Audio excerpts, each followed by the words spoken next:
Andrew? Well, it's because we were Northamptonshire here last in the one-day cup, and it was a 10-over match. It was right over the other side, right, so split the difference. Northants have won the toss, and sorry, they've lost the toss. I beg your pardon. Warwickshire won the toss. I beg your pardon. Warwickshire won the toss. I'm sorry, I'll read that again. Warwickshire won the toss, and Northamptonshire are going to bat first. Well, I suppose a bit of moisture around, a bit of cloud in the sky. I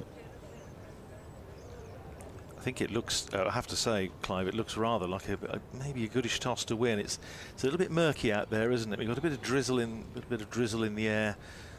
That if that delayed the toss initially. The captain's numbers were out there at just after 10 o'clock and decided to then delay it when a little bit of drizzle started to fall, and then they came back on obviously half an hour later and did do the toss. But it's just a little bit drizzly and murky out there at the moment, and you suspect this could be quite a useful bowling morning, but we'll see. The news team is for Warwickshire is that happily Rob Yates is back. If he missed the last game through a little bit of illness, but he is back, and Craig Miles also comes into the side. Chris Benjamin and Henry Brooks make way. Sam Hain plays his last game before joining up with... How long have I waited to be able to say this? Sam Hain's last game before joining up with the England squad, and about blooming time. He's in the England squad for the ODIs for Ireland. Northamptonshire, two changes. Karun Nair, the Indian batter, comes in his first game for Northamptonshire in place of Sam Whiteman, one overseas for another. Simon Kerrigan, the spinner, comes in for Justin Broad.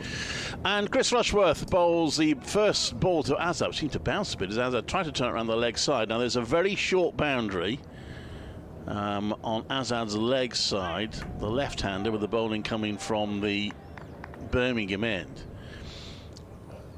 I have changed it to the Aston end. It's that far across the pitch. Birmingham is a bit of an angle now. They do use a lot of pitches here at Edgbaston. The ground staff do have to work ridiculously hard. Rushworth with 4 slips in place, and that goes past the outside edge as Azad pokes forward at that. The scoreboard hasn't yet sprung into life. It's added to the fun. I'm Clive Egan, Andrew Rad here, along with Phil Britt, BBC Radio WM, BBC CWR, BBC Northampton, Warwickshire County Cricket Club as well.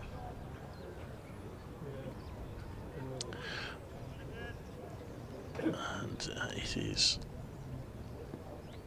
Northampton batting. It's Rushworth. He needs 4 wickets to bring up 650 first-class wickets. That's pushed a point. There's no run. Is this Rushworth or Hannon Dolby, Clive? Sorry, it's Alan Dolby. You're right. It's all right. I was just starting to.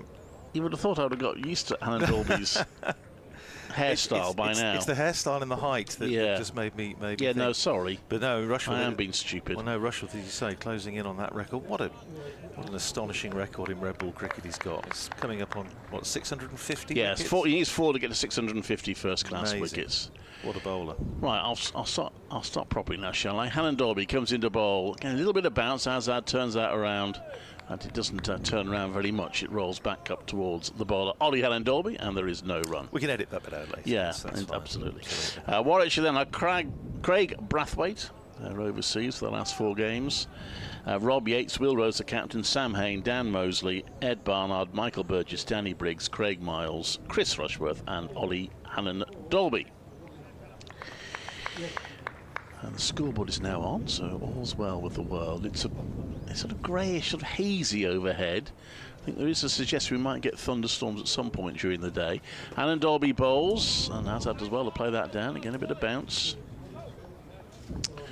There is no run. And Karun Nair becomes Northamptonshire's 545th first-class player. And he's now the 8th debutant this season. Wow.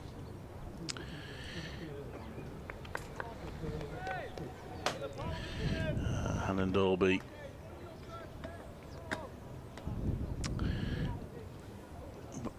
Little skip at the end of his run-up. Comes into bowl. Right arm over. And that one bounced. Azad leaves it, but A bit of bounce there for Ollie Allen-Dolby. The end of the over. First over is a maiden, and Northants are none for none. Yeah, from Northamptonshire's point of view, this is, say, pretty much a must-win game. 3 games left. Northamptonshire 20 points adrift at the bottom of the table. They're 26 points behind Middlesex, who are 8th in the table. Of course, the bottom 4 sides all playing in this round of matches. Kent against Nottinghamshire, that's 9th against 7th. Middlesex were 8th away to Lancashire up at Old Trafford, and Warwickshire, of course, at home to Northamptonshire were bottom. It means that, I mean, realistically, Northamptonshire have got to win, you would think, 2 of the last 3 to stand any chance of avoiding the drop, and even then they would need results to go their way. But after this game, they will be down at the Oval to play Surrey next week, top of the table, Championship favourites. And the final game is at home to second-placed Essex. So it's a tough run-in for Northamptonshire. They could do with winning this one. 4 slips in place, and this is Chris Rushworth running in from the pavilion end, round the wicket, bowls to Emilio Gay, who drives, doesn't get hold of all of it, but it runs out towards the Hollies stand. It's just reeled in inside the short boundary, and they come back for 2. So Emilio Gay and Northamptonshire both off the mark. As Clive was saying, it's a very short boundary out towards the Hollies stand. I don't think quite as short as the one that we saw when Northamptonshire played here in the One-Day Cup last month, when it was basically an under-13s boundary on the other side of the ground. But I seem to remember when Northamptonshire played in the Championship here last year, as Rushworth is in again, bowls to Gay, who pushes forward with an angle bat, beats backward point, running out towards the boundary. Again, I'm not sure it's quite got the legs to go. No, it hasn't. Again, it's just clawed in inside the rope, and they're through for a couple. The outfield obviously has been slowed up a little bit by the bit of drizzly rain that we had this morning, but 2 more to Gay, goes to 4, and Northamptonshire to 4 for no wicket. I seem to remember, Clive, that when Northamptonshire were here in the Championship last year, what turned out to be, I have to say, rather a tedious draw, with sort of 600 plays 600. But again, it was certainly over that side. I don't think it was quite this far across, but it was over that side of the square, certainly. Well, they do have to use the whole square. As I say, they play so many matches here, and it's partly their own choosing. They opt not to take any of their 50-over games away, for example. Here's Rushworth in bowling to Gay, pushes forward, runs out into the covers, and there's no run. Fielded there by Danny Briggs, coming across from mid-off, and there's no run. Tell how low the cloud is at the moment, because we can hear 1 or 2 aeroplanes going into or out of Birmingham International, which is over to our right, but can't actually see them at the moment. Warwickshire is an important game for Warwickshire as well. The defeat against Surrey has actually made it now mathematically impossible for Warwickshire to win the county championship. You always have to add the caveat necessary, get lots of points docked, which seems unlikely. Rushworth in, bowls outside the off stump. Again, good carry, bit of movement away from the back, but Gay leaves it alone, goes through to the keeper. 3rd place, if Warwickshire finish strongly, being positive, is still possible. They're 26 points behind 3rd with a game in hand. So, but they do have to be a little bit careful looking over their shoulders. I mean, they've got a 43-point gap between them and Middlesex, but they've got to play Middlesex, who are 2nd from bottom, at Lord's. As Rushworth is in again and bowls to Gay, who's solidly enough in behind that, plays it again up to Briggs, coming round from mid-off, and the's no run. Sorry, Middlesex 3rd from bottom, of course. It's Kent who is 2nd from bottom, and they've got a 49-point gap between them and Kent, so they'll probably be all right. But if Warwickshire were to lose their last 3 games, it would be just vulnerable to a strong finish from Kent and Middlesex. So they've got to be a little bit careful they don't get dragged in. Rushworth around the wicket again to bowl to Emilio Gay. Gay is forward, plays it out to mid-wicket, and there's no run. End of Chris Rushworth's first over. 4 runs on the board, all of those 4 runs to Emilio Gay, and Hassan Azad yet to get off the mark. We don't want to have to rely on Liam Norwell bowling someone out for 130 again on the final day of the season. Fun though that would be. But also I think Warwickshire need a good performance here, preferably a win, just to lift the place a little bit. It's gone a little bit disappointing of late. And of course, such as the modern world and social media, have you, and cricket fans becoming more and more like football fans, that there has been some mutterings from Warwickshire fans.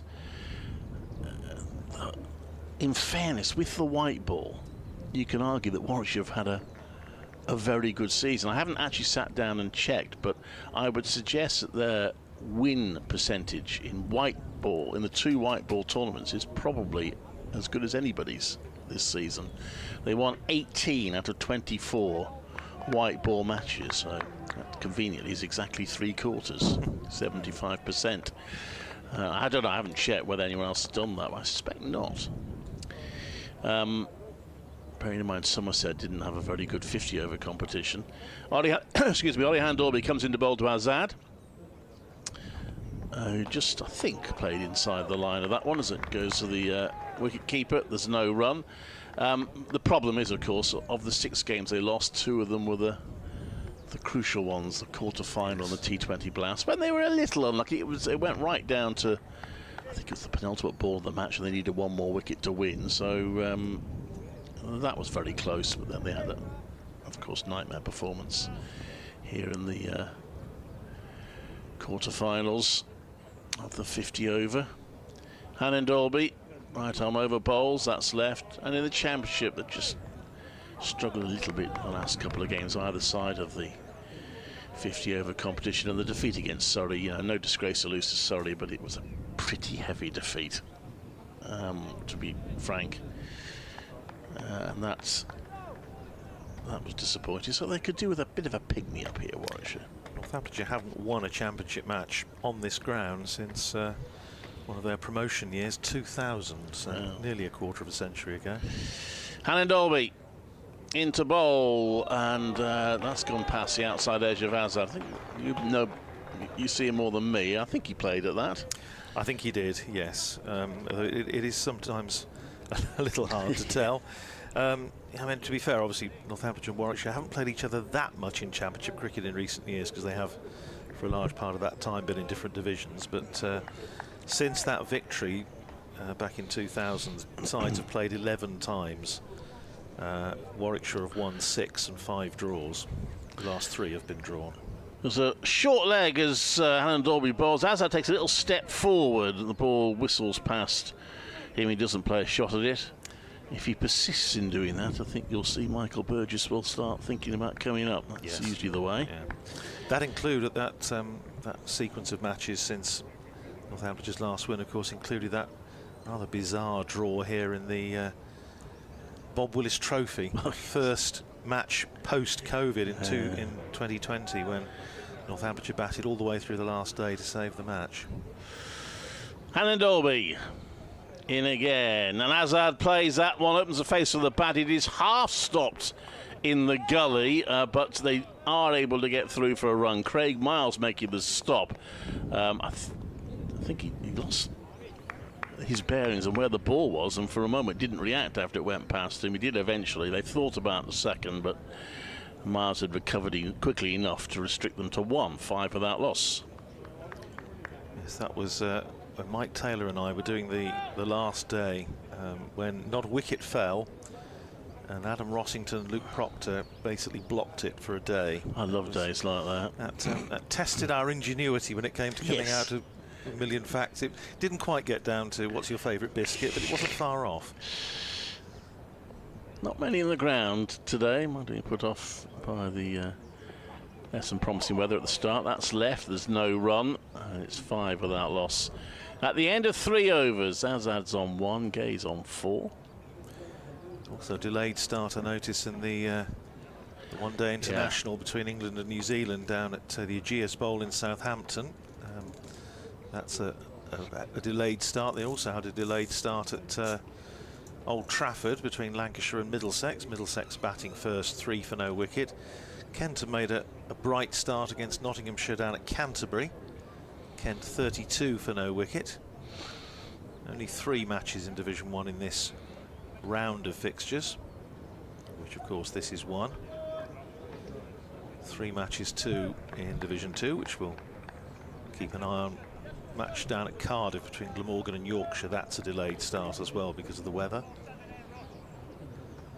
Rushworth at the end of his mark prepares to run into bowl to Hassan Azad. Still the 4 slips in place and a forward short leg as Rushworth is in, and Azad takes a step down the pitch, plays it back down the pitch, underarmed at the stumps by Rushworth, and it hit the batter and rolls down to fine leg, so they don't take a single.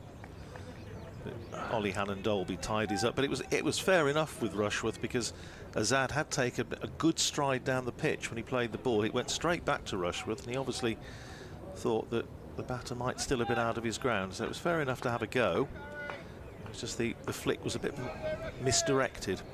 Gloucestershire against Derbyshire in Division 2. Gloucestershire batting first, 29 for no wicket, and Sussex are 34 for no wicket against Leicestershire down at Hove. Rushworth in again, bowls to Azad, who plays it off an angled bat all along the floor, down to 4th slip, and there's no run. Cloud is fairly high, but it's blanketing the ground, very still as well, very little breeze, which just feeds into what I saw one of the forecasts saying that if you do catch a shower today, it might hang around for a while, but there's really not a lot of breeze to blow it through. Very still, a little bit hazy, just a little bit of haze over towards the city of Birmingham. As we look out from our commentary position, here's Rushworth in, bowls to Azad, plays it down to backward point, and there's no run. It's amazing when you get this wonderful view that we have from the pavilion here at Edgbaston, and also actually just driving in through the city yesterday, you realise just how much construction work there is going on. There are cranes everywhere. 1, 2, 3, 4, 5, 6, 7, 8, 9 big cranes at the far side of the ground over towards the city. Rushworth from the pavilion end, in again, bowls to Azad with bat raised, and he cuts at that, and he's caught at backward point. It gave him a little bit of width, and Rushworth moves one closer to that milestone of 650 wickets. Azad can't believe it. It was short, it was wide, it was cracked to backward point, who held the catch. Azad goes for 1, and an early breakthrough for the Bears. Northamptonshire are 5 for 1 after being put into bat. Yeah, that was a bit of a loose shot, bit of a gift really for Warwickshire, and they'll be pleased to have got that wicket. It was Craig Miles, I think, who's pounched that. Well, welcome to the championship this year. He hasn't played. Has he played a championship match this year, Craig Miles? I'm not sure. He's not played much. Actually, had he played a championship match this year? You might be right, actually. I was just looking at the. It was indeed Miles who took the catch. It was good. I mean, it was a good catch because it was travelling, but it was really from opening batter's point of view, just gifting your wicket, really. The irony of it is it was probably about the worst ball Chris Rushworth has bowled. It was short and wide, and it was just punched straight to Craig Miles. It was travelling, but he didn't really have to move. And Luke Proctor, who had a poor game last time out against Lancashire, Norton won, comes to the crease with his side once again, having lost an early wicket. You're all right. Yeah, this is his first game of the season. I'm just trying to count how many players Warwickshire have used this season. I've had a few odd ones, like Claire Maxwell playing one game, so let's have a look. 6, and Tom Bess as well. Was a slightly curious one. 14, 15, 16, 17, 18, 19, 20, 21. He's the 21st player to play in the championship for Warwickshire this season. Well, it's remarkable when you think, Clive, that, you know, I was thinking about Northamptonshire back in the 70s when I first started watching the early 70s. I think in 1973 they used 13 players in the whole championship campaign, and we're up there, they were top 4. And as I mentioned, Karen Nair is the 8th debutant this year, including, I think, 4 overseas players. Here's Rushworth in, bowls to the new batter Proctor, who turns his first ball away behind square for a single, so he's off the mark straight away. Hannon-Dolby comes in from the long leg boundary to field, so Proctor is off the mark, and Northamptonshire is 6 for 1. Because famously, Aston Villa won the then First Division with 14 players. You wouldn't do that these days, because there was only one sub allowed in those days. Well, Northamptonshire in 1912 finished second in the championship with 12 players. They used 13 all season, 1 played against South Africans. I always forget my 11 o'clock, and today I'm actually going to remember it. Just, only just.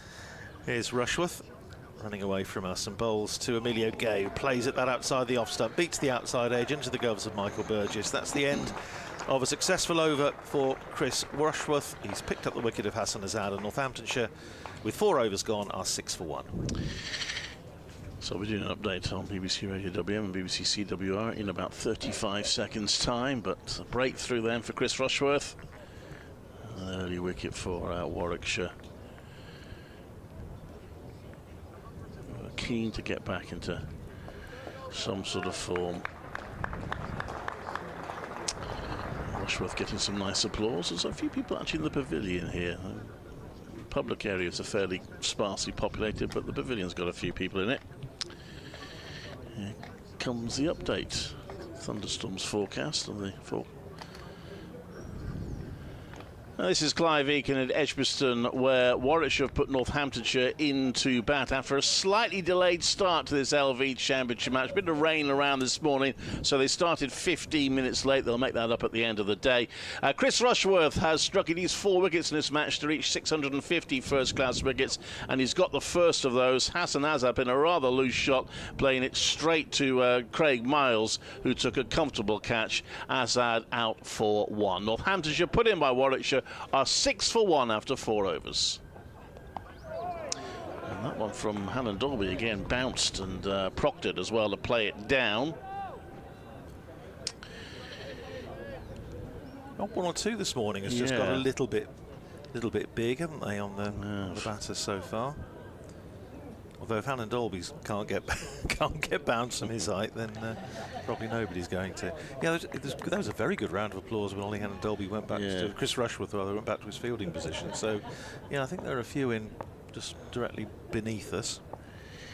Hannon Dolby bowls. That's left by Proctor, and there is no run. There's a few in the Holly stand, and even 1 or 2 over the opposite side of the ground. There's a group of spectators there, and I mean, you couldn't get further away from the action if you tried, but well, that's fine. Sit where they want. That's okay. It's nice to see the ground open. So many of the grounds you go to now, especially the big test grounds, you find that for county matches, large chunks of it are closed off. Hannon Dolby round the wicket, bowls, and he steers at Proctor from quite high on the bat, but manages to steer it into the ground, down to a long leg for a single to move on to 2, 7 for 1. Played that well again, because it bounced a bit, and he did well just to get on top of the bounce and play it wide of the man who's in there at leg gully, and he's staying in there for Emilio Gay as well. No, he's actually, for Gay, he's going to move just in front of square to forward short leg. A lot of sides have put in leg gullies for Proctor this year. They sense he's a little bit vulnerable to maybe to the shorter ball. Dan Mosley in that position. Hannon Dolby bowls, and that's defended, and there is no run.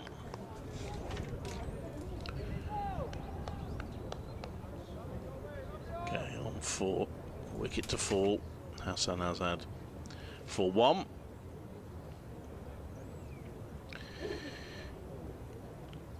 It just looks, Clive, to me as though the city's just becoming a little bit sharper in view. So I'm taking that as a good sign. Yeah, and I think you're right. Yeah. Okay. Not quite as hazy as it was. In comes Hannon Dolby, and that's solidly defended by Gay out to the offside. Emilio Gay, 456 runs. He's averaging 32.5 in Championship this year. 1 big score, 144, very good 144 up at Old Trafford against Lancashire. But otherwise, having missed the start of the season through injury, been trying to make up for lost time, but hasn't really clicked. Had a rather unlucky game last time out against Lancashire at Northampton. Defends that to points from Hannon Dolby. Another tight over from Hannon Dolby. 7 for 1 are Northants after 5 overs. First innings, he was involved in a horrible misunderstanding with Sam Whiteman, and he was run out for 35 when he was just starting to go quite nicely. And well, you can argue for as long as you like about whose fault it was, but it was a horrible mix-up. And then in the second innings, I think by fairly common consent, even Lancashire zealots would admit that he got a decision which, having had a chance, which of course the umpire doesn't, look at it quite a few times on the replay. I think he was a tad unlucky, shall we say. I think he was well outside the line when he was given out. But anyway, that's in the past. Here's Rushworth running into bowl to Luke Proctor. Still 4 slips in place and a leg gully, and Proctor's forward, pushing it out towards mid-wicket, but Dan Mosley under the lid at leg gully comes around to field, and there's no run. Stays at 7 for 1. This is the 163rd first-class meeting between these two sides, of which Northamptonshire have 125, Warwickshire 60, and 77 draws. Rushworth round the wicket again, bowls to Proctor, who's beaten by a beauty. I think Proctor was drawn into playing it. Again, a little bit of bounce for Rushworth, but a little bit of lateral movement as well off the seam. And goes into the gloves of Michael Burgess. Talking about that win here for Northamptonshire back in 2000, when Matthew Hayden, who was captaining the side that year, made 100. Ashley Giles took 11 wickets in the match, but was still on the losing side. Northamptonshire bowled to victory by Jason Brown on the last day, despite battling 67 from Warwickshire's captain Neil Smith. Rushworth in outside the off stump again, and lift in evidence as Proctor this time gets everything out of the way. Leaves it alone. It goes through to Burgess. Before that, Northamptonshire's last win here was in what Alan Lamb always described as the best championship match he ever played in, which was here in 1995 when Northamptonshire won by 7 runs. An absolutely superb game of cricket at a time when they were arguably, I think, probably the two strongest sides in domestic cricket. Of course, Warwickshire serial trophy winners at that time, as Rushworth is in bowls and takes Proctor on the thigh pad. It rolls out into the onside. Mosley comes around from leg gully to retrieve, and there's no run, but some wonderful feats in that match. Donald and Munton bowling for Warwickshire. David Capel got wickets for Northamptonshire. Alan Fordham made a very good 100. Andy Moles held Warwickshire together in their first innings. Fantastic game of cricket. He often did that, Andy Moles. Well, it was a wonderful game. Here's Rushworth in bowls, and that's clipped away by Proctor. Runs for him here as it goes in front of square on the leg side. It's running out towards the long boundary, out towards the hover cover. They turned. Proctor was keen on 3, and surely there was 3 there. But Emilio Gay said no, sent him back, so they settled for 2. You'd think so, wouldn't you, given how far the field to chase it down? It's Craig Brathwaite. It was a long chase for him, and it was one of those where they got a sort of staging post to help the throw on its way. But anyway, they decided to stick with 2. Proctor goes to 4, and Northamptonshire to 9 for 1. Put into bat, if you're just joining us, slightly delayed start. And Northamptonshire losing the wicket of Hassan Azad. Caught by Miles at backward point off Rushworth for 1. Rushworth in again, bowls to Proctor, plays up to mid-on, and there's no run. Fielded up there, and that's Craig Brathwaite there, so there's no run scored. It stays at 9 for 1 at the end of the over, so good tidy start by Rushworth and Hannon Dolby with a new ball. 6 overs gone, 9 for 1. Proctor is 4 and Gay is 4. Somebody asked me, I fielded a query recently that came through to the club about what was Northamptonshire's best ever championship match, and it's purely a matter of opinion. But I said, well, if you're going to go back away way, Worcestershire 1906 when Northamptonshire won after following on, and more recently it's got to be the 95 game here. Not the game that you and Mike sat. I think probably a little way down the list. Hannon Dolby round the wicket, bowls. That was a bit of a leading edge from Gay. It goes down into the ground as the sun pops out here. He wasn't in control of that entirely, Emilio Gay. I seem to remember spending most of that day trying to work out if there was another occasion when two Northamptonshire batters had gone right the way through the day's play without being separated, and eventually came to the conclusion that the answer was no. At least a full day's play. There were 1 or 2 occasions where they'd lost a few overs, same two batters being in at the close that were in at the start, but this was a full uninterrupted day. Hannon Dalby round the wicket, bowls. That's driven nicely. That's a good shot from Gay. There is a chase on, but slower there. Well, it is slow, and the ball's actually just about going to get there after making the poor old fielder run all the way, sprint chasing a ball that rather apologetically rolls over the rope. They could have run 5 there, Clive. Yes, long way over there. But that was Danny Briggs who was the unfortunate fielder who had to chase it down. But a good shot from Amelia Gate, deserved for 13 for 1. I did achieve that feat at Canterbury, and I think there were 3 of us commentating, which meant I was on for 2/3 of the day, and I managed to get through the entire day without describing a single wicket. It was one of those horrible, you mentioned, the games were 600 all type games. Dom Sibley scored 200 in about 3 weeks or something. Hannah Dalby comes into bowl to Gay, who defends that back to the bowler, and there's no run. Let's look at that 95 game, Clive. Northamptonshire all out for 152, bowled out by Alan Donald and Tim Munton, and then Warwickshire in reply 224, of which Roger Twos, beg pardon, wasn't Andy Moles. I got the wrong batter. It was Roger Twos made 140, and nobody else got to 20. The next highest score was Neil Smith, who made 18. 7 wickets for the late and much missed David Capel. What year was this? 1995. May have been here, I can't remember. More to follow. Hannon Dalby round the wicket to bowl. That's left. That's taken by the wicket keeper.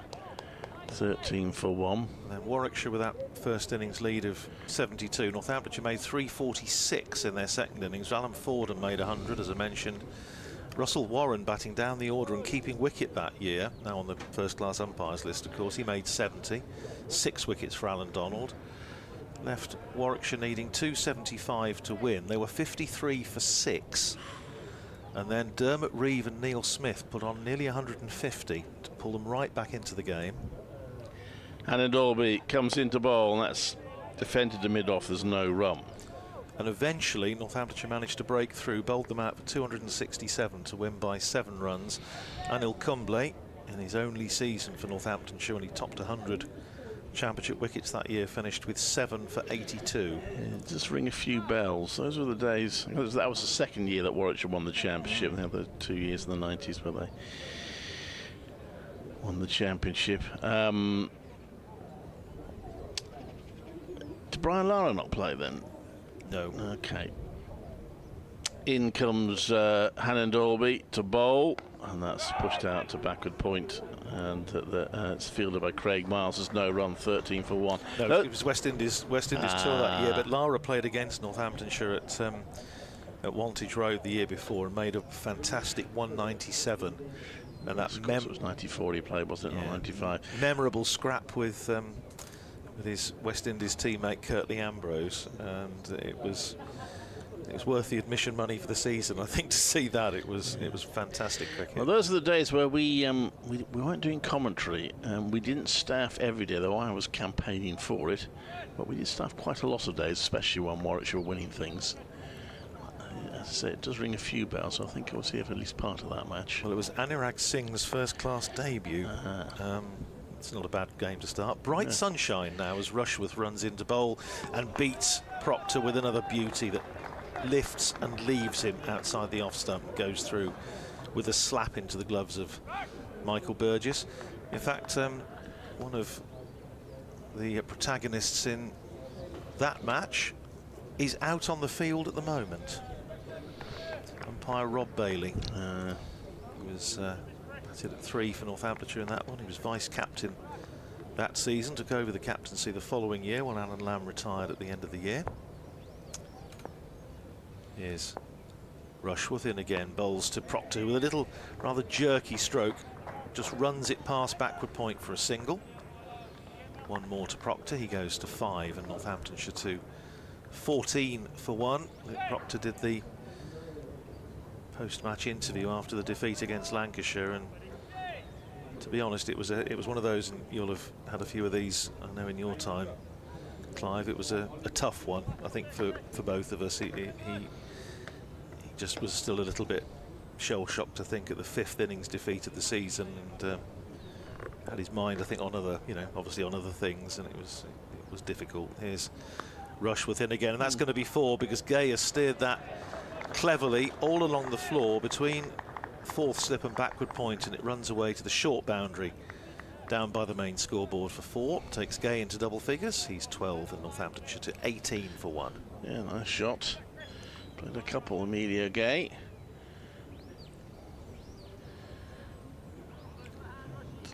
It's just moving Northants on a little bit. It's quite a worn out field. It's obviously had that baking sunshine and horrendous heat the last few days. A little bit of rain on this morning, but not enough really to make a huge difference. No, I think it'll quicken up again. He's just slowed it down a touch right at the start, didn't it? As Rushworth is in, bowls to Gay, who plays defensively up to mid-wicket, and there's no run. Yeah, it's been a tough year for Luke Proctor, obviously taking over the captaincy, but Northamptonshire have really struggled. Obviously, in the Championship, the table doesn't lie. And so, of those 5, what is remarkable is that of those 5 innings defeats, 4 of them have been at Wantage Road, whereas last year the idea was, and indeed was the case, they were a very difficult side to beat at home, but not so this year. Now, change in the field and a change in angle. Rushworth's going back over the wicket to Emilio Gay, and a 5th slip. Don't see that very often. No, in place, no. 5 slips in echelon as Rushworth is in, bowls to Gay, who leaves that outside the off stump. Just shapes back in towards the stumps, but after it had passed the bat, and it's taken by Burgess, I would have thought, we're not, let's say, quite behind the line here, but I would have thought around about the line of leg stump. I wonder if that 5th slip is almost partly defensive, just cut out that, because it is a very short boundary down to 3rd, and opening the face of the bat and running it down there, which is what I mediated early in the over. He can still do that, but he's got to get it past 5th slip now. Rushworth starting his run by a pile of sawdust. In and bowls to Gay, who pushes that up towards mid-off, where Briggs fields. And there's no run, and that's the end of the over. 18 for 1. So Gay has made 12 of those. Proctor has made 5. 18 for 1. And an early wicket for Chris Rushworth, giving him now 647 first-class wickets.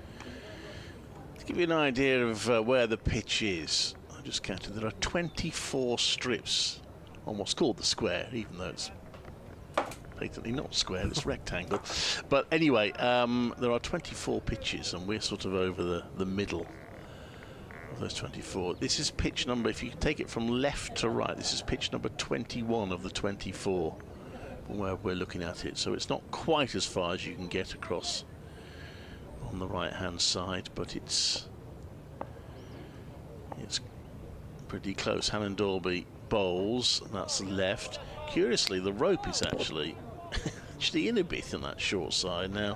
Whether that's because, I don't know, whether it might just be to ensure fielders don't go crashing into barriers and what have you, but it is actually in a bit, even on that short side. Maybe.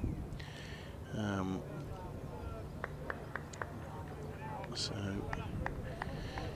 we might see the odd 6 in this match. It's possible.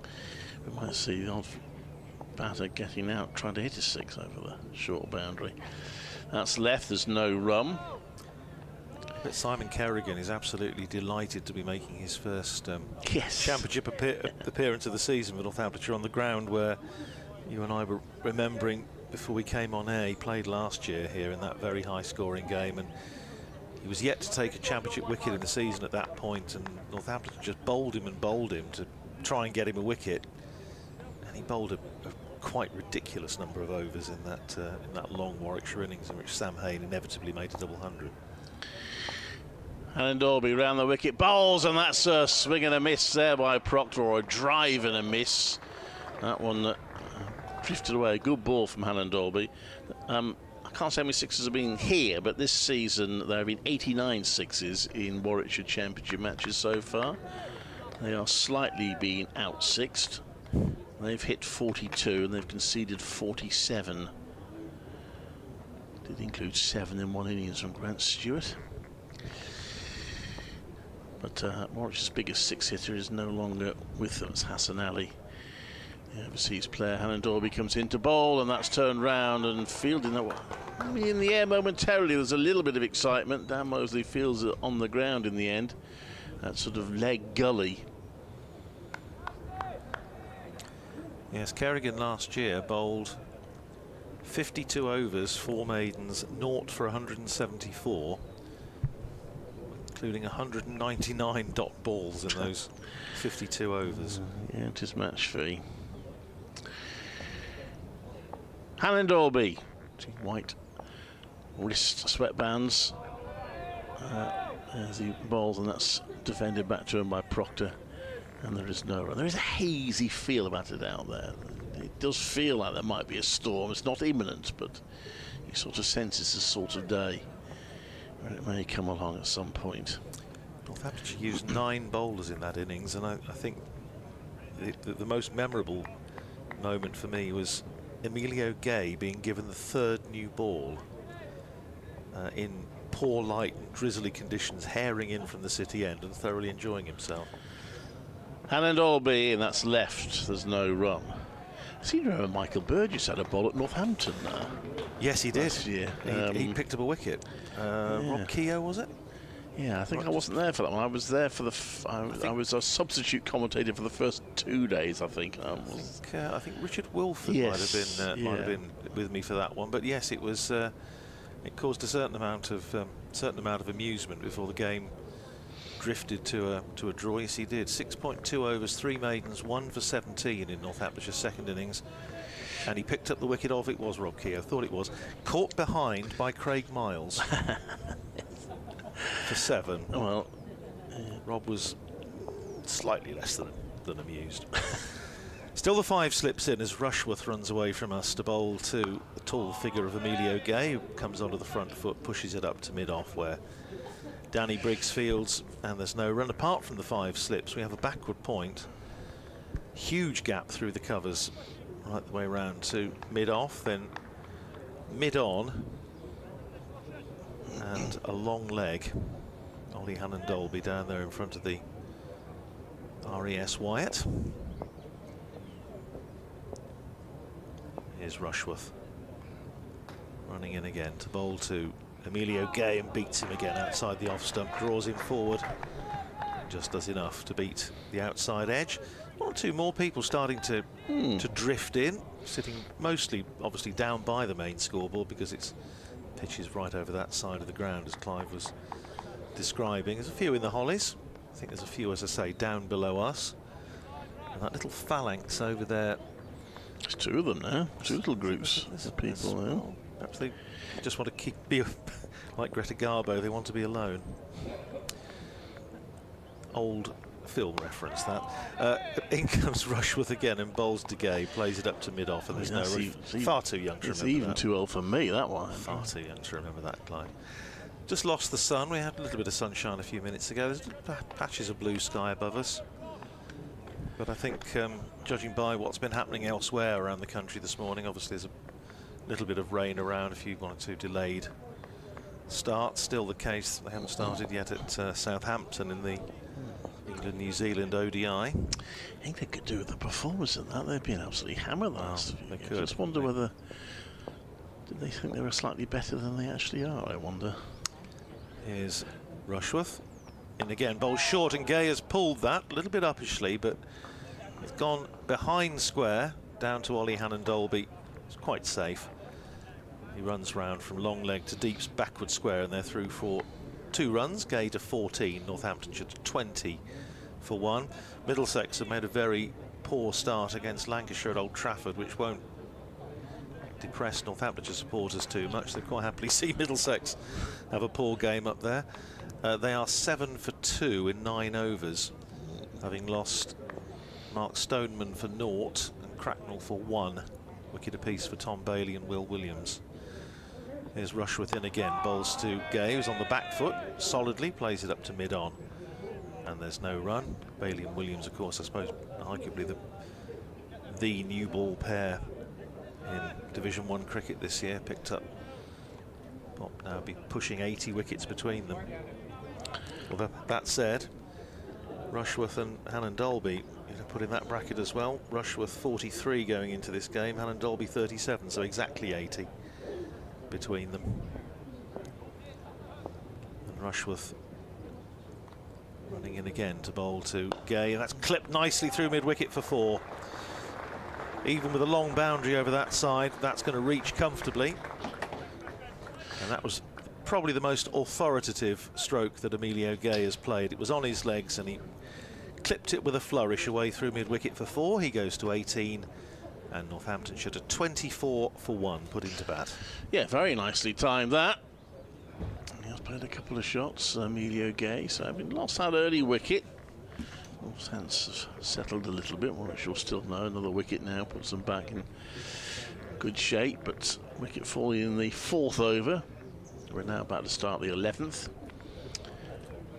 Craig Miles has done a little bit of, I'm not going to say warming up because they'll all be very warm out there, but he's done a bit of limbering up, loosening up. He could be about to have his first championship bowl of the season.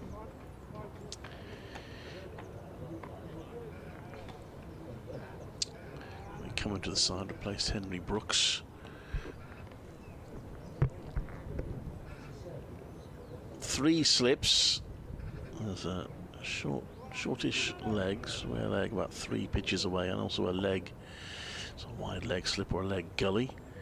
And then Dolby round the wicket, bowls. That's edged, and is it taken? It's been claimed by Sam Hain, and the batter goes. It's a low catch by Sam Hain at second slip. Proctor's out for 5. I think he just looked at the square leg umpire to get confirmation, and square leg umpire was happy that the catch had been taken. Hain had no hesitation in claiming it. Proctor goes for 5. It's 24 for 2. Yeah, good bit of bowling by Ollie Hannon Dolby. We talked about these two and how successful they've been as a pair in Division 1 this year, and they've just probed away. Proctor, as I say, is just a little bit short of form and confidence at the moment. Pushed at that one. I think he had, whether he had to play it, I think is maybe a moot point. We'll have a look on the replay. But Hannon Dolby coming round the wicket, so he's just targeting off stump. It was edged, and interestingly, Proctor just didn't look. Often you see a batter, when they edge the ball, they immediately turn around to see what's happened. He didn't. He was just looking straight down the pitch and was looking almost for Hannon Dolby's reaction. And so I don't think there was any question of Proctor questioning whether the catch had been taken cleanly. I think he didn't see. But it was low, but Sam Hain is terrific in there, and just a look at the square leg umpire who confirmed and sent him on his way. So Proctor goes for 5, 24 for 2, and it brings Karun Nair into the crease to make his first class appearance for Northamptonshire, number 545. Indian batter, scored just shy of 6,000 runs in first-class cricket. Was famously made a 100 for India in a test match against England, but that was, what, way back 6-7 years ago now. Well, he's due then. Well, he also has a triple century in Indian domestic cricket for Karnataka against Tamil Nadu in 2014-15 when he made 328. That'd be handy.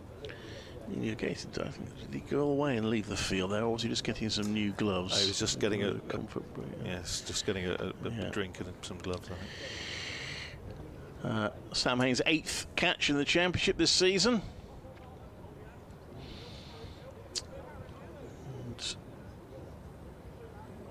Or I should get that second wicket. Hannon Dolby now is going to bowl over the wicket to the right-handed Nair, who leaves that. And there's no run. Is it Nair? Is that the right pronunciation? Or? Seems entirely plausible. I was going more for Nair, but oh, Nair. Well, that's good for Nair. I looked at just to check on these things. Did look at one or two bits on social media when he had actually said his own name, and it was more a sort of a Nair. So okay, that was my only reason. But Alan Dolby then, to Naya. This is a short leg as well as 4 slips. He gets behind that comfortably and plays it to mid-off. There's no run. But I haven't had the chance to have a chat with him yet. As I say, literally just joined the squad for this game, so he hasn't done any medias yet.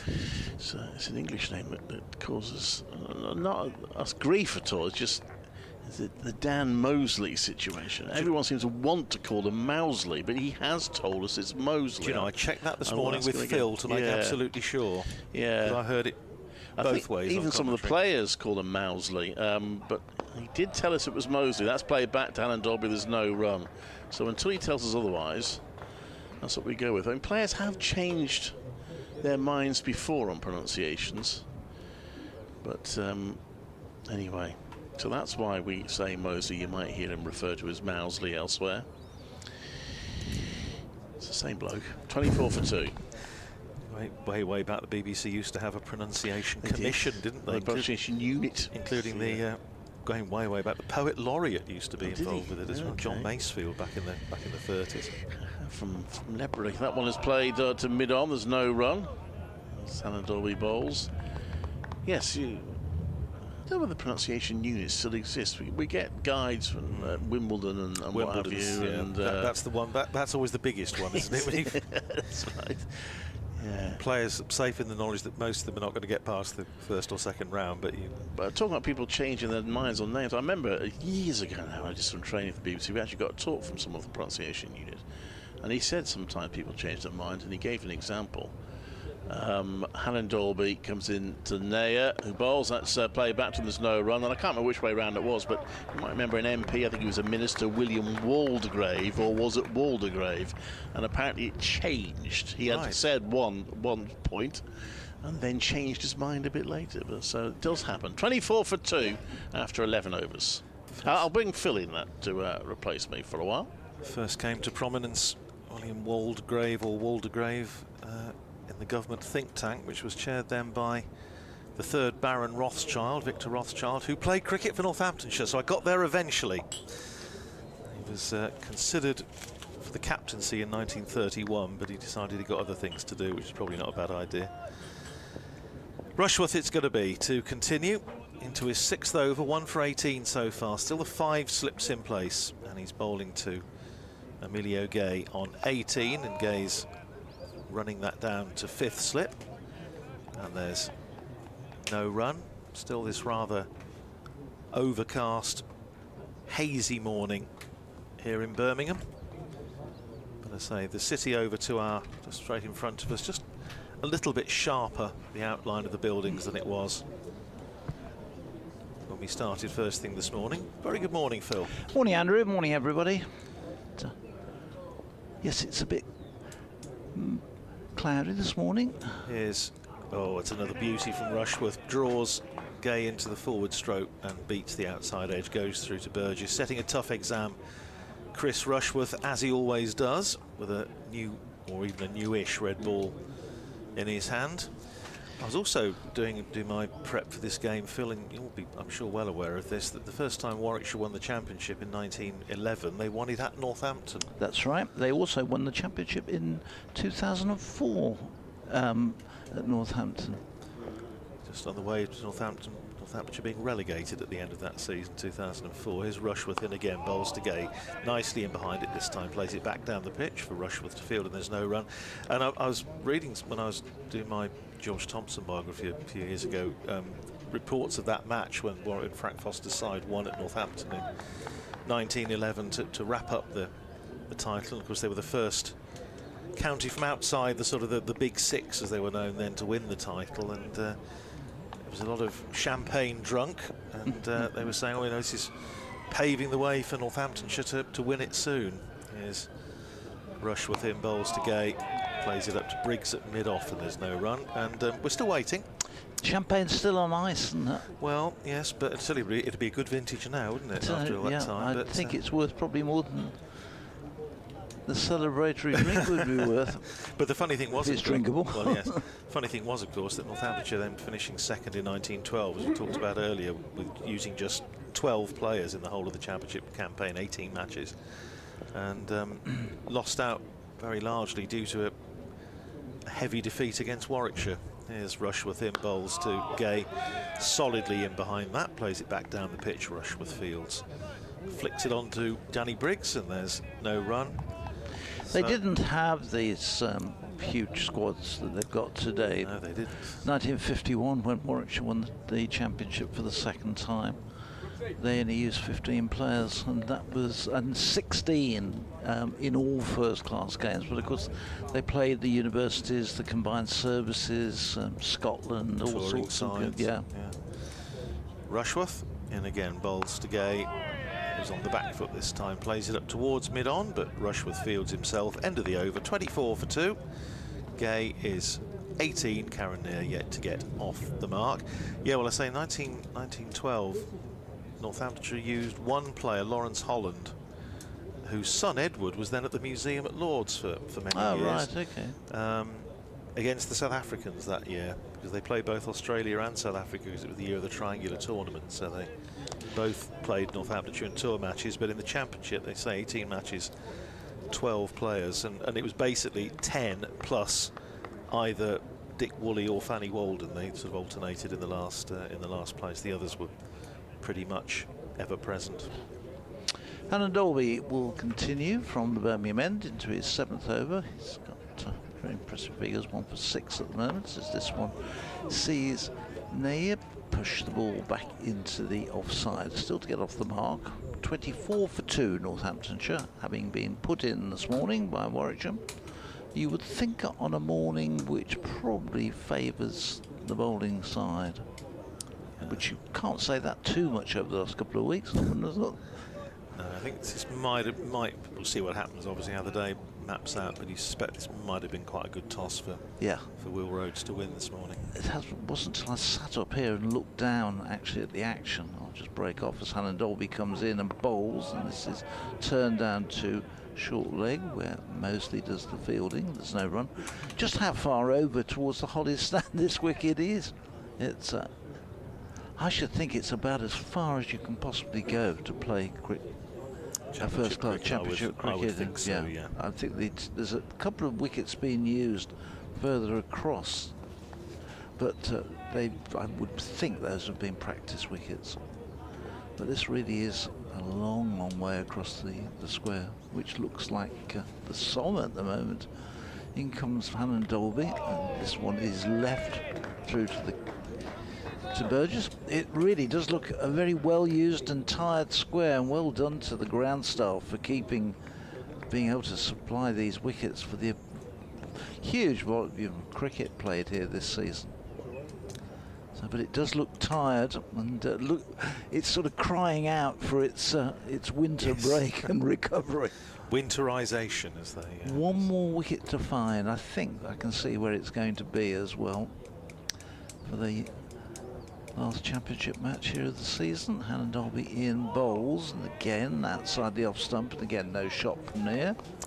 I noticed, Phil, we've done rather better than they did at Bristol this morning, where they played for half an hour, and then cloud came over, and our BBC colleague Ed Seaborn put up a picture. It looks like the Independence Day cloud coming over.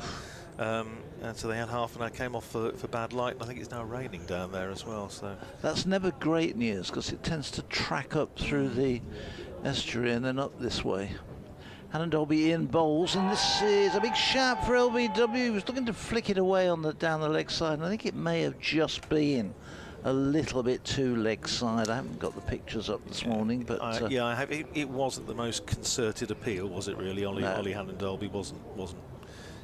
You would know about it if he thought it was. If he thought it was somewhere close, and I don't think he was all that mithered about that one.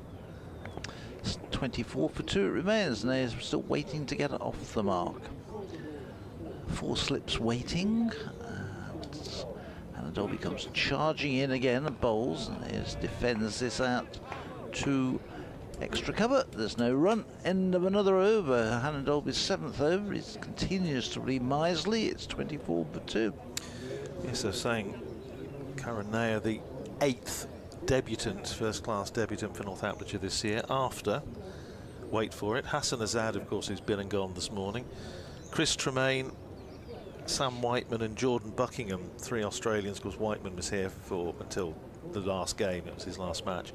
Tremaine and Buckingham were Australian quick bowlers who shared the first half dozen games in the championship this year. Alex Russell, a young leg spinner. Justin Broad, played in the last game but left out for this one.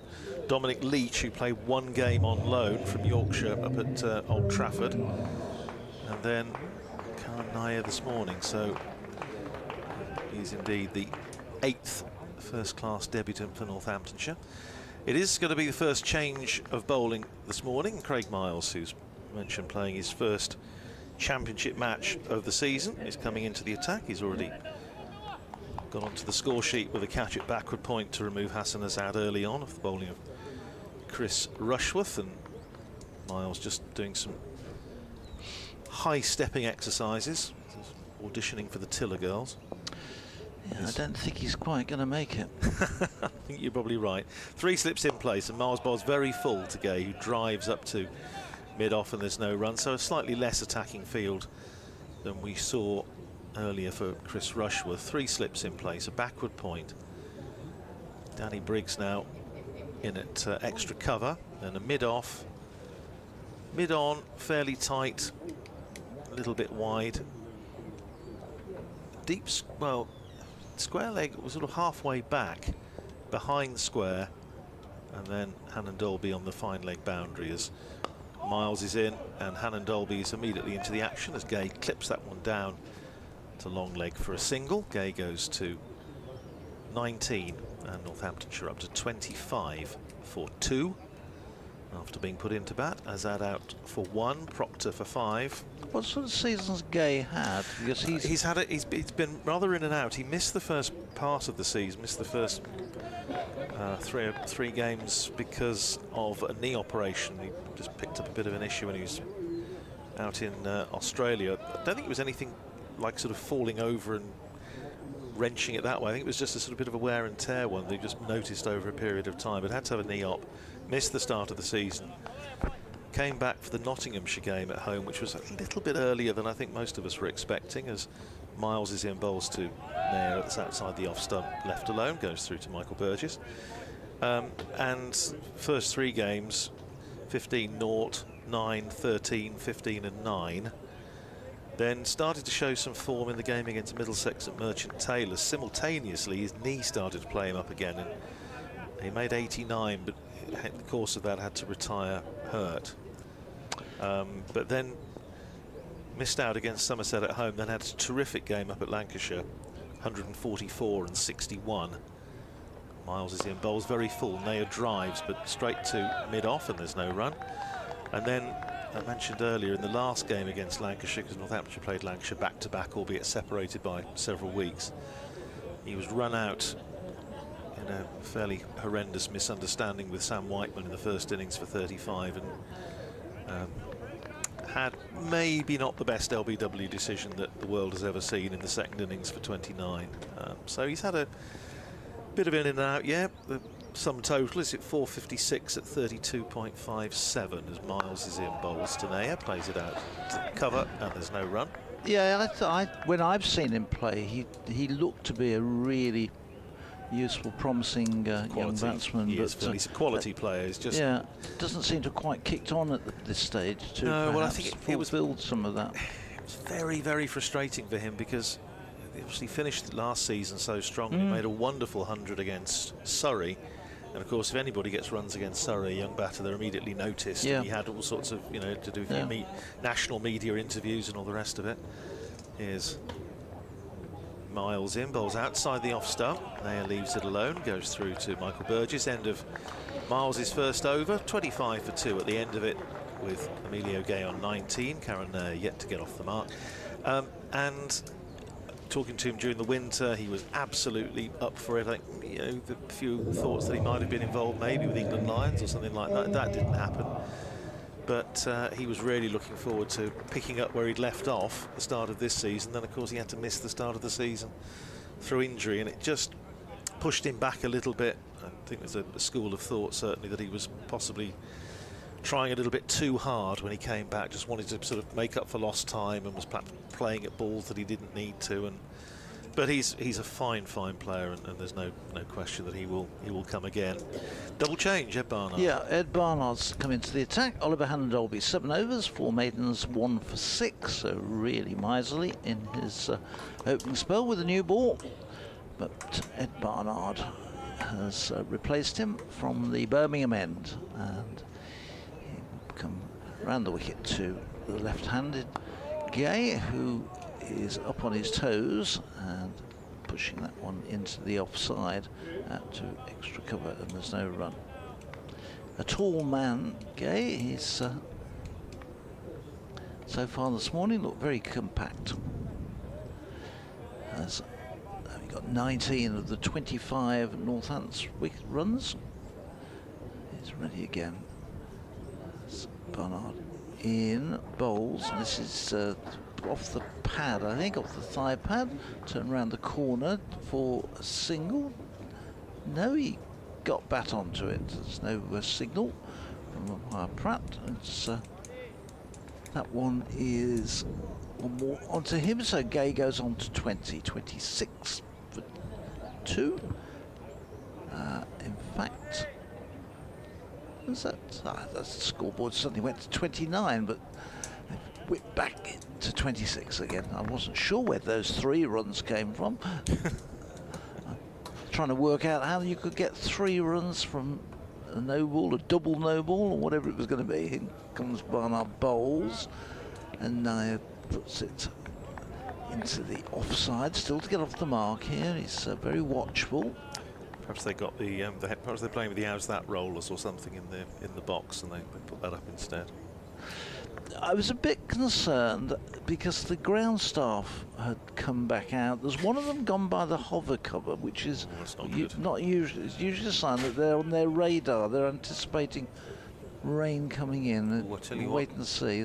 In comes Barnard, and this one is not that far outside the off stump. But the right-handed now plays at it, and now lets it go and through to the keeper. I have the radar up in front of me, Phil, and they may have a point. Oh, does it look? I fear it doesn't look anything terribly heavy, but there's a bit of sort of drizzly stuff around, and then, as you absolutely rightly said, down towards Bristol, from where it's sort of vaguely coming, it's a little bit heavier, is it?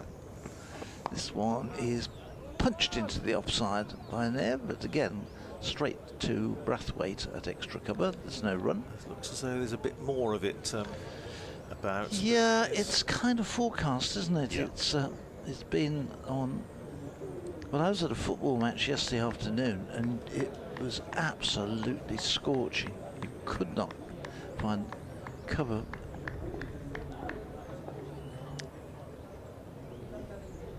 Yes, the forecast is not brilliant, is it? This one is pushed back, and Barnard fields up his own bowling. I'm just looking at, there's a 100% chance of rain between 12 and 2 here in Birmingham. Well, that doesn't leave a lot of. That's come from nowhere actually, because that was not part of the. There was when I looked at it this morning, they were sort of saying 20-30% chance. Well, to be fair, Phil, I was looking at one or two of the Met Office people and forecasters that I follow, and they were saying there will be showers and maybe thunderstorms around, but it's your guess is as good as mine where. They weren't absolutely sure, but I think there's a bit maybe heading this way. There will be trouble ahead, I think. Yes. Let's face the music and dance. Here's Miles around the wicket, bowling to Gay, who drives beautifully through extra cover for 4. That's a trademark Emilio Gay stroke, beautifully timed. Just leant on it really, found the gap, and it crosses the rope in front of the Hollies stand for 4. And Emilio Gay continuing to dominate the scoring this morning. 24 to him now, out of Northamptonshire's 30 for 2. Lovely shot, Phil. Yeah, shot of the morning, that one. Wouldn't argue with that. There was the one that he clipped away through mid-wicket. Yeah, that was towards the long nice boundary, but that was, wasn't it? Yeah, that was Emilio Gay at his very best. That's a super shot. 30 for 2. Yes, it's. I think we always hope we're going to miss some of it, but I don't think, looking at that, we're going to miss all of it. No, I was just casting an eye over to the east to see what it's going to be like over my part of the world this afternoon. I have a reason for doing so. Miles is in, bowls to Gay, who clips that one away through mid-wicket. More runs for him here. It's a long chase for Craig Brathwaite out towards the boundary. They'll come back for 2 and they'll turn for 3. So 3 more to Emilio Gay takes him to 27. And Northamptonshire to 33 for 2. 2 lovely shots in this over so far from him. Just removes his helmet and wipes away a bit of sweat. It's that sort of, Phil was saying, rather sticky, humid sort of morning. Yeah, my son side he plays for on a Sunday right over in the northeast of Northamptonshire. It's their final match of the season today. My wife has spent the best part of 2 days doing loads of baking and cakes and heaven knows what for the sort of the spread. Here's Miles over the wicket, appeal for LBW, or sort of a half appeal. I think he might have got an inside edge on that, but Naya played it slightly on the walk, and I think if he hadn't have got a little inside edge on that, there might have been rather more of an appeal. Yeah, there was nothing much from behind the wicket, was there? There was an arm went up, but there was no sustained appeal. He's been on naught for a while here. He's faced now, what, 19 balls, 20 balls, still looking for his first run. Here's Miles in, bowls to Naya. It's solidly enough, played back down the pitch, fielded by Miles, and there's no run. He's with you for the rest of the well, the last couple of games. Yes, that's right. Yes, he's here now for this one, and then the trip to the Oval to play Surrey, and then the home game against Essex. So it's an easy run in, really, just the top 2 sides of the championship in the last 2 games. Yeah, when you need, well, 2 good wins. Outside the off stump goes Miles, left alone by Karen Naya, and there's no run. Yeah, well, we were saying that Northamptonshire have got to win 2 of the last 3. If they don't, then... Yeah. And the terrible thing is, you could win both. You could actually beat Surrey and beat Essex and still not avoid it. And still be relegated, absolutely. No, it's... But the table, as we said earlier, Phil, doesn't lie, and Northamptonshire, over the whole course of the season, have not been good enough. No. As 5 innings defeats would suggest. Here's Miles running away from us. Still 3 slips in. Bowls to Naya, who is off the mark. Off his 21st ball, plays it out to mid-wicket, and there's an easy single there. So he's off the mark for Northamptonshire, 34 for 2. Gay is 27, and that's the end of the 18th over. And the light, it just strikes me, Phil, is just... It's deteriorated. It's a little bit, starting to get a little bit gloomy. There is a lot of discussion, can I just say, on social media as the offering is about the Sam Hain catch to dismiss Luke Proctor. It didn't seem awfully controversial at the time, but there's a few people putting up stills suggesting it might have been an element of doubt. But anyway, the umps were in no doubt, so he had to go. Barnard starts a new over, and Naya lets this one go through to the keeper. There's no run, just 3 slips now. Warwickshire have taken 1 of the 4 out. So Barnard's got 3 slips. He's got a backward point, an extra cover, a mid-off, a mid-on. Man within square enough or mid-wicket enough to be able to have a chat with the umpire between balls, and there's a fine leg as Barnard comes in and bowls, and back goes Naya to cut this one, but no timing at all. He cuts it into the ground and runs out to Briggs at backward point. And, there's no run. 34 for 2. It's just when you thought you weren't going to need the weather radar for the rest of the season. Certainly didn't need it during the Lancashire match. Yes, that big lump coming up from Gloucester does look a bit fierce, but still we'll see. Here's Barnard again. There's no shot off it. The ball goes through to Burgess, who has to take it down to his left, quite low down. That ball just swung a little after it had gone past the stumps. Through to the keeper. Just looking for the last time Karen Naya played first-class cricket, because I was thinking that he probably played a lot of white ball, but his last first class match was the 6th of June last year, so 15 months ago, when he played in a Ranji Trophy quarter-final. It's Barnard in bowls, and this is Sure. driven away beautifully through the offside. That with perfect timing, and just not a huge amount of bat movement, but just into position and punched it away. And if that's the quality of some of the shots we're going to see, then he's going to be a big addition to the Northamptonshire side. 38 for 2. He goes on to 5 off 27 deliveries, but understandable while he's just getting himself in and getting the touch again. And, beautiful shot. Barnard again comes in, bowls, and this one is left outside the off-stump. Watch carefully through as the ball goes past the outside.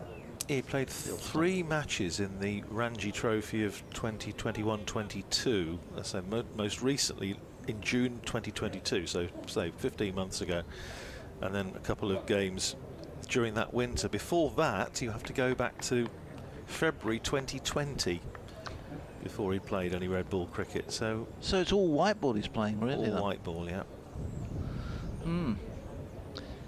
This one from Barnard. Again, he comes forward to it, looks to play it, and at the last minute takes the bat away. So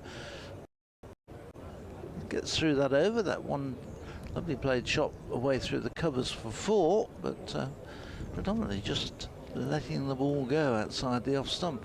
38 for 2.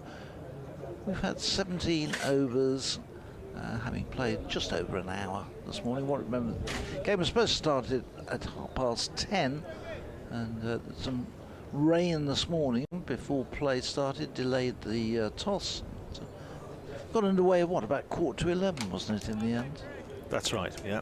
Yep. So let's do this over, and then Clive Eakin will come and replace me as Miles comes in round the wicket and bowls to Emilio Gay, runs it down to backward point, and there's no run.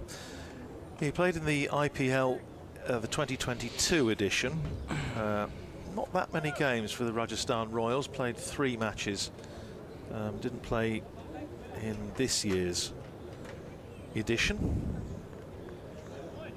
How old is he now? 31, I think. Yeah, okay. Miles, yeah, be 32 in December. Miles from the pavilion end, and again bowls to Emilio Gay, turns it off his hip down to Hannon Dolby at long leg for a single. Gay to 28, and Northamptonshire to 39 for 2. Field changes round for the right-handed Nair. Played 6 test matches for India in 2016-17, including, as I say, the famous one against England at Chennai when he made a triple 100, 303 not out. That was his only test 100. Played a couple of ODIs as well. You'd have thought he'd got a few more tests than that, wouldn't you? Yeah. There's Miles in bowls to Nair, who plays it out into the covers, and there's no run yet. Score 300 and then he gets 6 tests. Yes, I think it might have been maybe different 1 or 2 other test playing countries, but his last test match was against Australia in the home series that finished in the spring of 2017. So he played 3 against England rather, in India, 3 against Australia, also in India, the following year, and hasn't played since. Here's Miles in, bowls to him, and he goes for a big drive, and it gets a thick inside edge down to Hannon Dolby at long leg down in front of the main scoreboard. Full shot, but it's brought him a single. He goes to 6, and Northamptonshire to 40 for 2. Yeah, could have gone anywhere. Yeah, exactly. One of those shots that could ricochet back into your stumps, and lady luck on his side this time. It goes down to the fine leg. Miles walking back towards the pavilion. Now to bowl to the left-handed Gay with 3 slips still in place. It bowls to get short, a little bit wide outside off stump. Gay doesn't need to play it and doesn't, just pulls the bat inside the line. And it goes through to Michael Burgess. Ground a little bit different this Sunday to last Sunday, where we had the T20 International against New Zealand here, and this ground was absolutely packed solid, and has been several times this season. It's been with the 100 and the Australia Test and finals day, and it's been terrific to see so many big crowds. Here's Miles in, bowls down the leg side, and now watch that come off. It's gone down for 4 somethings, and it's rattled away down for 4 byes. That's the end of the over. 44 for 2. Emilio Gay is on 28, with Karen Nair on 6, and I shall hand over to Clive Eakin.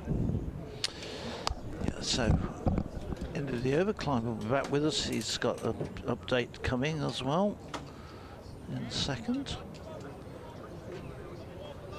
So 44 for 2, and Gay has got the both of those. He's on 28.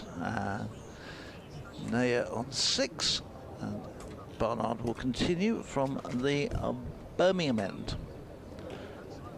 And we'll let Clive take over, because he's going to have to do a local news update. So, Northant's trying to build here.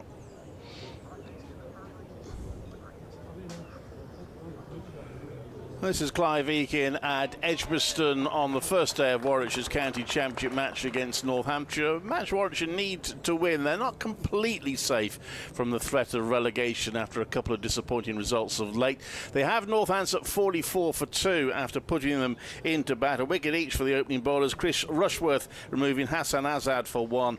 And then Ollie Dalby finding the edge of Luke Proctor, who was caught well low down at second slip by Sam Hay to go for 5. Emilio Gay has been the biggest threat to Warwickshire so far. He's played some nice shots for his 28, and Nair, the Indian Test player, has just hit a 4 to a point. He's on 10, and Northant's 48 for 2 in the 19th over. It's just beginning to get going now, Nair, after taking a few balls to get settled and have a look at things, but another really nice time shot away through the offside, just cutting that one away. It was, so his second boundary. Northant's 48 for 2, having been 24 for 2 when that second wicket fell and Luke Proctor was dismissed.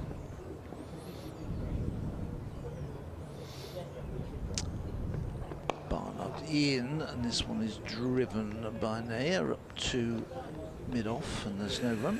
I don't work out when lunch will be. It would have normally been 12:30, but whether it'll be a little bit later because of the later start, I must confess, I'm not too sure. No, I'm not sure. As usual, we'll just wait till they start walking off. 48 for 2. That's overcast conditions as Barnard is in. There's no shot to a ball, which rises and goes through to the keeper. Still got 3 slips in place. The offside still got the point, extra cover and mid-off, so very much attacking outside the off stump, which is basically where Barnard is bowling, has kept his line pretty well. Here comes again. His third over, he's in, and now is defending that up to Hannon Dolby at mid-off, and there's no run. I feel Warwickshire need one more before lunch to feel they've made best use of getting Northants in. If Northants can get to lunch without any further loss, although it's been fairly slow going, I feel they've built a platform. Probably got, what, 3/4 of an hour to go? It should be 12:30 lunch, but probably may just be a tad afterwards. Barnard in, bowls. Ooh, going to leave that Nair, and then does a little dip and catches the bat, and not that far away from his off stump by the time that had gone through. End of the over, 48 for 2.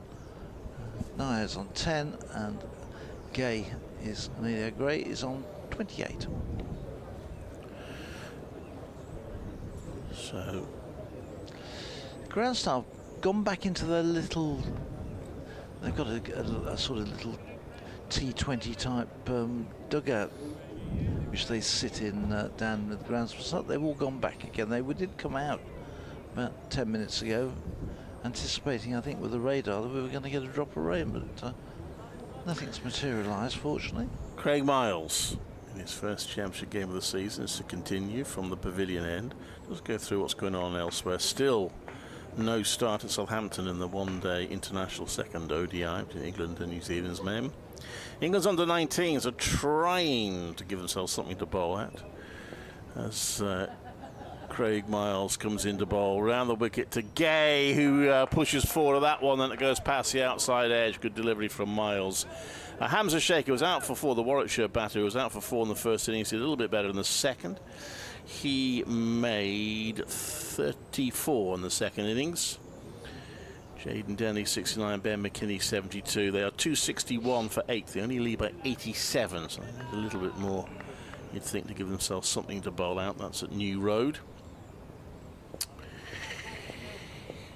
In comes Craig Miles with 2 slips in the leg. Slip, and that is, did that come off an edge or did it come off his pads? It's taken low by Michael Burgess. From here, I thought he'd taken that in the full, but there's no appeal for a catch. Or either it bounced in front of him or it didn't come off the bat. There wasn't much reaction from anybody behind the wicket, so I don't think he got an edge to that. Championship, Kent going well against Norths. Add to the concerns at Warwickshire, they've got to be a bit careful. Kent 74 without loss at Canterbury. Middlesex, real my word, that's better news for both these teams. That's going down the leg side. He ducks under that one, Gay, and Michael Burgess dived to his right. He got something on it to slow it down, but they'll go through for, is it going to be buys? 2 more buys. Yep. And that brings the 50 up. And that 50 has come in 57 balls. No, that's not right. No, I'll get that right in a minute. Sorry, I'll come back to that. Buys beyond the reach there. So 117 balls, the 50. Middlesex are 20 for 5 against Lancashire. Warwickshire got to play Middlesex at Lords. That one's left, there's no run. That could be a vital game for Middlesex at the very least, that one. No play so far at Cardiff, Yorkshire, Glamorgan. Sussex 96 for 3 against Leicestershire at Hove. Bit of a battle going on for the promotion places behind Durham in the second division. Gloucestershire 32 without loss, but they are off at the moment at Bristol. That's against Derbyshire. Rachel Hayhoe Flint Trophy. Central Sparks have got a decent chance of making the playoffs. They're currently in a playoff position. In comes Miles, and that's defend open face of the bat, run down to 3rd by Gay. He'll get 4 more runs there. And Amelia Gay on to 32, and just beginning to come for Northants, 54 for 2. So Central Sparks are currently in 3rd place. They lost a wicket before they got a run on the board, but then had a bit of a partnership between Eve Jones and Abigail Freeborn, and Freeborn is still there, 52 not out. They are playing the Sunrisers at Chelmsford, and they are 102 for 2 in the 25th of their 50 overs. Yeah, Eve Jones just gone for 35. Yeah, I mentioned she was out, yeah. In comes Miles to bowl. That's a bouncer again. It has Michael Burgess flinging himself to his right. This time he did get gloves on it. A bit of zip from Miles. Sprayed it about a bit, but got a bit of zip. 54 for 2 at the end of 20 overs. So it's a steady start. 20 overs gone.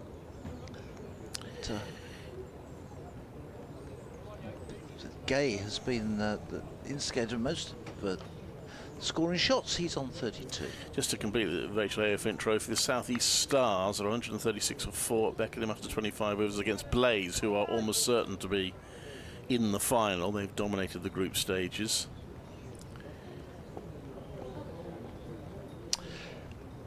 Ed Barnard in again, starts another over, and Naya pushes this one away into the offside. Brathwaite does the fielding. There's no run. And it's a 43 over Versailles game at Taunton. Northern Diamonds a 10 without loss against Western Storm.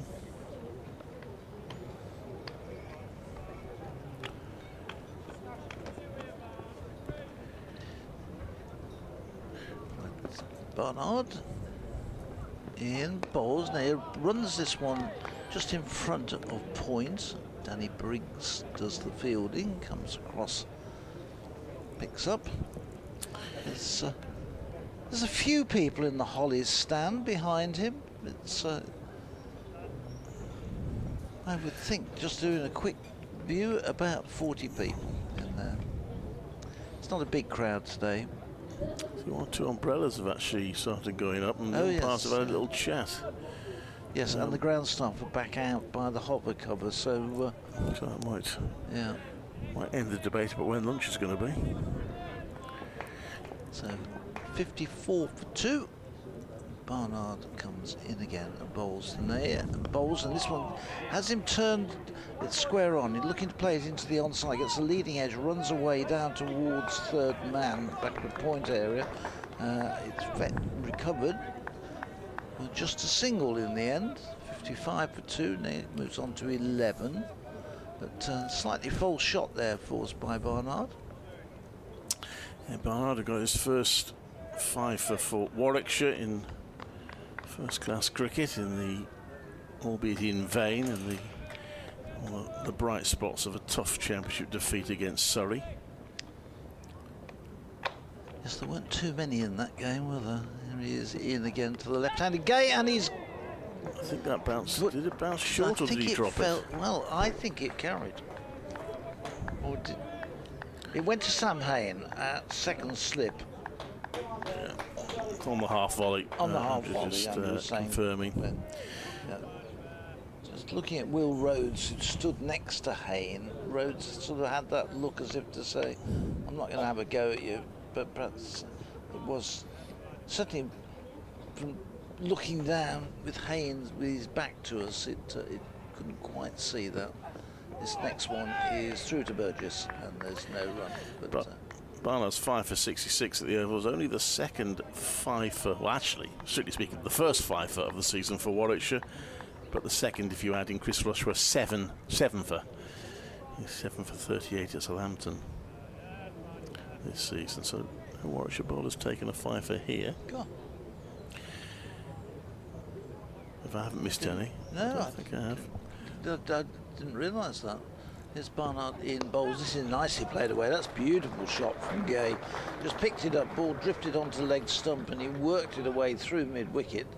Very little back lift or anything, just nice timing, and the ball skids away down to the fence. So 4 more to him. 59 for 2. End of another over from Barnard. Gay has moved on with that shot to 36. 11 to Nair, and Northamptonshire, after being 24-2, have moved on to 59 for 2, just recovering. And Gay looks a nice touch this morning. He does. 3 slips in place for Craig Miles. Warwickshire really will feel they want another wicket. Weather seems to have calmed down. 1 or 2 umbrellas still up, but Miles comes into bowl, and that's clipped in the air but safely down to long leg where there is a fielder, and Gay will get a single to take him to 36, and the Northamptonshire total to 60 for 2.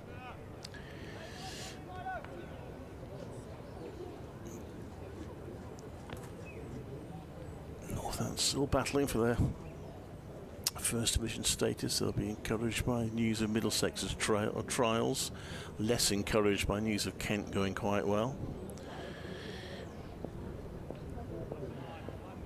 And they can keep Warwickshire in the mix if they beat them here. Miles round the wicket, bowls, and that's driven, but straight to a fielder this time from Gay.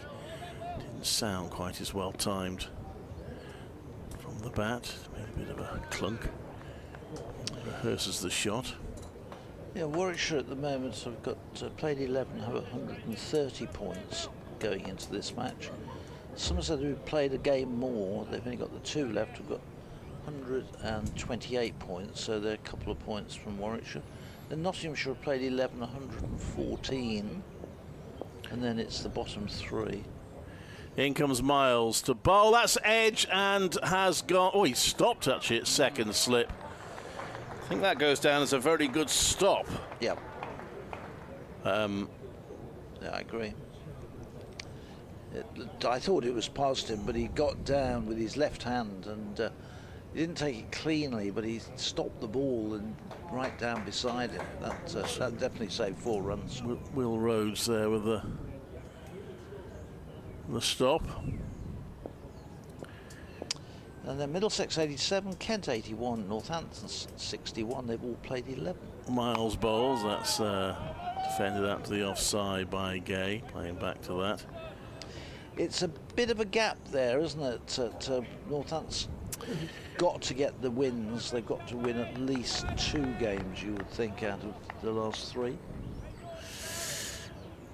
I do recall year and Warwickshire battling against relegation. We got to 3 games out. We got, well, in theory, if they win the last 3, they might be safe. But they're obviously not going to, and they did, and we're safe. So you can do it. Can be done. As Miles comes into bowl to Gay, and that's clipped to mid-on. There's no run.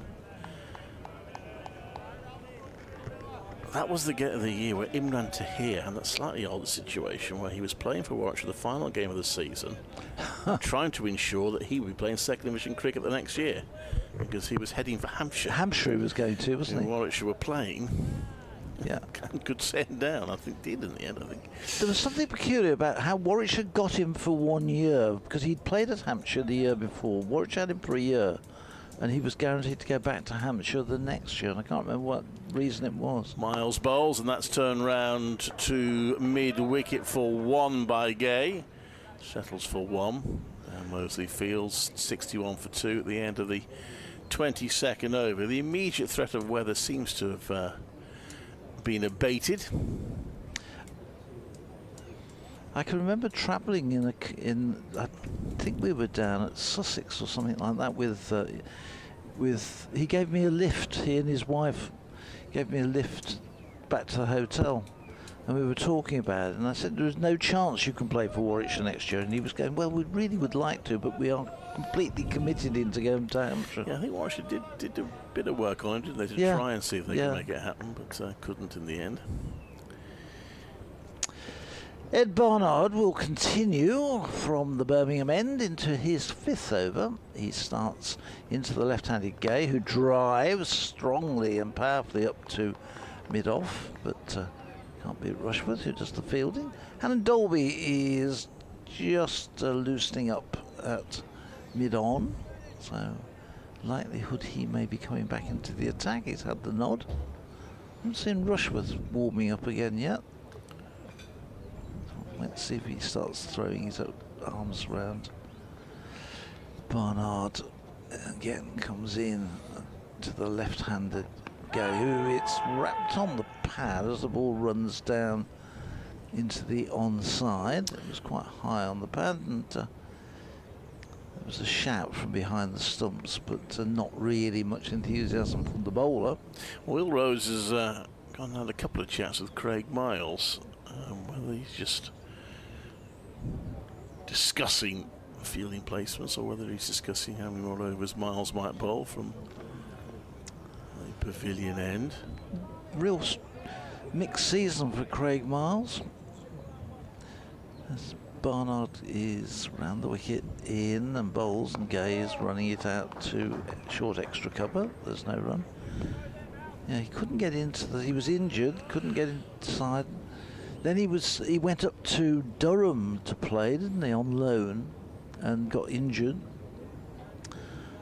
Got through that. He played some white ball cricket. It's the first championship match for Warwickshire this season. Yeah, that's right. So he's been playing in the second team. But good to see him back in the side. This one is a good delivery. Just lifting outside the off stump. Gay went across and covered it, but didn't offer any shot. Ball goes through to Burgess. Stays on 61 for 2.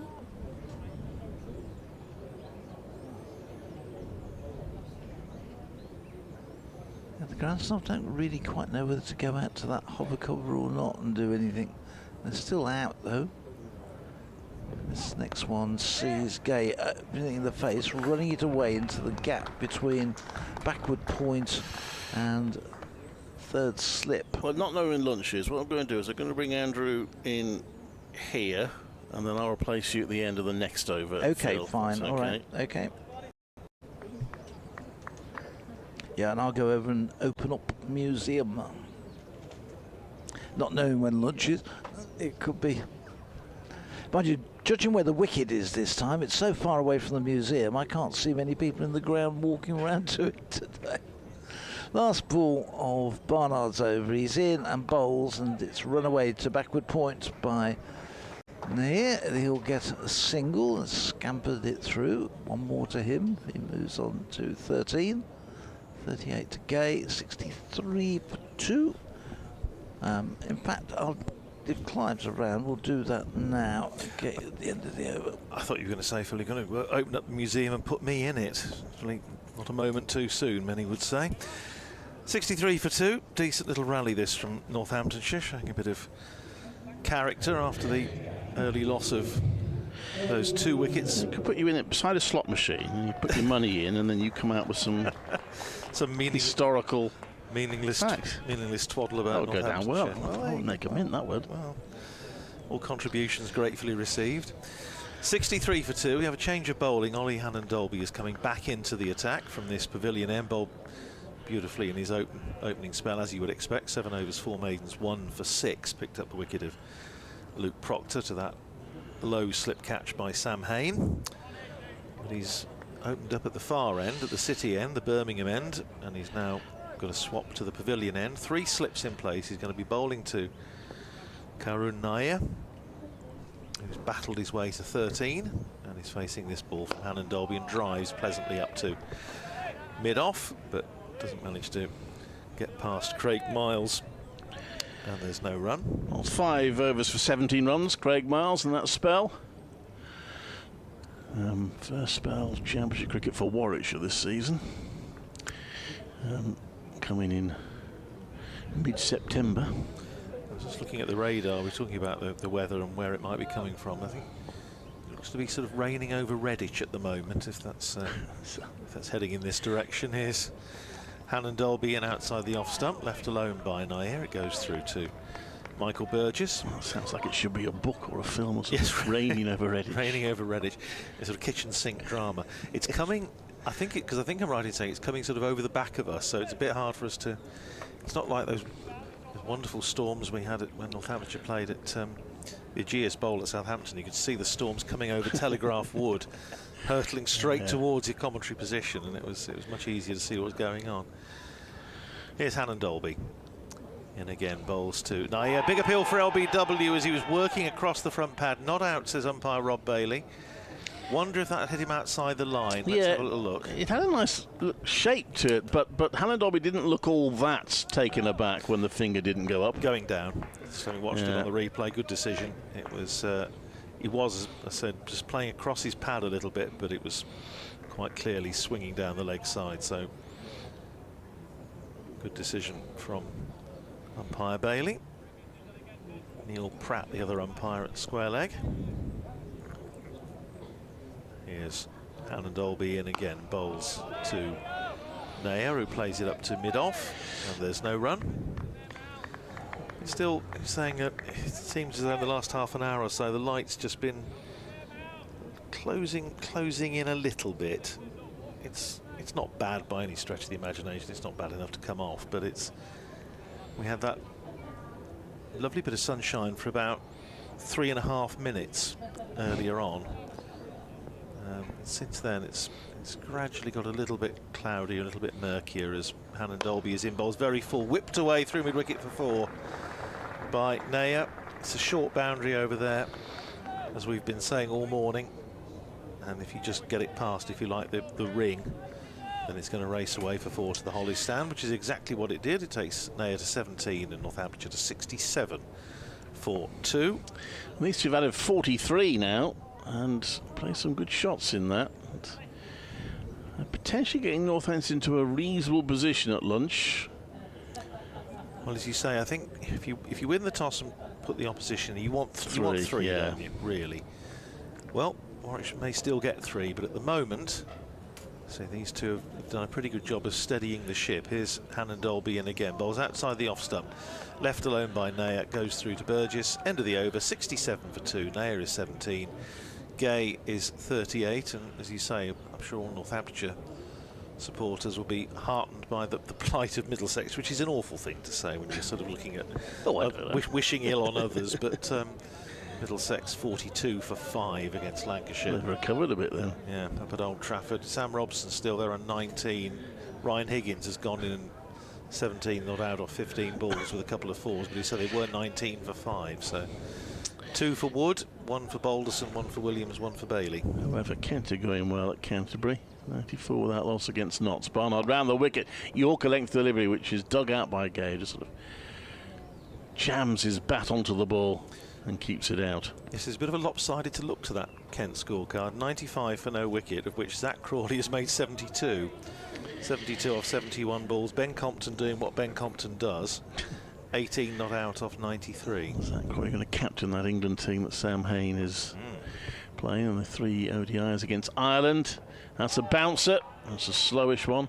And I know it's kind of a shadow team, but it is still, it's a full England one-day international. And finally Sam Hain gets England recognition that many of us have been touting for a while. The one that where it must have really hit Sam Hain in terms of whether he was ever going to break through, as Barnard comes in round the wicket to bowl, and that's pushed to mid-on. There's no run. Was when they had to pick that shadow team at the last minute, the shadow squad, because of COVID. They had to take all the original selections out and pick an entirely new one. And he didn't get selected then, which was, I mean, the one defence is that he wasn't perhaps in the best form at the time. Nevertheless, that did seem a huge oversight. And I wouldn't be surprised if it literally was an oversight. Barnard comes into bowl and there's a bit of an inside edge to mid-on, because they would have to select that team very quickly. Yes. So I suppose it's humanly possible they just genuinely forgot 1 or 2 well, you made the players. Point. You made the point at the start when we first came on air, Clive, that you were finally able to say Sam Hain his last game for Warwickshire before heading off on England duty. And I always thought it's one of the great icebreakers here at Edgbaston. You say, so why hasn't Sam Hain got into the England? Won't be able to use that one anymore. No. Barnard comes in round the wicket, and that's driven to a long on for 4 by Emilio Gay. Another good shot from him. He just sort of stabbed at it, really. Timed it well. He seems to have got something in his eye or something, or he's just taking his helmet off. I think he's okay. A bit of sweat around, but a good shot. And it's 71 for 2. Yeah, it was a handsome shot again from Emilio Gay, and he really has played some very high-class shots this morning, and hesitates to say too much, but it's been impressive so far. Ben Compton's vigil's ended, by the way. He's now out. That's played back to the bowler. There's no run. It's like Crawley 72 or 71 balls, as if he's sort of preparing for the games against Ireland. I think when I was commentating in Essex, Don Topley made the point that there's I think they're coming off now. Is that lunch? I suppose it must be. The umpire seems to be pointing to the clock, so we are obviously having lunch at 12:30. Yeah, it is 12:30. But I mean, I have to say, the light in the last 10 minutes or so, we've been talking about it getting. Yeah, it's interesting. The clock on the scoreboard, I'm not sure which one they're going on. The clock on the scoreboard shows probably a minute or so to go. And they just, there seems to be a certain amount of confusion. He pointed that direction. Maybe the umpire was saying, look, I don't know, is there a little bit of rain coming down? So maybe he was saying, look, we can have lunch now. Well, there's been no great activity from the ground staff. Well, the Emilio Gay's heading off, and Karun Nai was having a long conversation with the umpire about something, and he's now having to sort of catch up with Emilio Gay as they head off. Anyway, that is lunch. That much we can say with a certain amount of confidence. 71 for 2 it is. So Emilio Gay, so he's played really well in that session, is 42 not out. Karun Nai fought hard, battled his way to 17 not out. Northamptonshire were 24 for 2. So Clive, as I say, I think they'll have felt they've had a reasonable session. No, he was probably asking the umpires, how does county championship cricket work then? Because it is a bit bewildering for anyone who's new to it. How many days is it? So, yeah, in the end, I think even maybe slightly favouring Northants the morning session. That's at 71 for 2. So there we are. We've got a question answered now, but when lunch is. Sorry for not knowing in the first place, but we'll be back in just under 40 minutes' time with the second session of this first day's play with Northamptonshire 71 for 2 after 25 overs.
England under 19s in their first innings was the 100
This is Clive Eakin at Edgbaston, where at lunch on the first day of Warwickshire's County Championship match against Northamptonshire, the away side are 71 for 2 after 25 overs. We did have a slightly delayed start due to rain. A wicket apiece for opening bowlers Chris Rushworth and Ollie Hannon-Dalby reduced the First Division's bottom county to 24 for 2 after Warwickshire put them in. But since then, Emilio Gay and Indian international Karen Nair have steadied the Northants innings, and it looks pretty even at this early stage of the match. We are due to resume in just under 10 minutes. It doesn't look like we will, though, as there is a little bit of rain falling, and all the covers are on. Northants 71 for 2.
400, I reckon, based off time.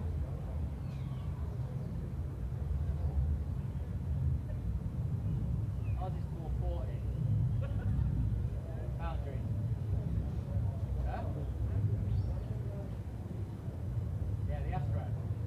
The Astro.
Where you staying?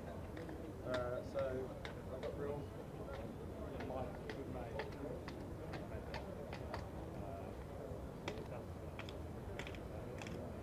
I'm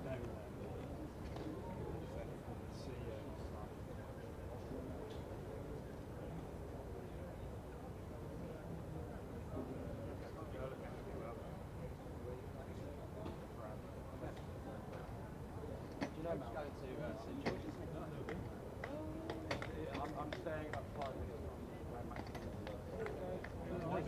West Coast going to Sydney. My mate.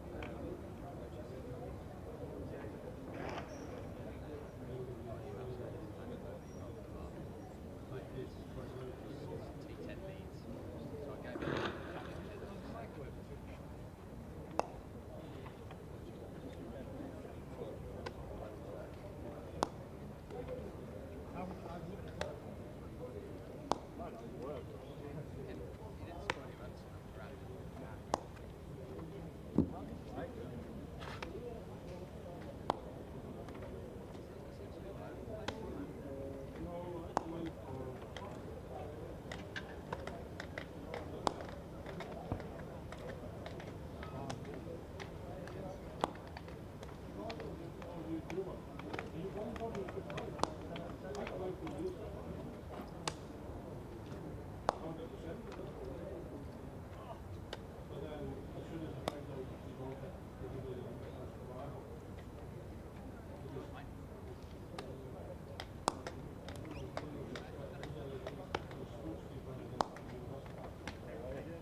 Once nationalised heroes such as Edgbaston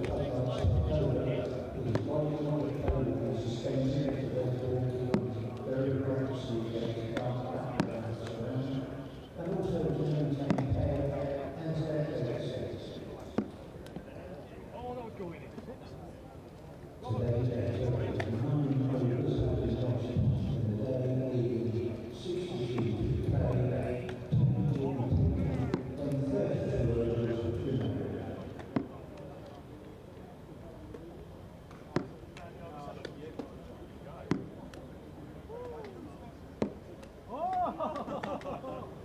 Right, I'm not hanging.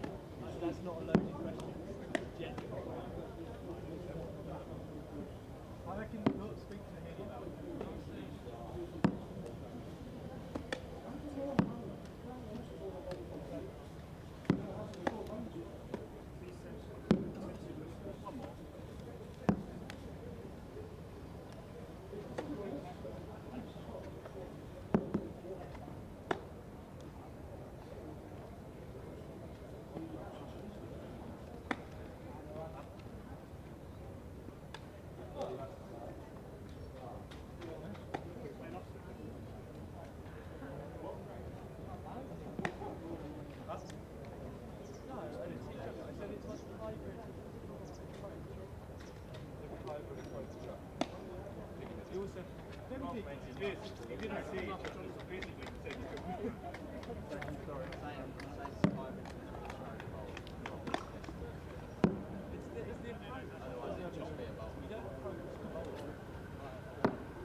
Wearing it forever then.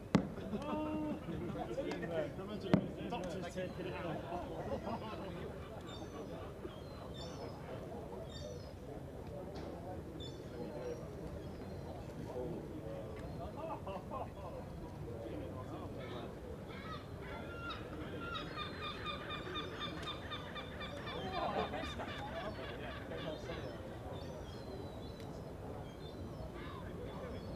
Look, there's.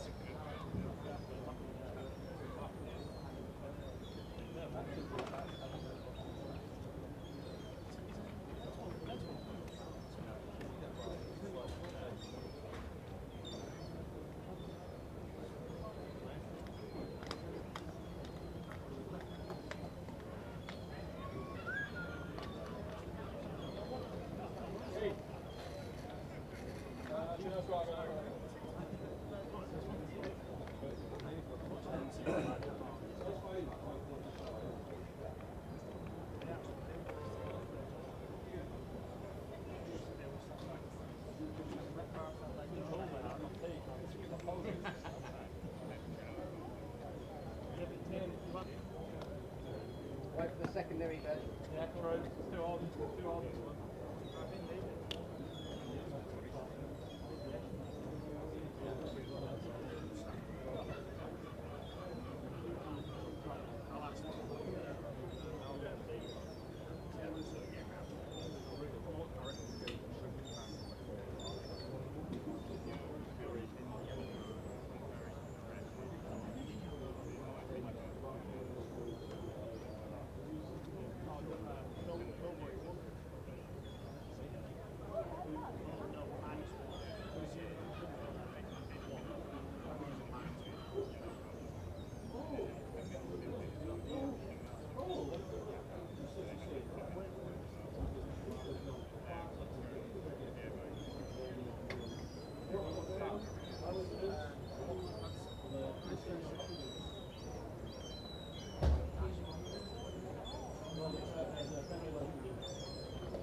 it's the hover cover being sparked into life so it can be taken off the pitch, because after a little bit of a delay after lunch, pleased to say, we are about to resume here at Edgbaston on the first day of Warwickshire's LV Championship match against Northamptonshire.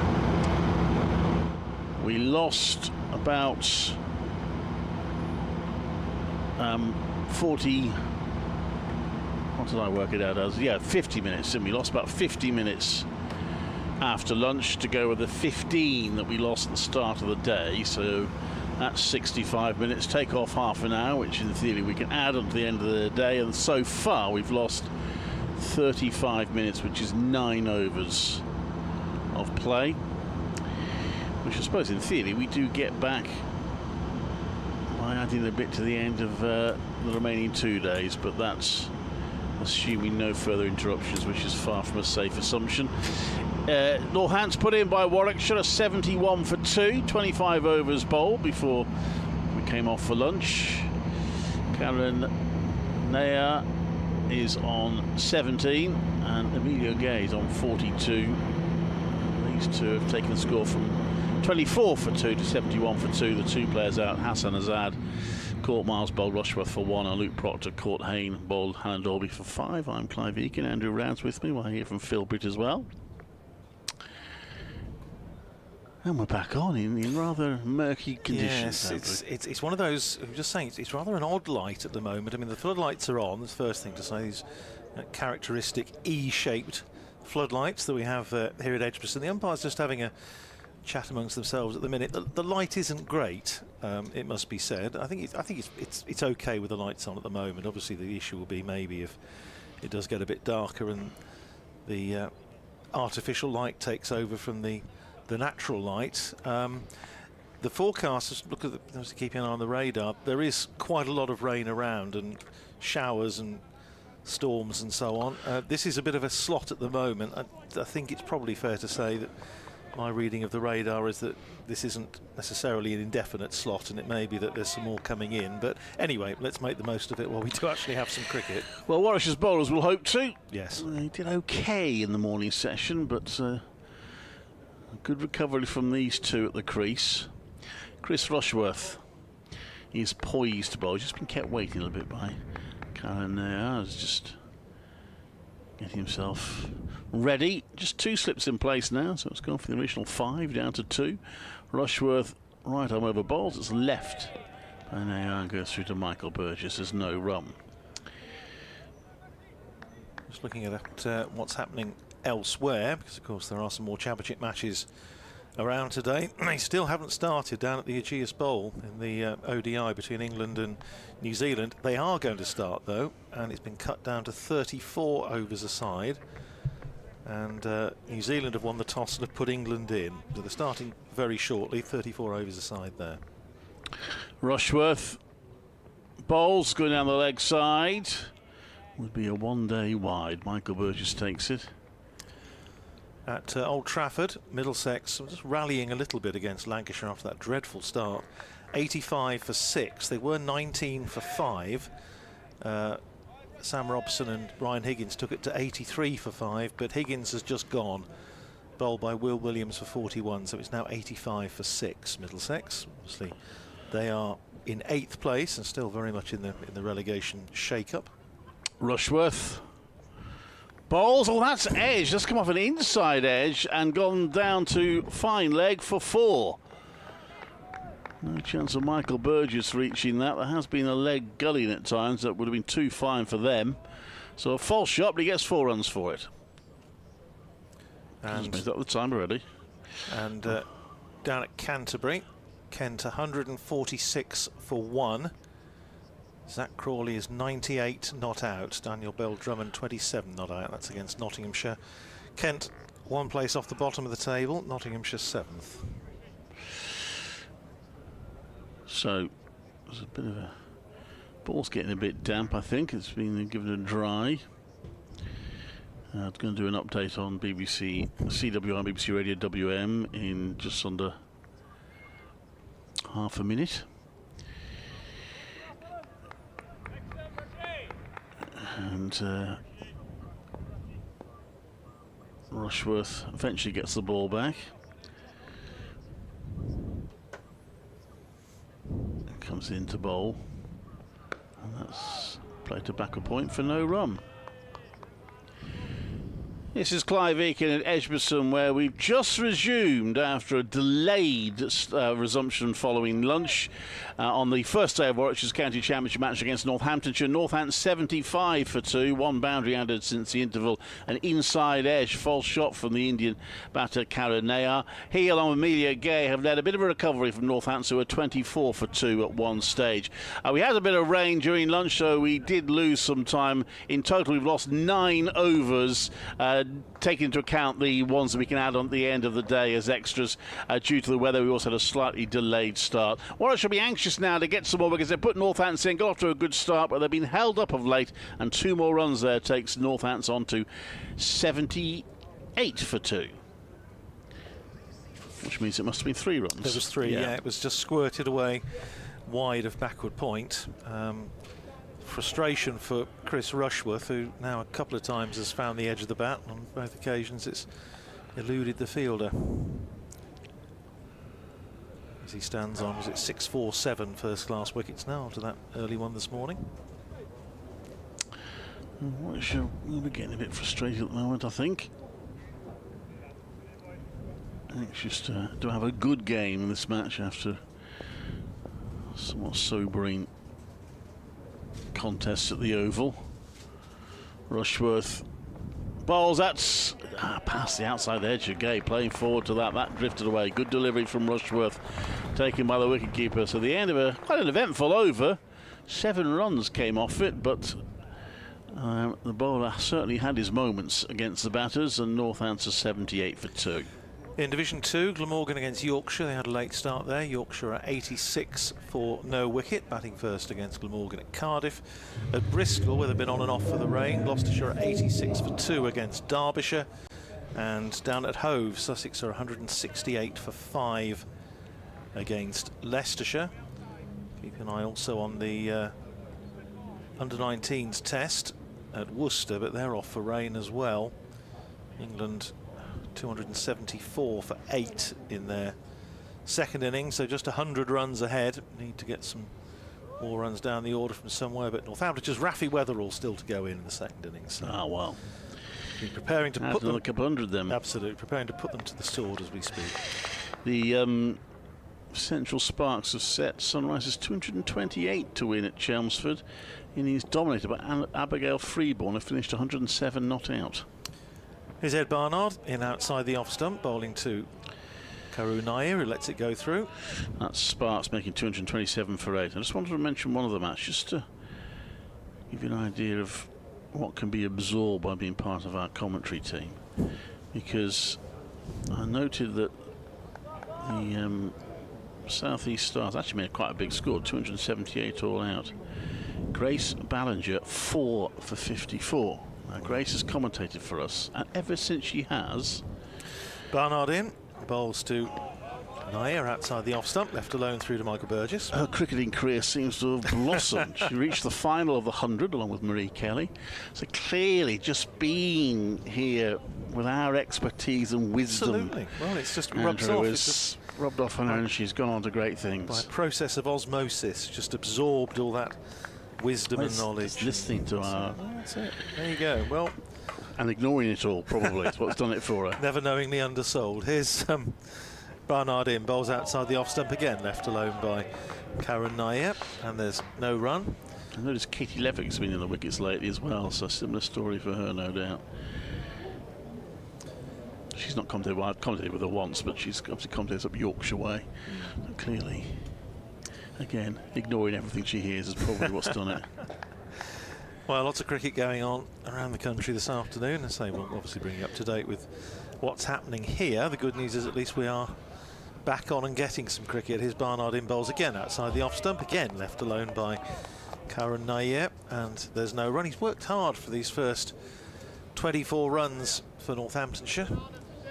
On Northamptonshire debut, of course, if you're just joining us, the 31-year-old Indian brought in by Northamptonshire for the last 3 championship matches of the season, replacing Sam Whiteman, the Australian, who's gone home. His match. The last match against Lancashire was his last in county colours. Here's Barnard it again, bowls to Naya, who runs it down past Gully. They've come through for one, that's all they'll be, as it's chased down towards the boundary by Craig Miles, who gets a returning quickly, and it's just a single. 25 to Naya and Northamptonshire, 79 for 2.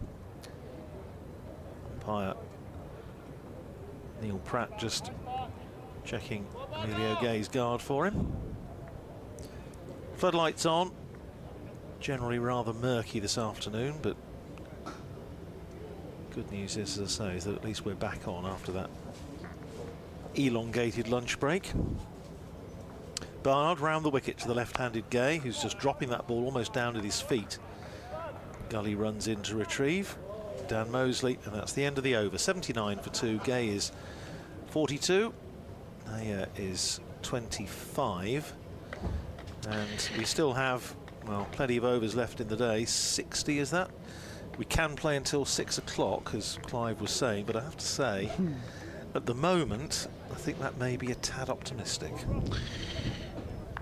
These two have completed the 50 partnership since lunch. 55 added now. This third wicket, important partnership. One that Warwickshire are anxious to break. Rushworth will try and do so, running in from the pavilion end, and that's played onto the onside by Naya to mid-on. Decent delivery, accurate delivery. Naya just pushes it away from him. He got a little bit of walkabout.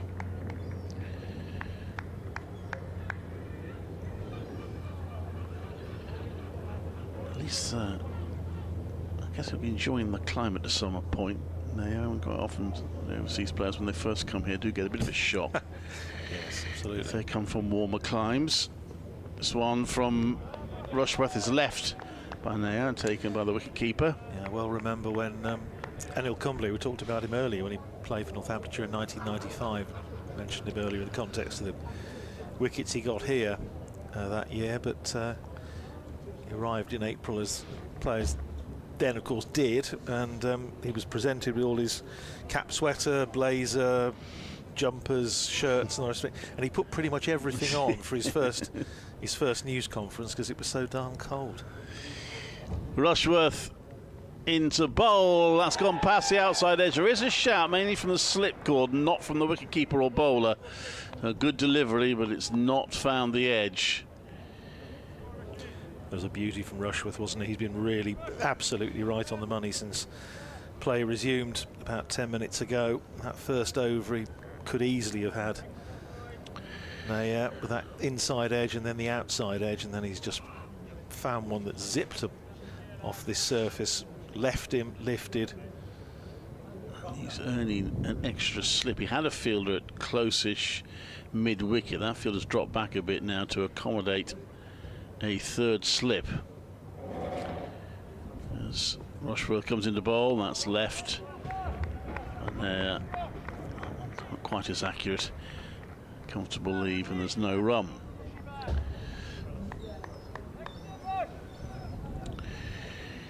Penultimate home championship match for Warwickshire. It's been an up and down sort of season. As I say, they played very well with the white ball for the most part, but unfortunately didn't quite get over the line in either competition.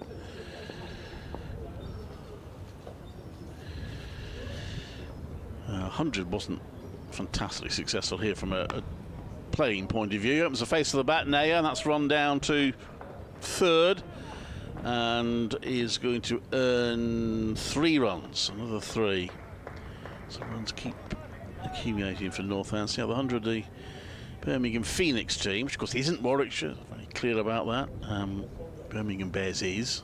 Quite why they continue to call themselves Birmingham Bears is still a mystery to me, but it is Warwickshire. Birmingham Phoenix, of course, isn't. It's a separate team. But they had a fairly torrid 100. The women in particular, I'm afraid, lost 7 of the 7 games that they managed to play. The men did salvage a little bit right at the death as Rushworth comes into bowl to Gay with 2 slips in place, and that's just clipped down to fine leg for 4. Just strain on the leg side, and Gay just got a glance onto it.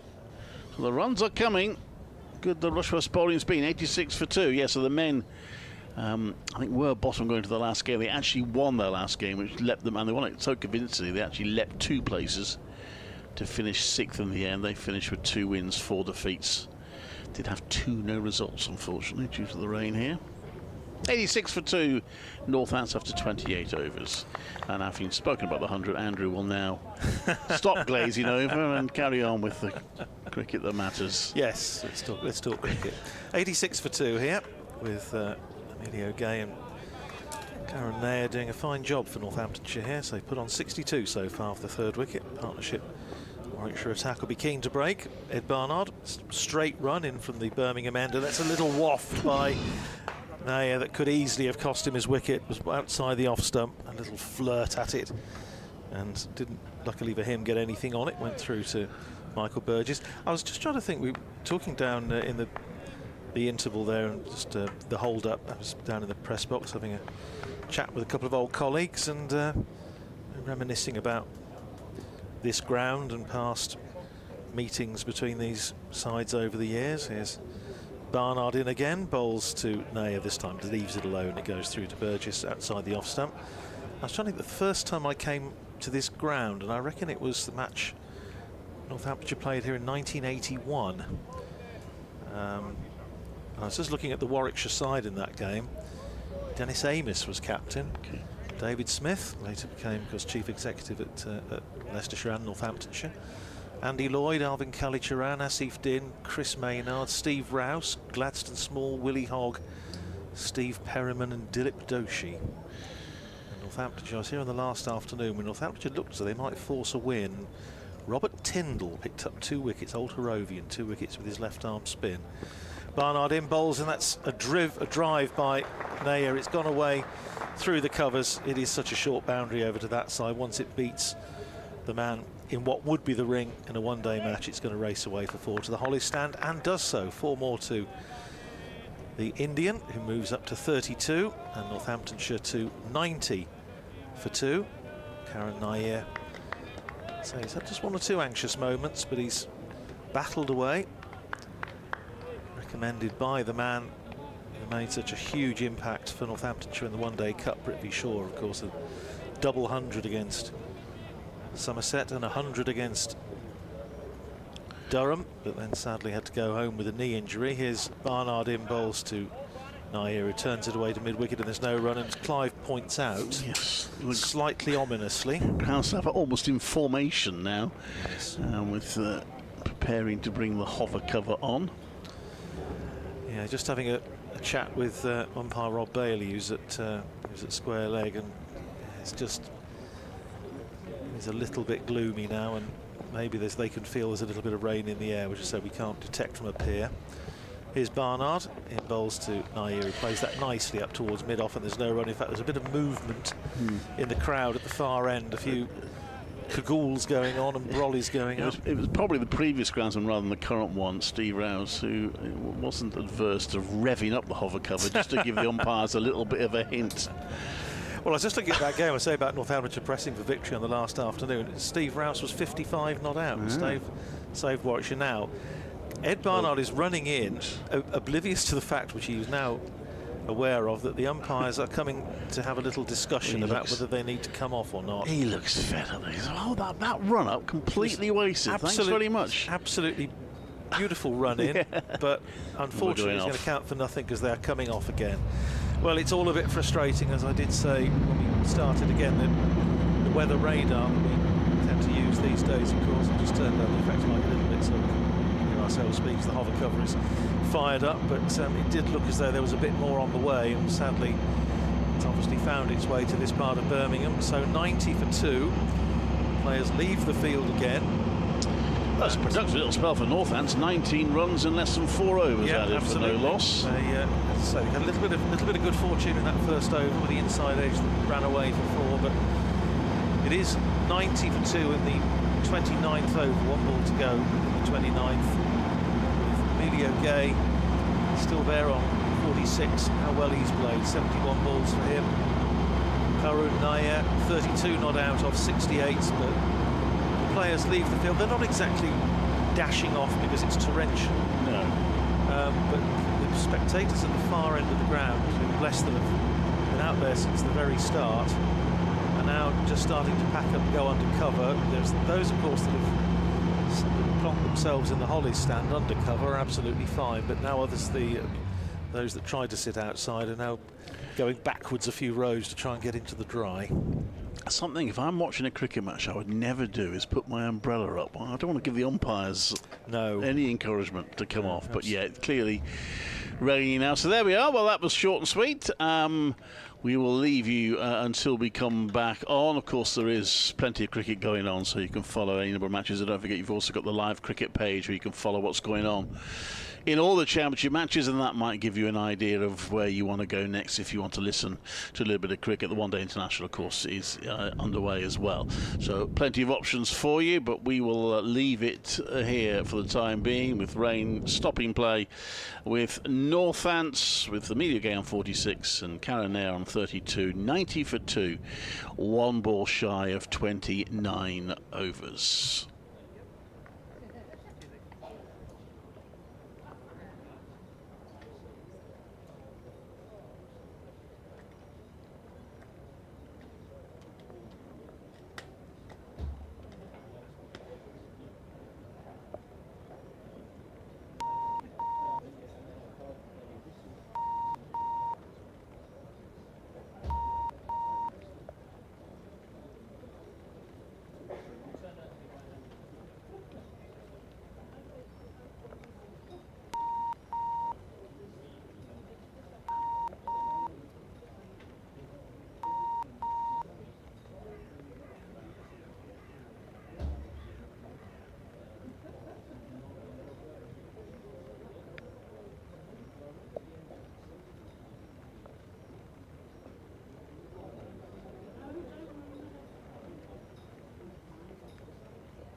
This is Clive Eakin at Edgbaston. Well, we've had a bit of a frustrating afternoon on the first day of Warwickshire's County Championship match against Northamptonshire. Just one ball shy of 4 overs has been bowled since lunch, during which Northants have reached 94-2, having been put in by Warwickshire. Rain, not heavy rain, quite light rain, has kept us off since then. It does look as if we may be getting back on fairly shortly. The umpires have been out, haven't had an announcement yet, but the hover cover you can hear now is being revved into action and is about to be taken off, so it looks like we're going to get some more play shortly. When we resume, Northants will be 90 for 2 in the 29th over.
Well, good afternoon. Welcome back. We're back on. We had a short session after lunch, and apologies, I believe that we lost the, I don't know when it happened, but we did lose, if you're listening on the BBC stream, we did lose the connection for a while. I know we had it at 2 when we resumed, but it had gone by the time we finished. So apologies if you missed a bit of that, but hopefully you got us loud and clear now, as Northampton will resume their innings, 90 for 2. I'm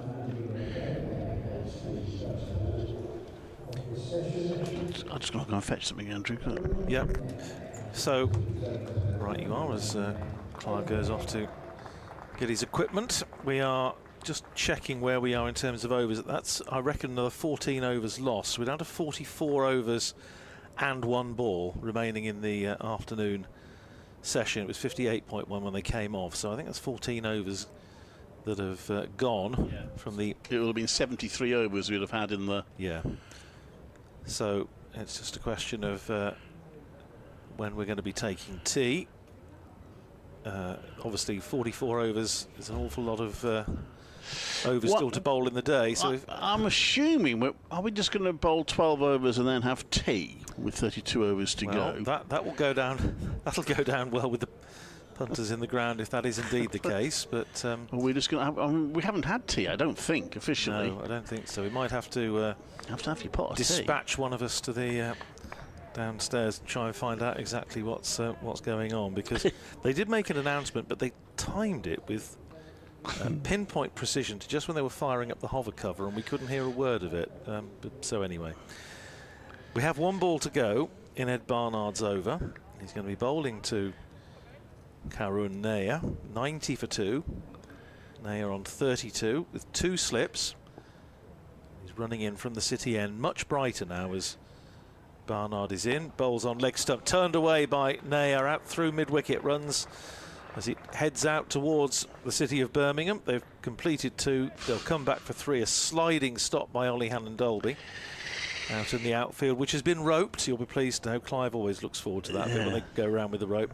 So technology. That's 3 runs off the first ball of this latest session of play. It's 93 for 2 with Gay on 46 and they are now on 35. Well, Ed Barnard was absolutely livid at the end of that delivery. He kicked the air in frustration because he came running in, if you remember, to bowl the last ball of his over when the umpires, mid-run-up, decided to chat and come off due to rain. I mean, thinking back, they could have just let him bowl the ball and then worry about it afterwards, because it wasn't raining heavily.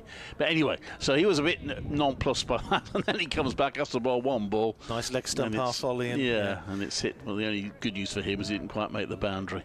I mean, it's worth stressing to people listening at home that the rain has never been heavy. It's been drizzly rain. I was seeing some of the conditions over in my part of the world over a bit further east from here, and they've had some really heavy rain, but that hasn't been the case here. Well, Chris Rushworth has one of the wickets so far, comes in to bowl, and that's a little push. A good run. They get a bit of an inside edge on that, but they went through straight away for the single, which they take. And Northampton had 19 runs in just under 4 overs in that short session after lunch. They've started moving the scoreboard nicely, and just getting a bit frustrated now, I think, having started off pretty well. Got 2 wickets in just over 10 overs at the start. Hassan Azad rather gifted his for a while off Rushworth. Luke Proctor was edged. Hand always delivered a good low catch from Hayne. He went for 5. That one he's stretching a little bit, Gay, to get to that, and doesn't time it perfectly. He plays it to mid-off for no run. Will Rhodes fields there.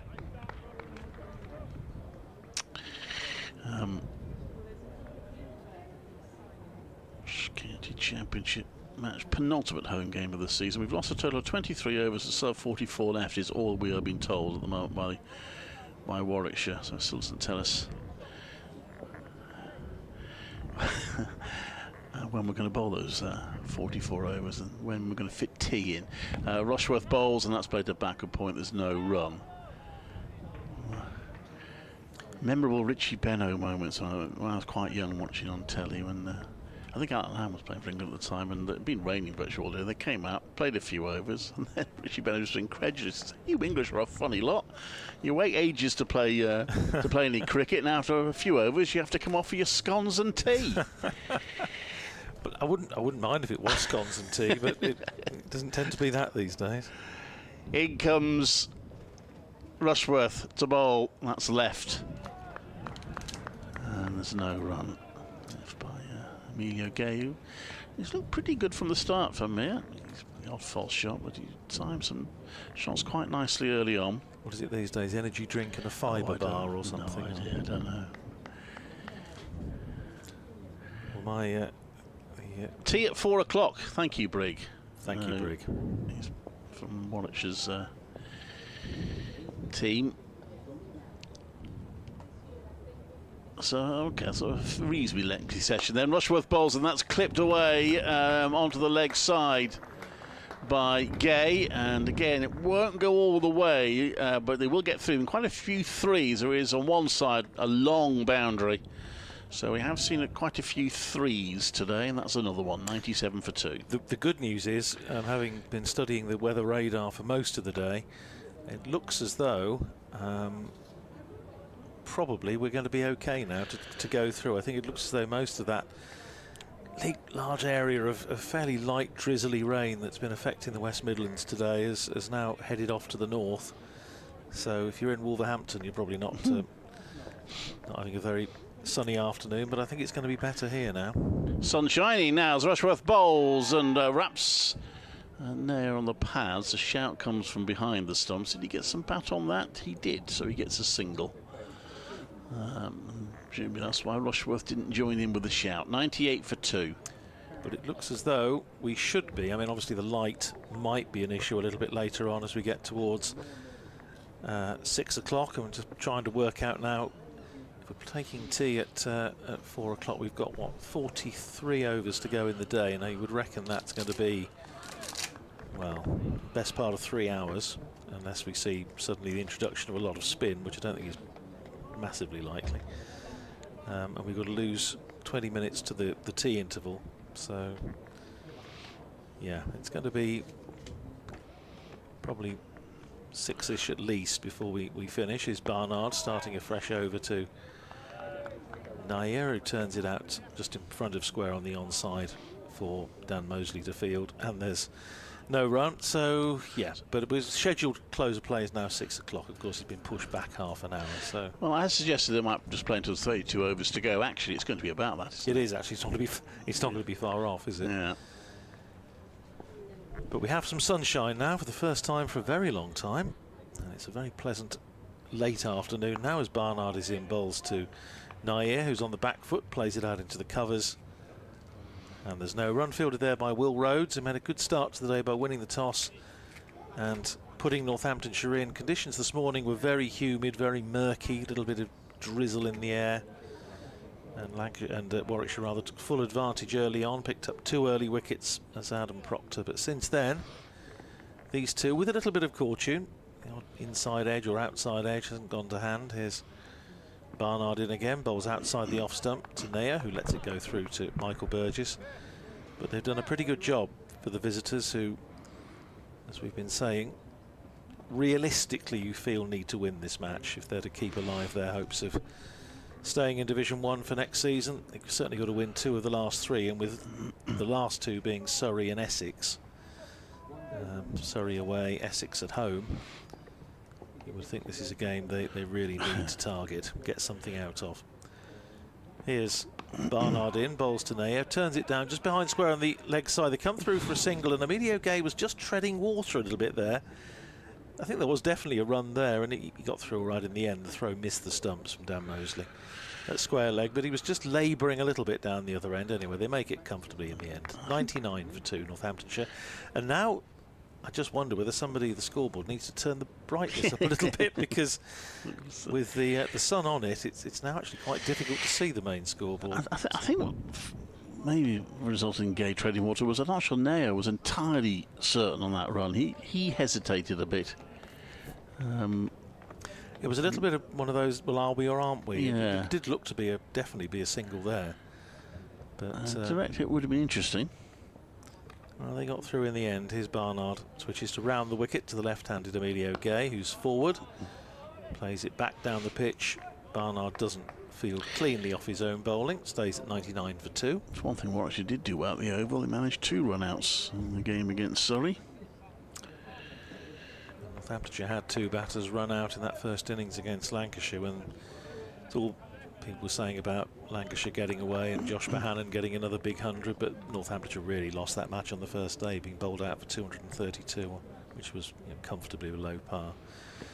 Here's Barnard in again. That's a beauty. To Gay, beats him outside the off stump. He was pulling his bat inside the line, but I think it was a posthumous leave because it was already gone past the bat, I think, when he just pulled the bat inside the line. End of the over, 99 for 2. Gay is 49, and Karun Nair, who's had to work hard for his runs today, but he's done a pretty good job. He's on 38. We talked about the England under-19s game earlier at the Oval, at Worcester rather, and England have really pulled out the stops since they've been back on today. 333 for 8 in their second innings, so they're 159 runs ahead as somebody drops a clanger down below us. And of course, still roughy weather all to go, so it's an interesting game. It is. Chris Rushworth comes in to bowl, and that's driven by Naylor towards the short boundary, and it's going to go all the way for 4. So it'll push onto the leg side, and Rushworth's looked threatening. That's 100 up for Northamptonshire. Rushworth has looked threatening, but he has been going for a few runs of late. I'll try and do my mathematics correctly this time. 187 balls for the 100. Don't think there've been any no balls, have there? Nope. So, what did I just say? 187. 187, yeah. Which means that the second 50 took just 70 balls. And they didn't lose any wickets in that time.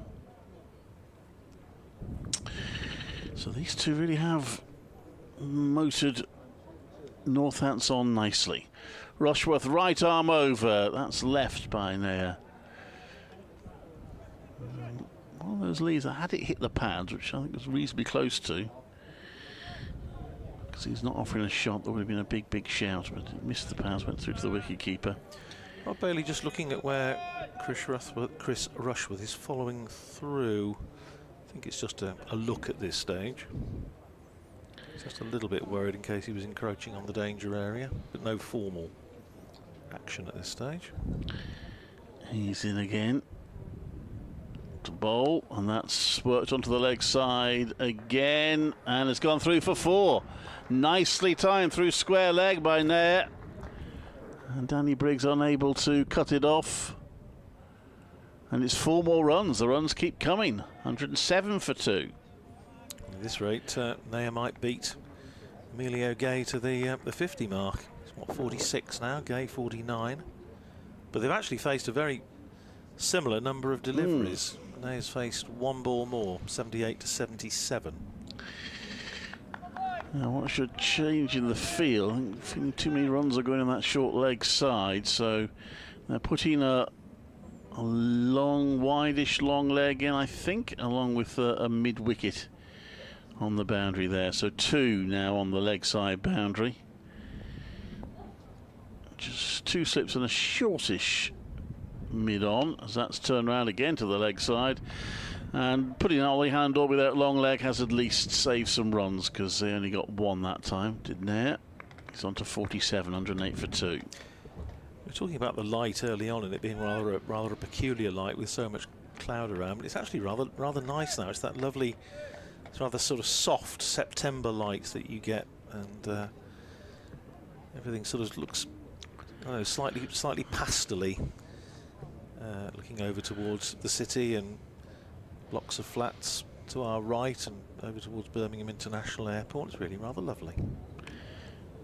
And Rushworth now coming round the wicket, bowls, and it's turned round to the leg side. Oh, that might have been a tight run had it been picked up cleanly, but it wasn't. So in the end, they're through comfortably, and it is a 50 for Emilio Gay. It was Ed Barnard who If he picked it up cleanly, he would have had a shy at the stumps. We've only had one stump to aim at, but Emilio gave through to a very impressive half-century.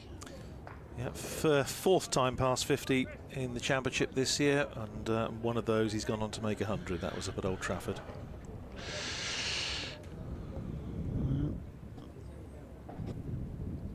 He's done well. That one's left. There's no run. It was 7 fours, 70. Sorry, 8 fours, 78 deliveries for his 50. End of the over, 109 for 2.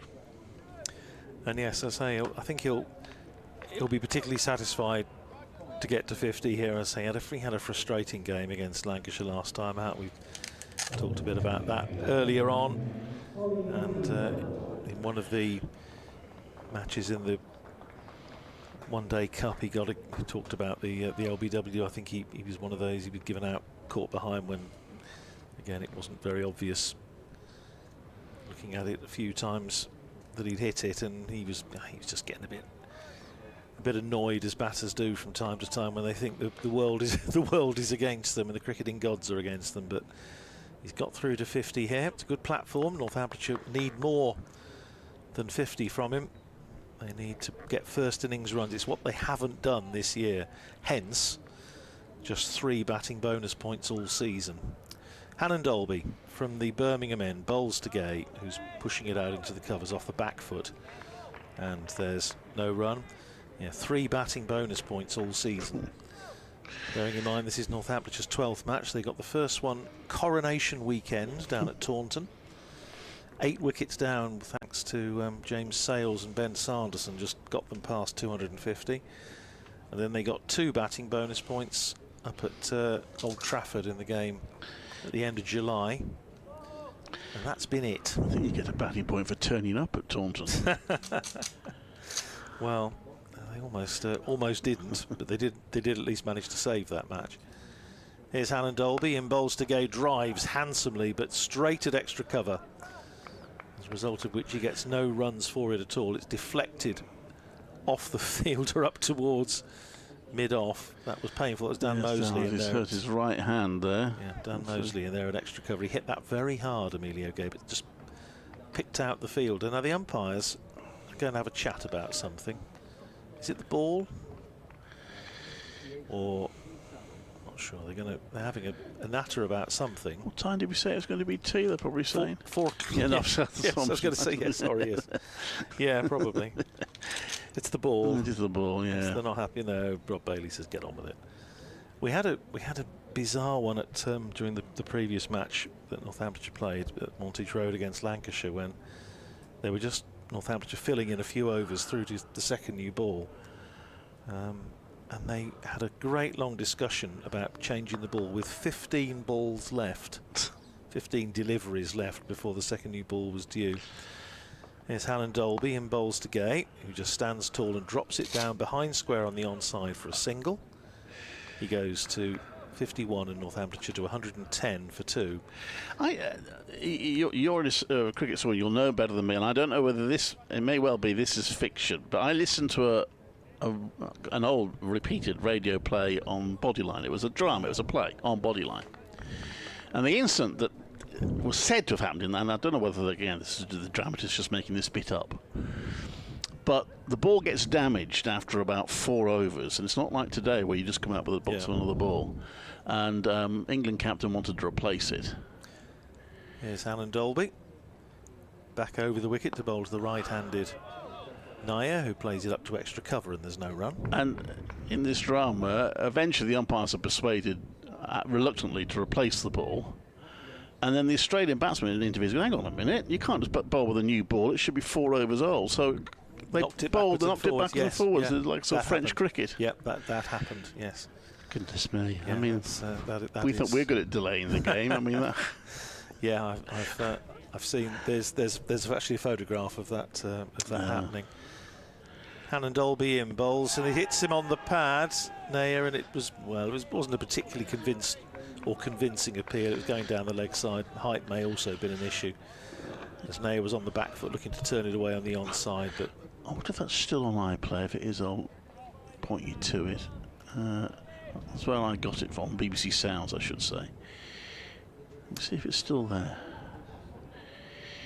Well, we had the bag of balls, replacement balls, on a few times at Northampton during the last match. Is Alan Dolby in outside the off stump. Nair leaves it alone, goes through to Michael Burgess. End of the over, 110 for 2.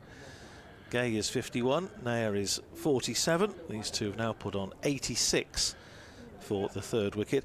I have to say, though, a few of those changes of balls were necessitated by Tom Bailey in pressing on the third morning of the match, looking to pile on runs and build Lancashire's lead, hit 2 or 3 out of the ground.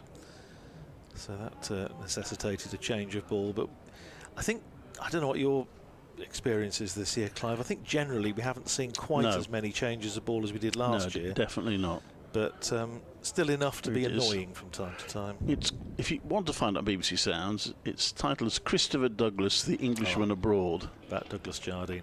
Christopher Douglas wrote a fantastic biography of Douglas Jardine, which is, if you like the history of the game, it is a super read. Well, he's written this drama. I say he's written it. It was 1980 originally. Yeah.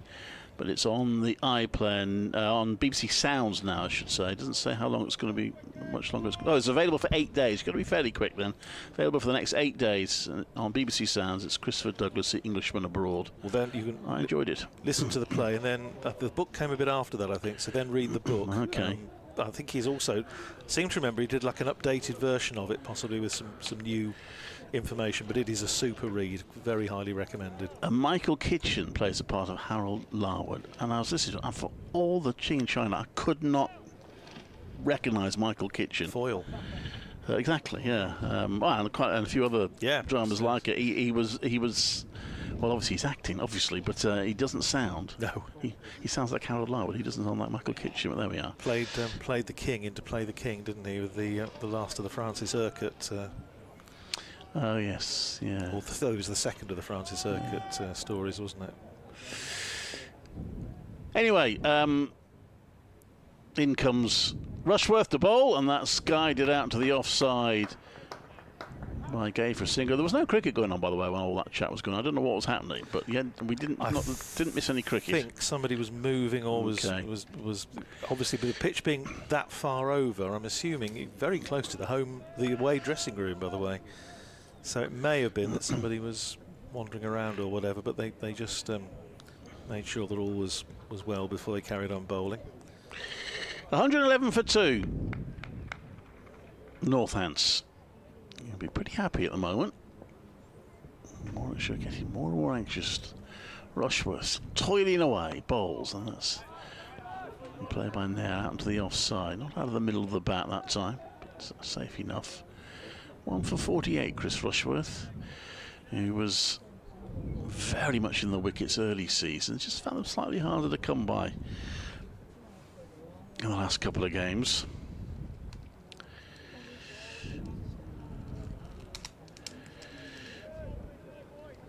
Turns and runs away from the pavilion. To ball to Nair. Nair guides that into the slip-cordon area. It's a good stop, tumbling stop there, which restricts him to 1 run. Good work by Dan Mosley to stop that going past the slip-cordon towards third. 112 for 2. England are rallying a bit in the ODI. They were 8 for 3 and 28 for 4 against New Zealand. Remember, that match has been reduced to 34 overs a side. They're now 98 for 5 in the 20th. Moeen Ali 28 not out. Liam Livingstone 26 not out. Rushworth on the wicket balls that's driven to mid-off by Gay. Won't get a run for that. So the idea of not having your international players playing 50-over cricket ahead of 50-over World Cup's going really well, isn't it? It's just had the desired effect. Sorry. 112 for 2.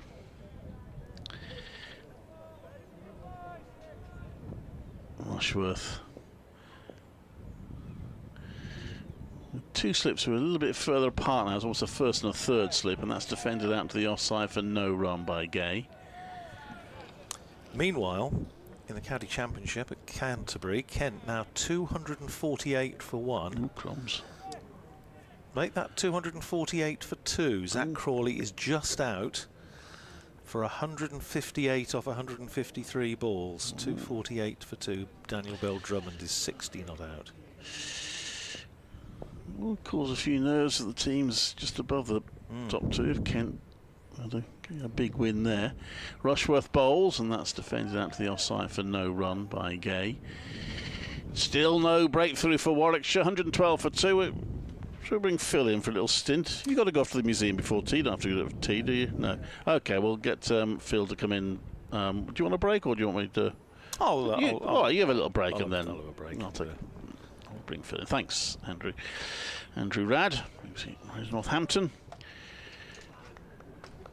112 for 2 is the Northants score. And Ollie Hannon-Dolby comes steaming in, and he's appealing for an LBW here. He certainly hurried Nair up there a little bit. It was an impassioned appeal by Hannon-Dolby. It didn't get a huge amount of support from his teammates. He was kind of a lone voice there, and his request was answered in the negative. 112 for 2. Phil Britt joins us. Good afternoon. It is a nice afternoon now. We don't think they need the floodlights on anymore. Yeah, probably not. I might as well finish this over. I'll swap ends now. Hannon-Dolby comes into bowl to Nair, who guides that to point, where it is stopped. Not cleanly by Ed Barnard, but he does the job. There's no run possible. 112 for 2. They're finding it hard going, the Warwickshire bowlers. I thought there'd be a bit more in it for them, but after that first half an hour, 3/4 of an hour, it's been these two have batted really sensibly. Down to 1 slip now, and a shortish mid-wicket. Hannon-Dolby is in, and that wraps Nair on the pad, so that's going down the leg side, so no appeal this time from Hannon-Dolby. Sam Haynes, the fielder at the shortish mid-wicket position, fields that, and no addition to the score. I mean, he's been very tidy, Hannon-Dolby, whereas Chris Rushworth, uncharacteristically, has gone for runs. Hannon-Dolby's conceded 11 runs in 9.5 overs. So he has been miserly. Yeah, indeed. He's in again to bowl. And that one's clipped to mid-on. Slightly over pitch. Could have conceded runs there, but no, didn't manage to get it past the fielder. Will Rhodes fields it at mid-on.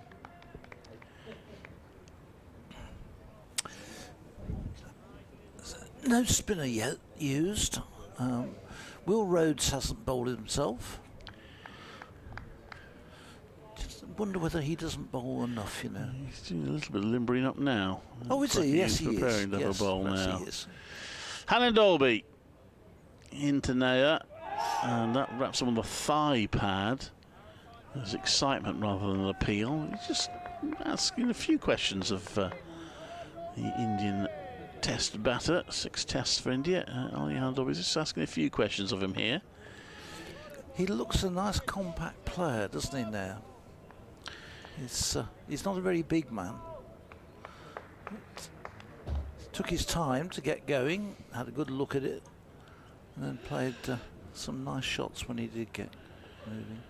Hannon-Dolby into bowl 2. He leaves that. And there's no run again. Another tight over from Hannon-Dolby. It's 112 for 2. Nair's on 48. Gay has reached his half century. He's on 52. 35 overs bowled. And Northamptonshire are 112 for 2. It looks like Will Rhodes is going to come in now from the pavilion end. So, Warwickshire looking for a breakthrough. They got 24 for was when the second wicket fell, when Luke Proctor was caught at slip. 1 or 2 people still not entirely convinced that that ball carried to Sam Haynes at slip. Who isn't? Andrew was saying that he'd got 1 or 2 people on Twitter or on the feed saying it's that... very difficult to tell from a feed, I would suggest. Anyway, it doesn't really matter, does it? It's whatever we think, it's out. So here's Rhodes. He's going to be bowling to the left-handed Emilio Gay, who is on 52. 112 for 2 as in comes Rhodes for his first delivery, and he thinks he's got him caught behind. So does Michael Burgess. It was a very loose shot from Gay outside the off stump. It was a full ball, a looping ball, and no great pace on it, but Gay went sort of almost sort of half-hearted at it. There was no great purpose, and the ball went through to Burgess. But Rob Bailey says not out. Seem to be stretching for it. Wicket-keeper and bowler were the two that were most confident. Whereas one's been interested to see whether they would have reviewed. Yes, and again, this one is no doubt on this one. He drives it out to short extra cover. When Danny Briggs does the field, well, stops it. He doesn't field it, he stops it, and the ball goes in the end bouncing out to mid-on, where Chris Rushworth does tidying up, and there's no run.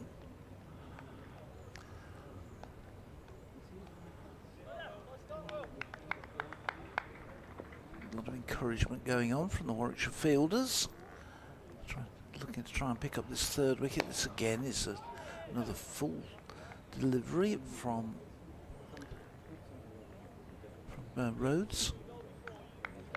So looping down and just bouncing on the half volley, and Gay will probably feel he may have missed out on that one, getting that one away. That's another dot ball. 112 for 2 it remains.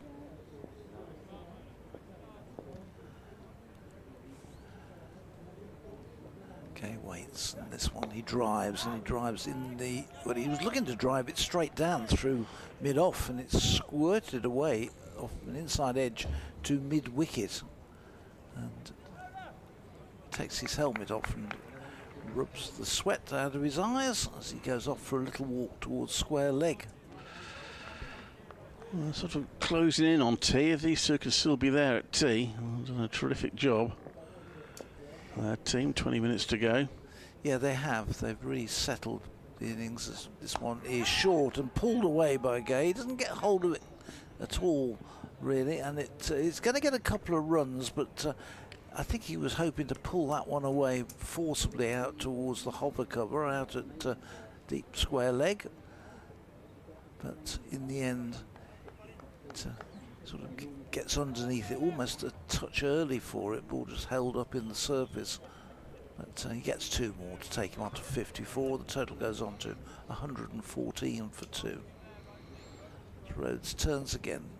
The final ball of his first and opening over. It's full, and Gay is forward, plays it back down the wicket defensively, and fielded by Rhodes. It's end of the over, 114 for 2. Bit of applause for Rhodes.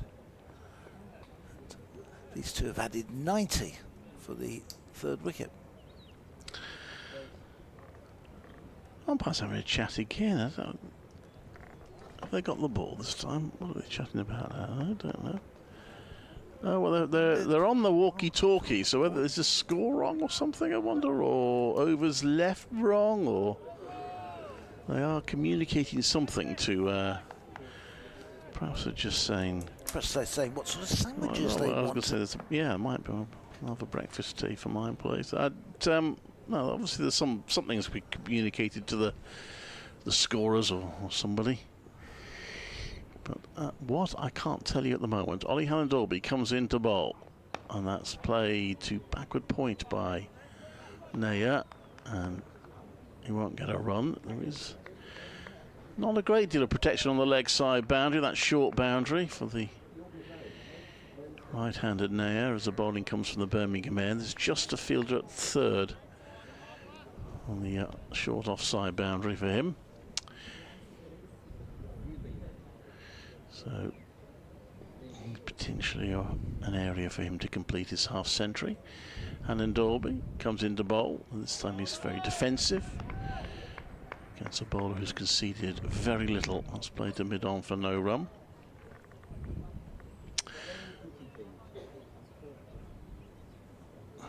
reliable Ollie Hannon-Dolby. He's got through some work again this season, Yeah. hasn't he? He's, and of course he played in the 50 over side, and the lights are going out. The floodlights have been turned off, which is good news. Playing the last couple of T20 games as well, didn't he?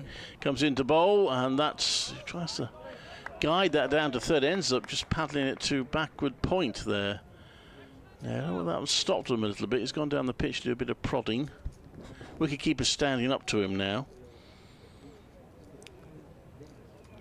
He opened the face on the bat there to try and run it, and in the end, I think the ball again held up in the surface. It was just banged in a little bit shorter by Hannon-Dolby, who's still only conceded those 11 runs off in his 11th over. Tall Yorkshireman comes into bowl, and that's played onto the onside. Sam Hain scrambles across to field it. It's another dot ball.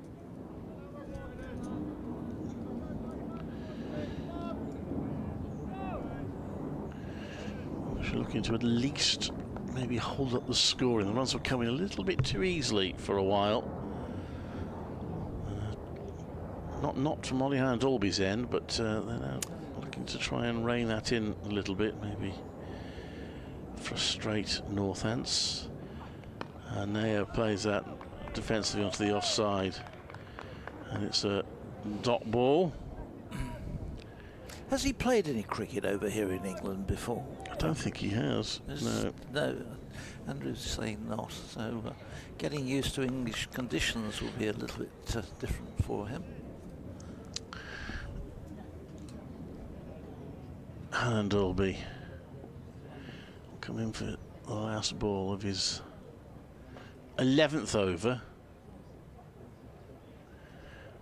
He runs in and bowls, and that's played back to him. So yet another maiden, his 6th maiden in 11 overs. And runs have just dried up a little bit, just two rather than the last 3 overs for Northamptonshire. But these two are still rock solid at 114 for 2. So Warwickshire looking to try and get this breakthrough. Haven't yet resorted to Danny Briggs for spin. But, the sun comes out. We think at some stage in the not too distant future he will be given a bowl. Warwickshire really struggling to break this 3rd wicket partnership. As Rhodes comes in again, 2 slips waiting, and Gay goes back. This is short and flies past through at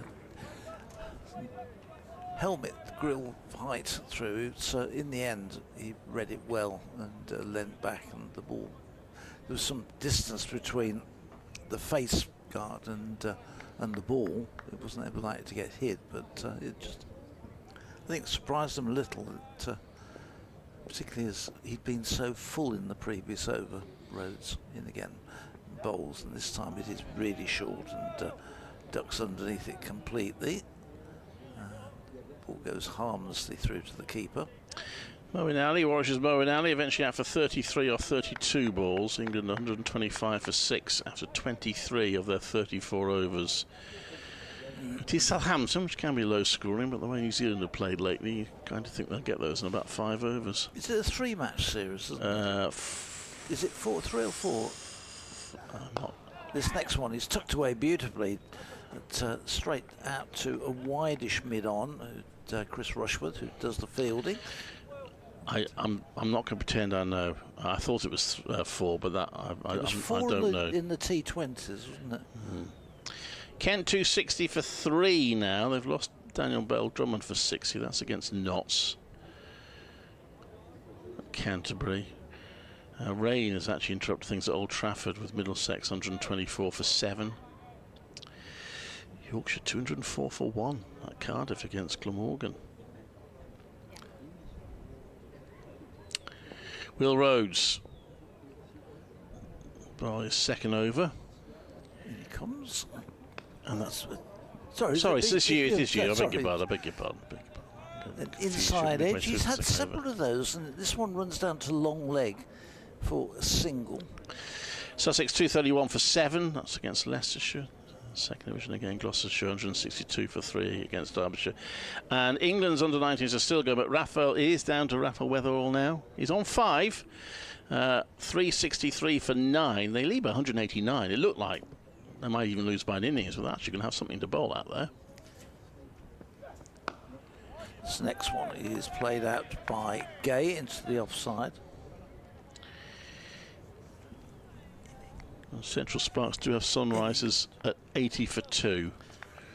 Right, we've just got a little bit of correction on there. He has played twice before in England, once against the West Indies A and once against England Lions when he was touring with the India A in 2018. Yeah, but he's not played No. for an English team. I thought that's what you meant. But No, what I meant was he'd not played Okay. in these conditions on English pitches. But thanks, Andrew. End of the over, 116 for 2. Hannon Dolby continues to be miserly, just 11 from 11 overs. He's had half a dozen maidens in there, so he's keeping it really tight. And he's going to bowl another over. And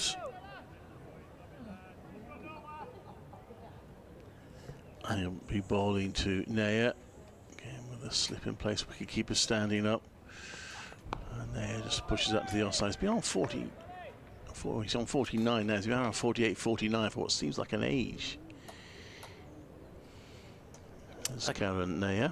I can answer my own question as well. It's a 4-match series, England-New Zealand. They've got the next match on Wednesday at the Oval and the final game on Friday at Lord's.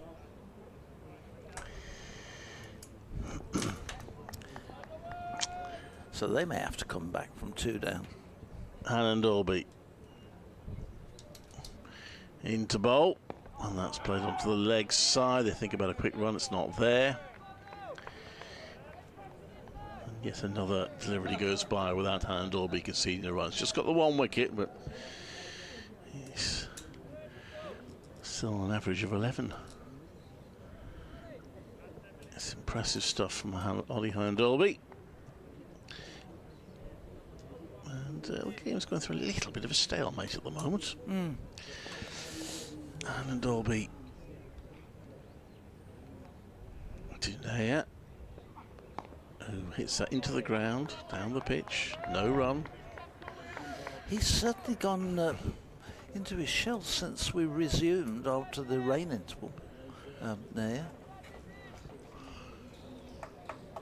He started off, actually, because he started on 32, and he moved quite quickly to 48. And Andrew commented that he was he could overtake Gay to get to 51st, but since then he's dropped anchor, really, hasn't he? I think the bowling has become tighter. Hannon Dolby in, and that's left. It's gone past the batter. Michael Burgess just gets some glove onto it, stung his hands a bit, I think. He did enough to prevent it going for any runs. Hurt a bit, he's wincing there.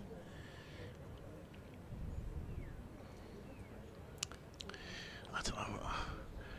Wicketkeepers are funny. I mean, fancy doing that job when the ball's been hurtled at you at huge speeds and you've got to catch it every time.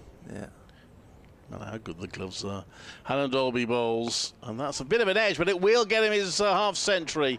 Naya, it's not going to go all the way to the boundary, but he will get 2, and 51 not out, and that's come off 103 balls for Naya, and he has hit 7 fours in just a minute shy of 2 hours at the crease. So fine innings from him. Yeah, well done to him. 118 for 2. And Hannon Dolby a bit cross. You can see 2 runs off that ball. Bit of black smoke coming from... Yeah, I think somebody's left the toast on a bit too long over there. It's Hannon Dolby bowls and wraps on the pads. It's a strangle appeal. I think that might have been bat onto pad.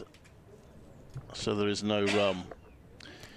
118 for 2.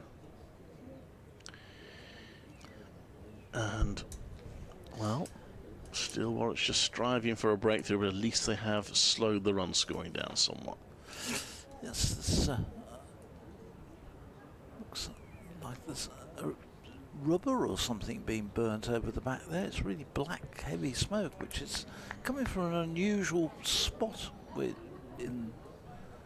around here. You wouldn't normally expect to see a fire like that there. Let's hope it's nothing too serious as Rhodes starts anew over from the pavilion end.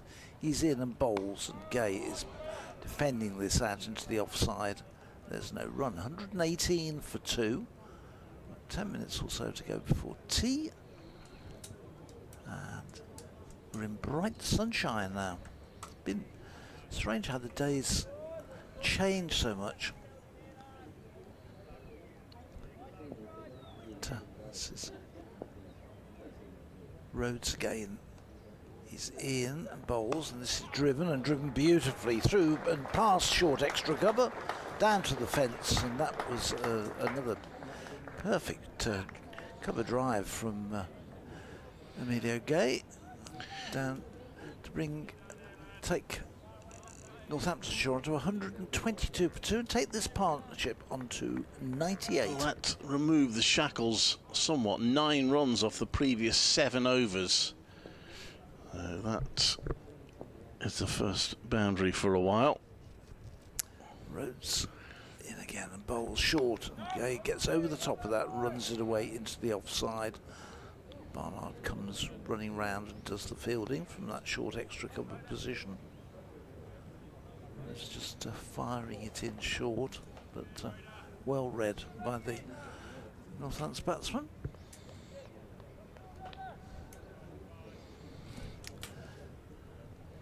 Most of the spectators are over on the Hollies side of the ground today, as you would expect, as Rhodes comes in and again he's short and Gay ducks underneath it. And there's no run.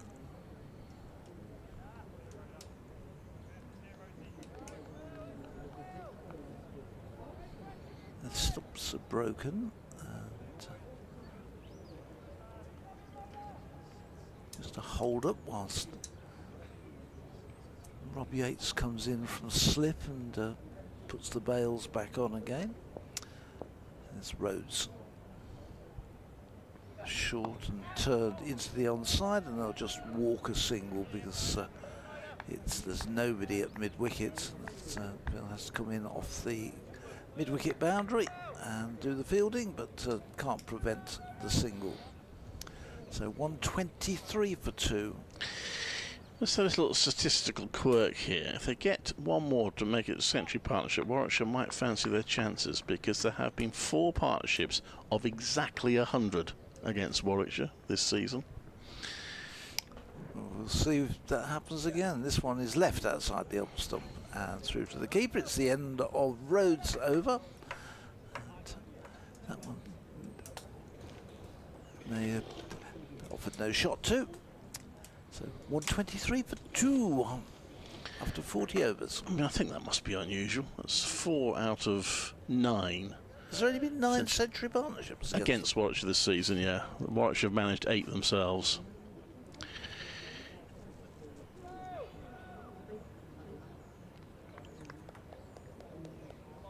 So to have 4 end on exactly 100 is a curiosity. 2 slips in place now as Ollie Andoby comes into bowl to Emilio Gay. Around the wicket, here comes Gay, dead bats that onto the offside. Score remains 123 for 2. Northants put in by Warwickshire. A curtailed day. Forecast for the rest of this match. Tomorrow looks pretty good in terms of the longer range forecast. There's possibly a little bit of weather about on the Tuesday, but not too bad for the match. And Dolby bowls down the leg side. It's taken by the wicket keeper, Michael Burgess. There is no run, just a little wayward that time was Ollie Dolby, but he got away with it.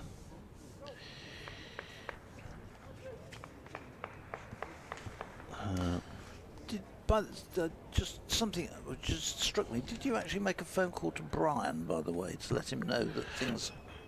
Oh, no, I didn't know. I was supposed to send him a text, wasn't I? Yes. Hannon Dolby into bowl. That's played to point. There's no run. 123 for 2.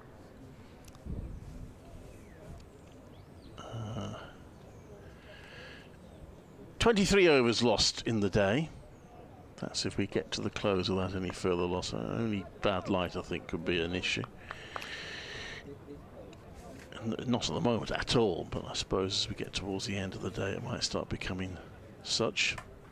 It's likely to be around 6:15 Yeah. by the time we finish. Fields put in a little closer at cover as Hannon Dolby bowls, and that's again defended by Gay. Another dot ball. Introduction of Danny Briggs would probably speed things up a bit, because if the seamers stay on, we could be here certainly testing the light after 6 o'clock. They are level with the over 8 at the moment. Warwickshire not taking wickets always helps if you're over 8, but yeah, they are level at the moment, so they're okay from that point of view. Hannon Dolby bowls, and Gay turns it round his pads to square leg to amble through for a single. And that brings up the century partnership between these two. So it's the 10th century partnership Warwickshire conceded this season, the second for the 3rd wicket. And it's come off 184 balls. These two have been together for just over 2 hours. There and Gay, and they were, I won't say in trouble, but they were in danger of being in trouble, shall we say, when they were 24 for 2. That's the 4th century partnership of the season for Northamptonshire. Yeah, it's a huge number. I suppose underlines their batting problems, but I'll be very pleased to have got this one today, and it's giving them foundations in this match, which they desperately need to win. But equally, Warwickshire desperately need not to lose it. Hannon Dolby bowls, and that's played to point. Ed Barnard fields, and there's no run. 124 for 2, the end of 41 overs. It is 4 o'clock, so I'm surmising that's going to be tea, and it looks like it is. Yep. So there we are. Northants, what do we add there? They came in at 9, so they added another 34 runs in 12.1 overs in that session. They started fairly briskly, then tied up a little bit, but they have kept the innings in good shape, with Nayar on 51 and Gay on 61, and Northants are 124 for 2 or 41 overs. So we have tea now. Tea times as ever staggered across the country, so there will be cricket elsewhere if you want to follow that on BBC Online. Batter's been applauded as they come off, and I think the fielders as well. It's been a wholehearted effort by Warwickshire, but just not finding much joy out of this pitch of late. And at tea then, Northamptonshire 124 for 2. We'll be back in a little under 20 minutes time.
This is Clive Eakin at Edgbaston, where Warwickshire are having to work pretty hard in the field on the first day of their county championship match against Northamptonshire. Northants 124 for 2. We've just gone in for tea. It's been a rain-affected day. Not heavy rain, but persistent drizzle has meant we've lost 23 overs in the day. Warwickshire had some early success, reducing Northants to 24 for 2. Wicket apiece to Chris Rushworth and Ollie Hannon-Dolby. But since then, they've been held up by Indian batter Karan Nair, playing his first game for Northants, and also Amelia Gay. Both have made half centuries and have brought up the century stand for the third wicket. Ollie Hannon-Dolby has been particularly miserly with his bowling, conceding just 14 runs in 12 overs, but it's hard work in the heat for Warwickshire, with Northants 124 for 2 at tea.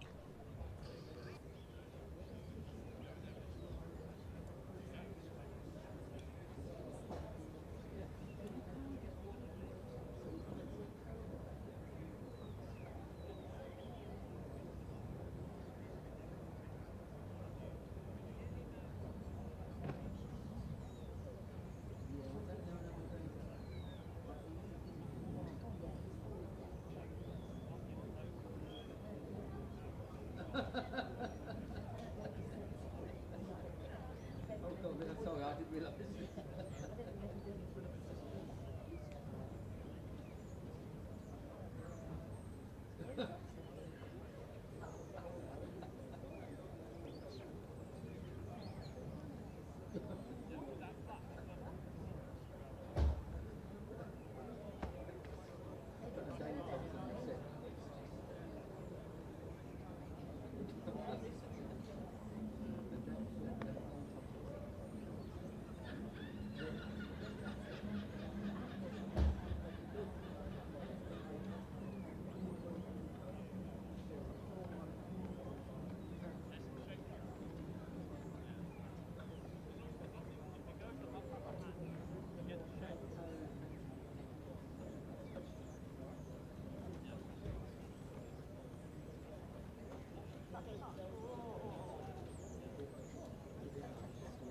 Yes, he did, because then get them again in corners.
Yeah, which is where it is. That's where I think.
Well, welcome back for the final session of the day. Weather is at its best so far today as we prepare for the final session of this LV Championship match between 5th place Warwickshire and bottom place Northamptonshire.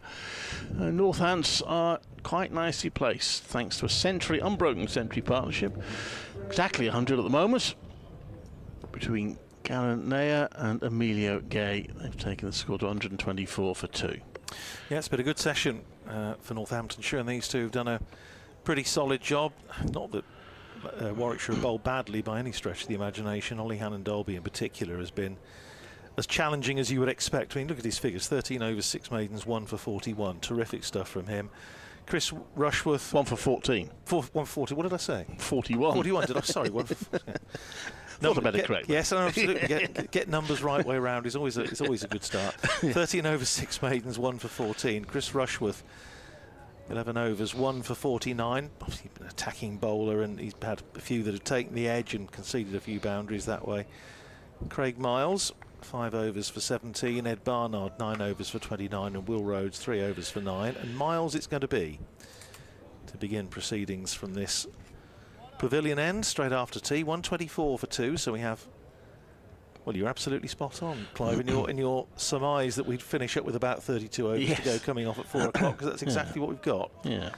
So 32 overs to bowl. So it looks as though we're probably going to finish, as Phil was saying, up around about 6:15, something like that. We'll see. Here's Miles then, running into bowl to Emilio Gay with a slip and a leg slip, and the first ball is turned down to long leg for a single. So Gay goes to 62 and Northamptonshire to 125 for 2. We were talking earlier about Karen Nair and the fact that he's played no county cricket, hasn't played for an English team before, but did play some first-class cricket in 2018 for India A in England against West Indies A and England Lions, and that was also the tour where Prithvi Shaw played in England for the first time, and at least in first-class cricket in England for the first time. In fact, made 100 at Northampton against West Indies A.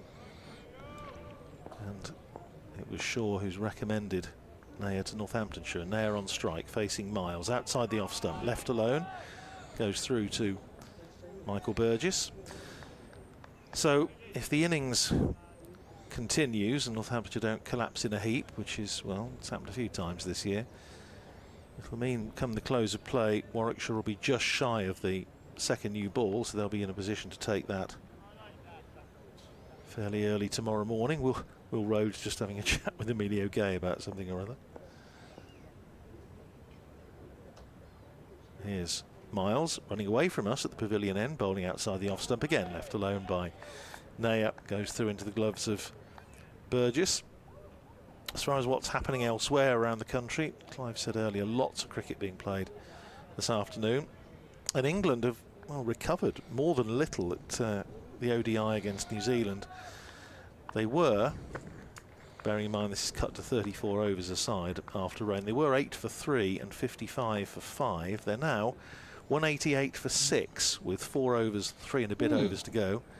Liam Livingstone is the man. Miles in bowls to Nair, pushes it out into the covers, fielded by Dan Mosley at extra cover, and there's no run. Livingstone 78 not out of 69 balls. Sam Curran, Northampton born, 32 not out of 26. That'll come out at the Oval a few times next week. 34 not out of 26. 190 for 6 now, and they have 20 balls left. So, well, it's a game, which it didn't look like being a bit earlier on. In the Championship down at Canterbury, Kent 290 for 3 against Nottinghamshire. Zach Crawley made 158. Here's Miles in bowls to Nair. Again plays it out to Mosley at extra cover. And there's no run. Daniel Bell-Drummond out for 60. Tawanda Mayeye played that sumptuous innings at Northampton. The same innings that Daniel Bell-Drummond made 300. But to be honest, Clive, I can remember more about Mayeye's 170 odd than about Daniel Bell-Drummond's 300. That's no disrespect to Daniel Bell-Drummond, but it was an exceptional innings by a very talented young cricketer. He's 27 not out of 20 balls today. Miles in again, bowl short. Mayeye ducks underneath. Mayeye talking about him. Naya ducks underneath that, goes through to Burgess. End of the over, 125 for 2. Naya is 51, Gay is 62. So Kent building, well, they've already got one batting bonus point and looking for potentially a full house there. They're off for rain still at Old Trafford, where Middlesex are 124 for 7 against Lancashire. In Division 2, Yorkshire going well, 225 for 1 against Glamorgan. Finley Bean is 90 not out. At Bristol, where they're back on after rain, 213 for 4 Gloucestershire against Derbyshire, and Sussex 259 for 9 against Leicestershire down at Hove, and they're in the final session there as well. So just one run coming from the first over after tea, and a change of ends for Will Rhodes. He's bowling from the Birmingham end, bowling to Gay. The slip and a third slip. Gay's driven that through the offside. That's going to be a productive shot. Again, it won't go to the boundary. It's going to be... Oh, are they going to get 3? Yes, they will get 3, although for a moment only Gay ran that third, and Naya was standing looking at him. So what are you doing? But he did eventually respond, and he was running to the furthest away end. So he got there in the end. Well, to be fair, Clive, I mean, I've Northamptonshire listeners in particular will know that I have in the past said that Emilio Gay's running does worry me from time to time. But to be fair, there was a comfortable 3 there. Not quite sure what Karen Naya was thinking, not going for 3, but anyway, they did in the end. 128 for 2.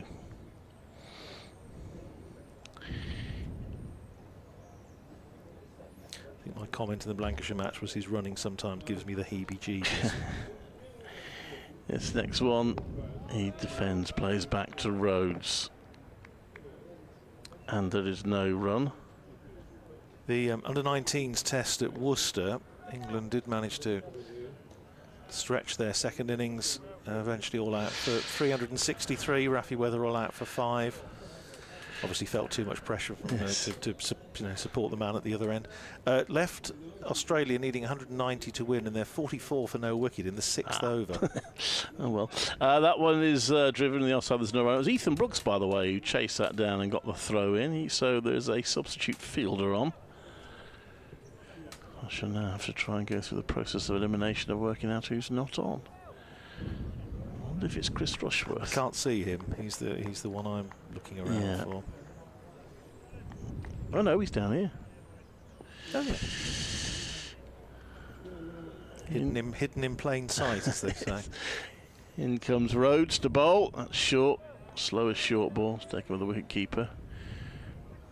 Dan Mosley hurt his hand a little bit. He's trying to stop it. Whether that hurt his hand more than was apparent at the time. I'm trying to see if he's around.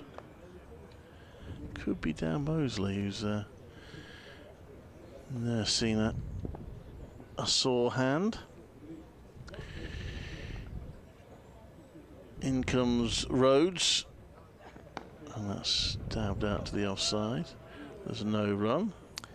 In the Rachel Hayhoe Flint Trophy, Central Sparks made 227 for 8 in 50 overs. Sunrisers 132 for 3 in the 29th, so they need 96 off. It's 4.5 and over, 96 to win off 21 with 7 wickets remaining. So you'd think Sunrisers probably favourites there, but still a little bit of cricket left in it. Sparks could do with winning that one to try and chase a playoff place in that competition. That's left. There's no run. 128 for 2.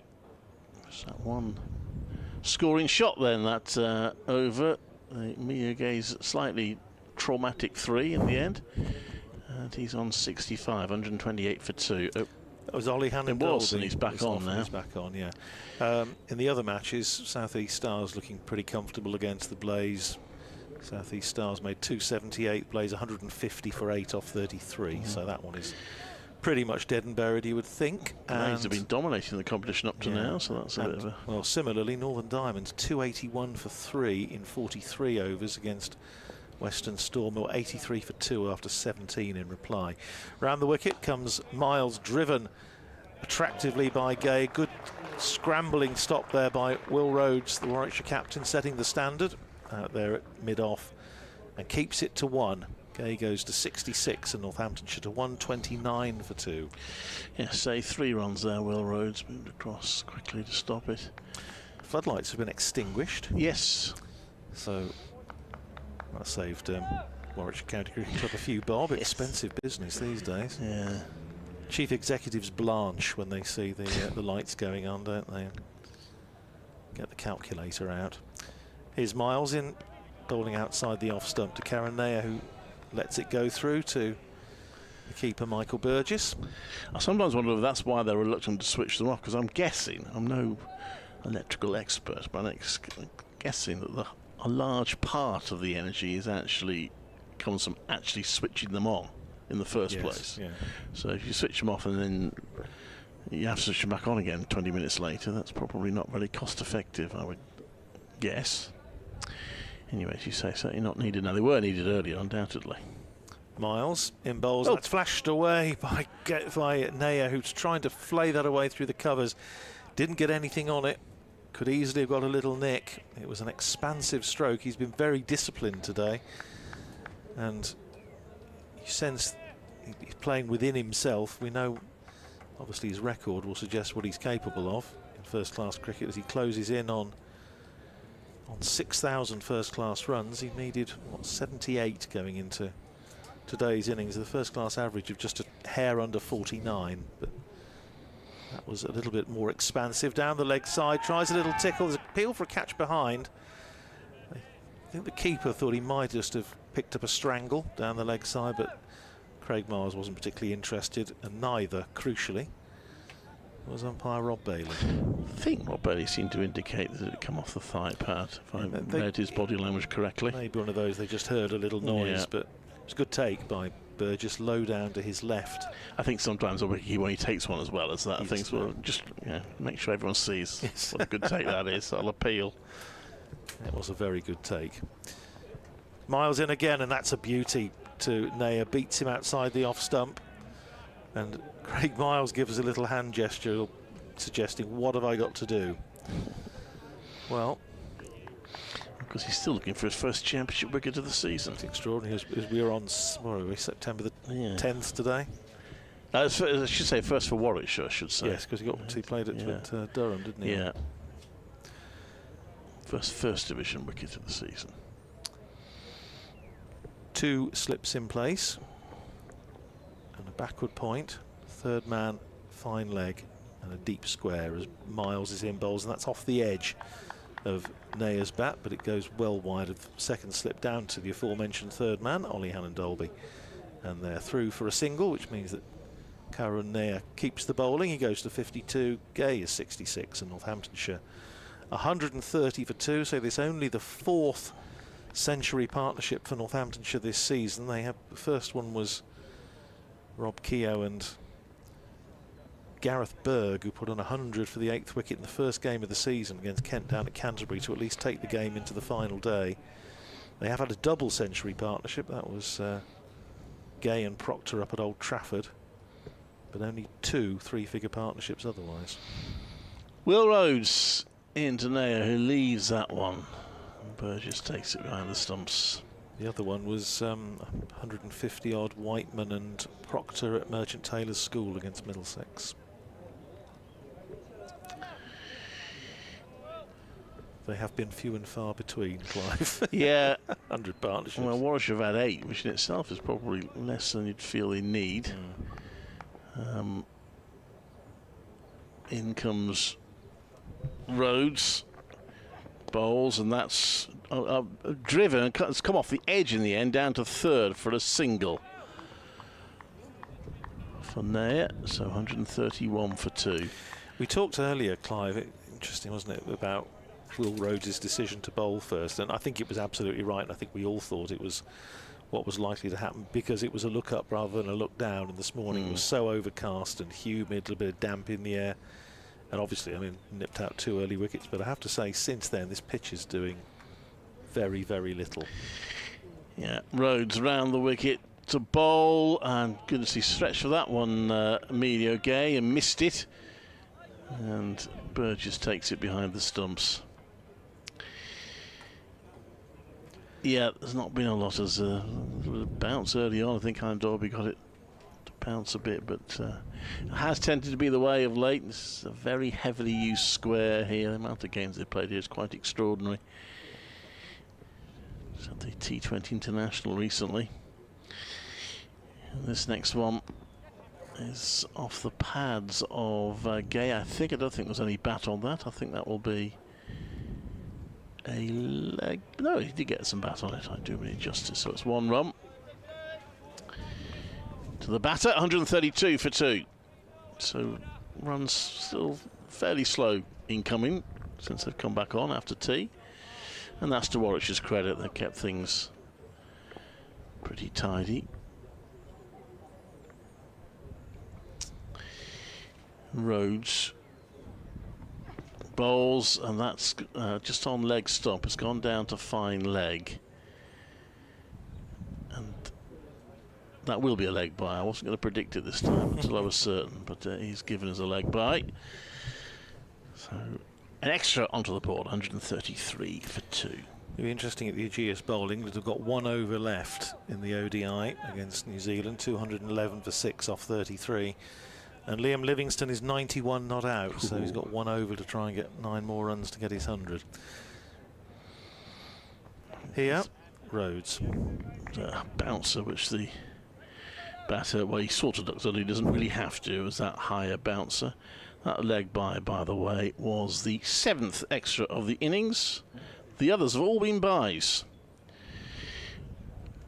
That happened in the space of a couple of overs. Yes, that's right, this morning.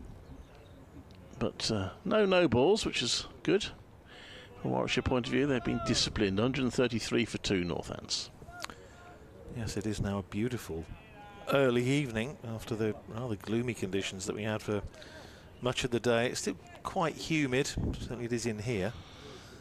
In our commentary box. Here's Craig Miles running in from the pavilion end to bowl to Naya, and he lets it go through and just buys into what we were saying an over or 2 back, Clive, about this pitch doing very little. That just about carried through to Michael Burgess, but there's not a lot of pace in this. You would think if batters can get in on both sides, they will rather fancy the chances here, especially with that short boundary. Yes, and the only slip catch was a very low one. There's been a couple of others that have fallen just short of the slips. Here's Miles with this high-stepping run-up, bowls to Naya, who's defensively on the back foot, pushes it out into the covers.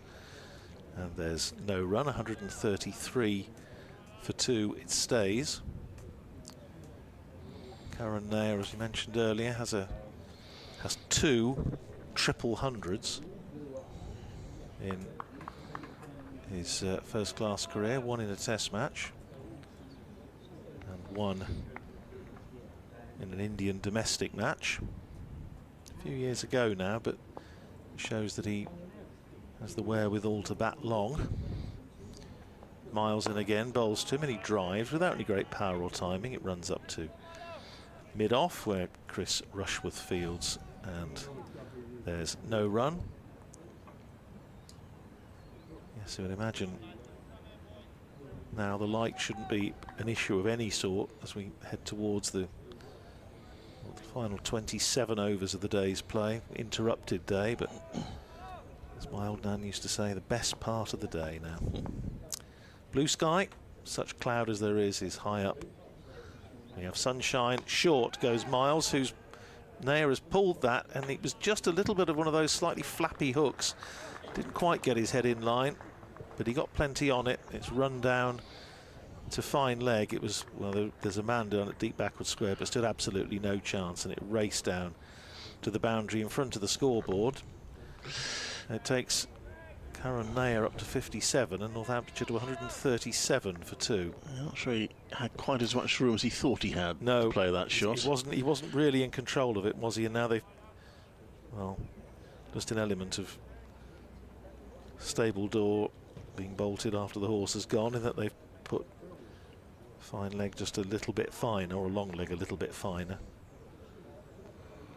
But yes, it was enough, I think, to make Craig Miles think that it might be worth trying the short ball again. short boundary or no short boundary. There was a deep square back and a long leg back as Miles bowls. That's pitched well up, turned into the onside by Karen there. Is going to get a single up to mid wicket where Will Rhodes fields. He goes to 58, 138 for 2. Miles in his 8th over, no wicket for 25. I mean, he can sometimes be quite expensive, but actually he's not been too bad today. I think 1 or 2 overs it just went for a bit, but he's kept it reasonably under control. I think generally the Warwickshire bowlers have done a good job. As I say, Chris Rushworth was a bit expensive, but to be fair, as I say, he had a few little inside edges and outside edges that went for 4. Yeah. Picked up the early wicket, of course. So it's been a pretty disciplined display.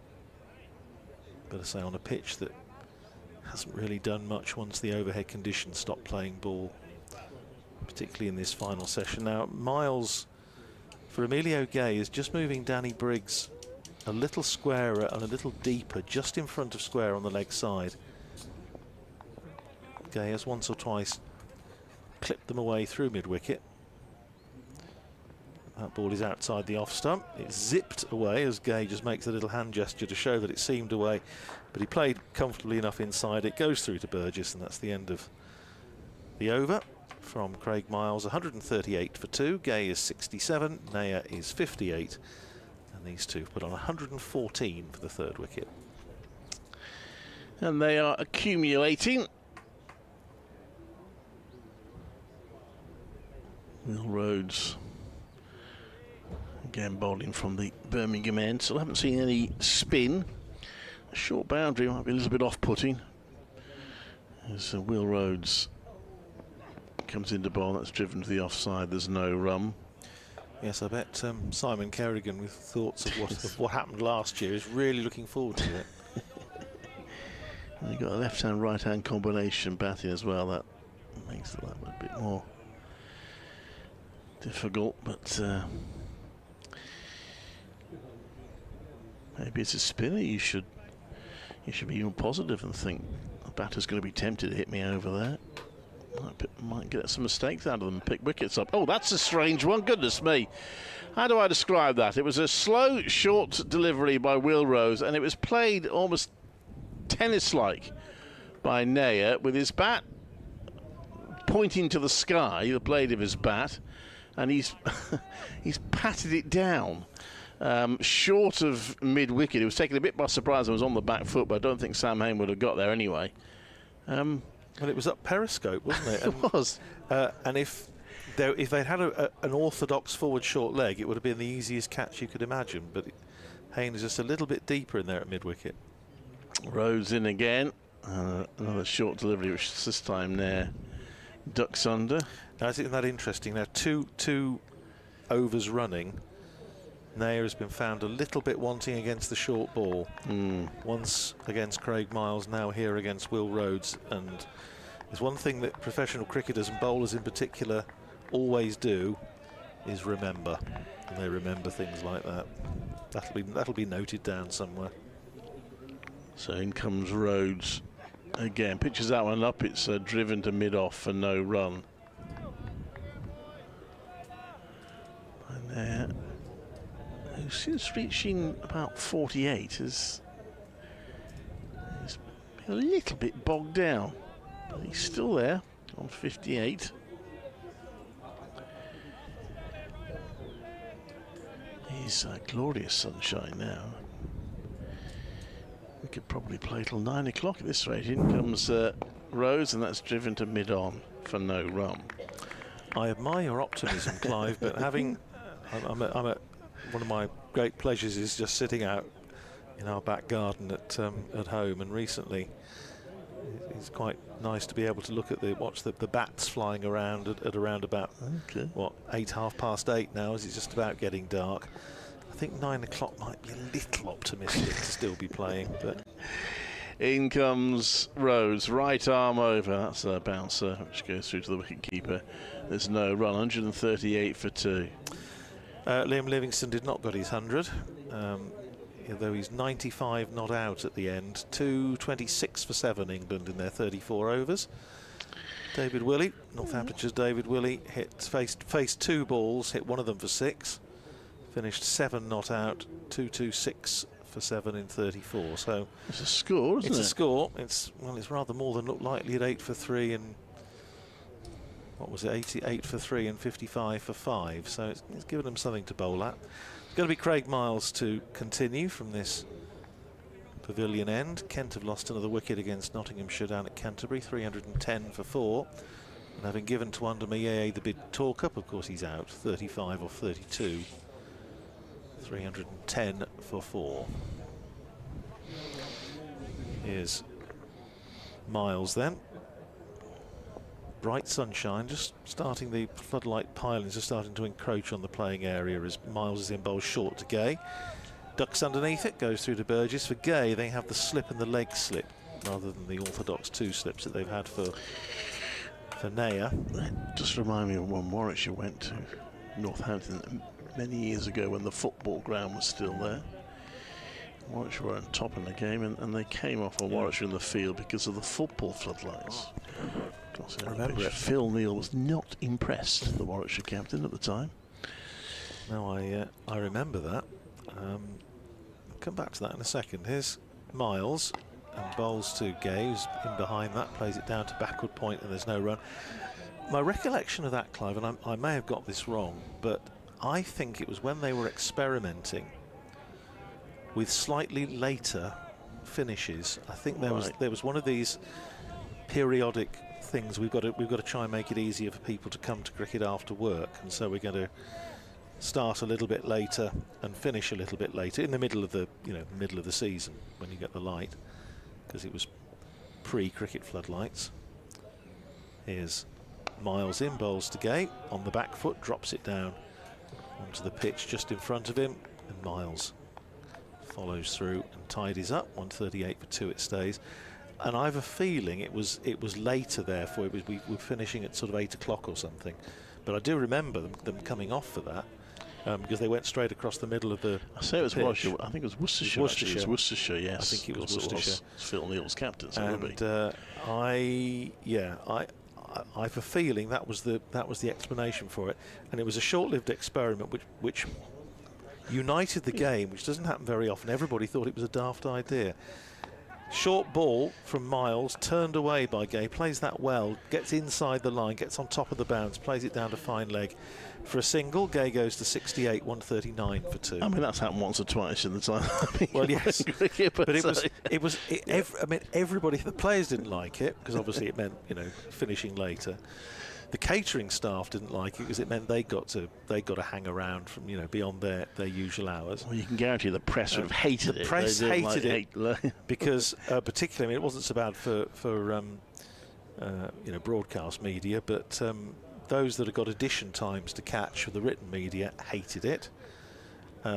Umpires didn't like it, and spectators voted with their feet by staying away. So it generally was not a success and didn't last very long, but unlike some things that are a bit of a mess, but then they persist with them. But anyway, 139 for 2. Naya on strike, slip in, Miles bowls to him and Naya plays it to backward point, no run, end of the over. 139 for 2. Naya is 58, Gay is 68. I think that was when Graham Diddy was in his Worcestershire pomp. I think he was causing all sorts of problems that game, as he often did.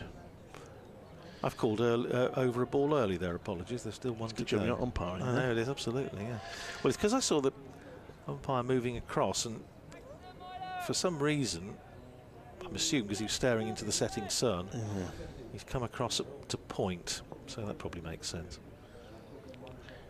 So this will be the last ball of the over. Miles is in bowls, and it takes Naya on the pad. Whether there was any inside edge on it, we will see in a moment. They come through for a single as it goes down to deep backward square. There is no bat involved. Rob Bailey does his best stalk impression, signals a leg by, and that is definitely, without fear of contradiction, the end of the over. 140 for 2. Naya is 58, Gay is 68, and the partnership now worth 116 for the 3rd wicket. Well, eking the runs out here, these two. Rhodes will continue.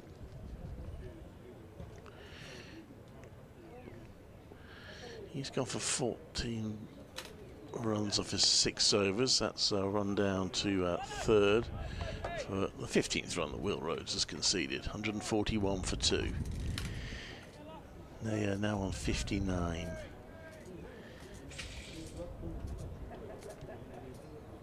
And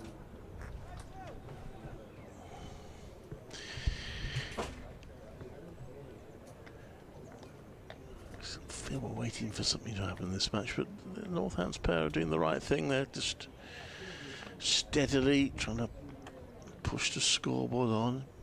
Might be squeaking a bit, the numbers, as they force them forward, but they are getting there. And that's will get some run. Well, a run actually. Emilio Gay, a nice looking shot, turned around his pads, but perhaps not timed perfectly. It's cut off by Brathwaite, and there's 1 run, 142 for 2.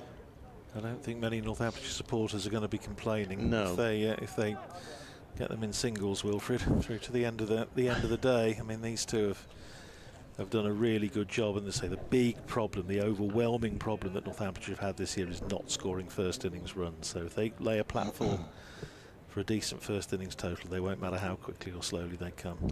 Rhodes in, that's left by Naya.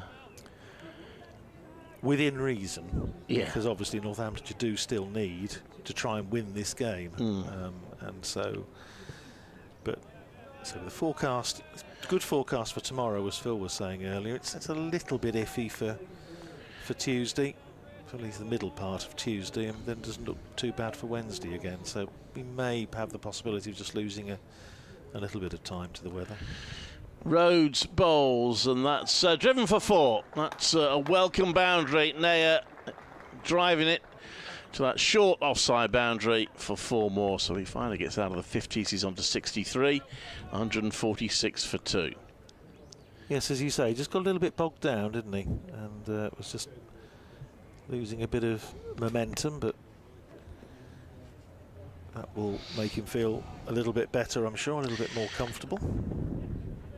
Lovely shot as well, wasn't it? In comes Rhodes to bowl. You see, it's Privy Shaw that recommended him. Yes. Well, if he recommends any restaurants, I'll be going. Clearly, that's a good recommendation. 146 for 2.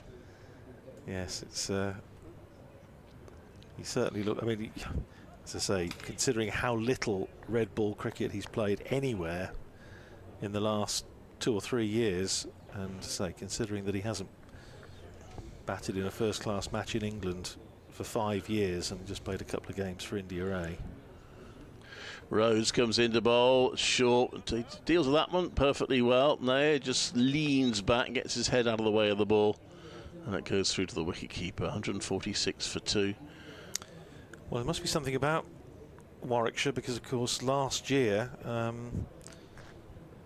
Ryan Rickleton scored 100 in his first match for Northamptonshire after coming over as a short-term overseas signing, and that was against Warwickshire at Northampton. So, well, see if history repeats itself.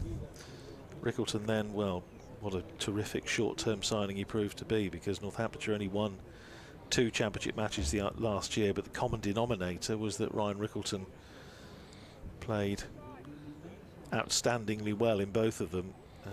Big 100 against Kent at Canterbury, setting up a win on the last afternoon courtesy of the spinners Keogh and Kerrigan, and then a wonderful innings in a run chase against the clock down at Cheltenham to beat Gloucestershire, after Gloucestershire, because they needed to win, opened the game up, and Rickleton played a stunning innings. 146 for 2. Miles to continue, bowling his 10th over, was almost about to leap into his delivery stride, and you noticed that Emilio Gay was not only not taking stride, he hadn't even got his gloves on, so Rob Bailey sends him back. Gay now is ready on 69. Just a slip in place, but a leg gully as well, and a short square leg as Miles is in round the wicket, and that's a terrific dive by Burgess as the ball goes off down the leg side. Did it flick off the pad? I think it did. Yes, it did. Leg by, signalled by Umpire Rob Bailey, fielded by Ollie Hannon-Dolby down at fine leg. So again, they've got a plan here for Emilio Gay. They've got a leg slip. They've got a man in it. So it's a little bit deeper than a short leg, but not, but in closer than just saving one. So it's a catching position. So they've got a feeling that Gay may well play the ball uppishly on the leg side. Square or just behind square. Good to see Will Rhodes just trying something different on a pitch that's not really playing ball at the moment. Good creative captaincy from Rhodes. 147 for 2. Nair on strike.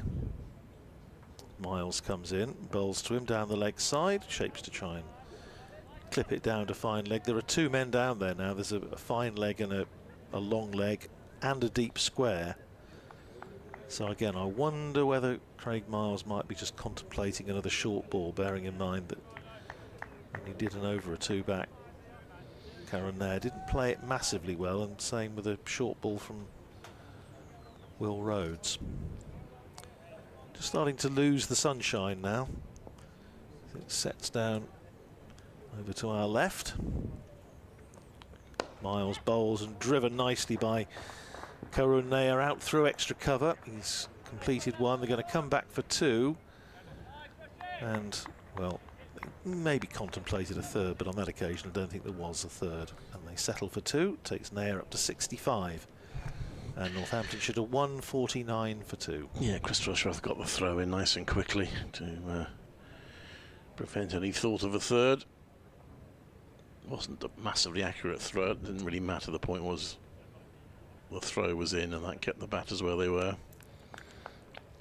But the hardy souls who set up camp down at the far end of the ground, but near the main scoreboard, are finally getting a bit of a reward with a very pleasant evening. As Miles is in, he does bowl short to Nair. This time he ducks underneath it, goes through to Burgess. I mean, it was miserable this morning, wasn't it? And they had the cagoules out, the umbrellas up and all the rest of it, but they stayed with it, a lot of them, and then, as I say, now being rewarded with a very, very pleasant early evening, although, as I say, the sun has just about disappeared now. Looks like Nair has decided the best way for him to play the short ball is not to play the short ball. I think that's I think that's probably a very good idea, at least for the time being. Northamptonshire really do with these two taking it through to close tonight. Outside the off stump, left alone by Nair. We have still quite a lot of overs left in the day. 23 after this one. I mean, you know the weather here much better than I do, Clive, but I just wonder whether, I mean, I suppose they can always get the floodlights back on, but I just wonder whether the light is going to allow us to bowl all 23 yeah, of those. I think we could well be struggling. May see a little bit of Danny Briggs perhaps to try. The over rate has dropped back to -1. Watch, have to be a little bit mindful of that. Here's Miles running in again, and that's, well, he gets inside the line. Again, it's back of a length from Miles, and Nair lets it go through to Michael Burgess, having got in a position, I think, almost to just try that hook again, but then discretion proves the better part of valour. Goes through to Burgess, and that's the end of the over. 149 for 2. Gay is 69, Nair is 65, and we have 23 overs in theory left in the day. Will Rose, 7 overs, 1 maiden, none for 20, is now replacing himself with Ollie Hannon-Dolby, who has been incredibly tight. 14 runs from his 13 overs, 6 maidens, got a wicket.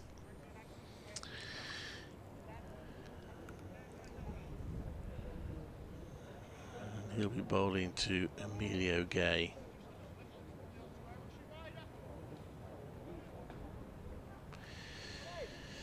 Couple of practice deliveries. When you're ready, Ollie. Bailey's just having a little look, I think, at where the clouds were coming from. I don't think there's any rain in the offing, but it's just, I think it's just the fact that it's 5 o'clock in second week in September and it's starting to get a bit dark. Ollie Hannon-Dolby round the wicket to bowl to Gay, who drives that. Straight to field has been placed on the next pitch along at mid-off, just in front of the bowler, where the bowler finishes up. That's Danny Briggs.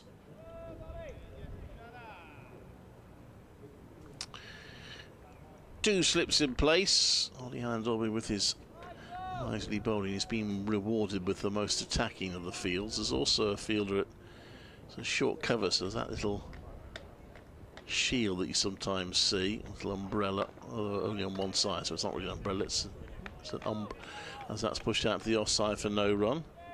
Dan Mosley fields that. Towel hanging around the back of his trousers. He's on duty as ball dryer.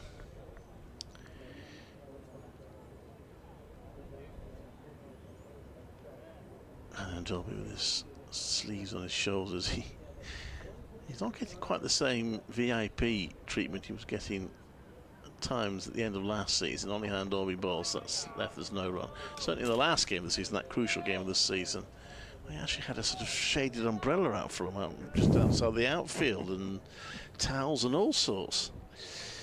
I was half surprised they didn't stick a swimming pool in there. Little cocktail bar. Very nice. How civilised.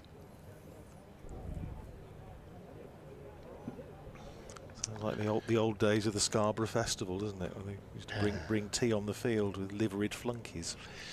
Hannah Dolby bowls, and that's left. He'll remind you that he was the key component in Warwickshire staying up last season because he got the first wicket before Liam Norwell got his 9. He made the crucial early breakthrough.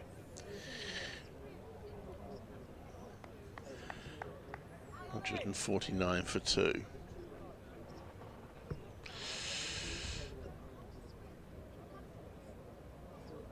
And I'll all be turning with the white sight screens behind him as he bowls, and that's defended out to the offside. There's no run out to put lots of tarpaulins up for the sight screens because the pitch is so far to one side. Actual sight screens are redundant.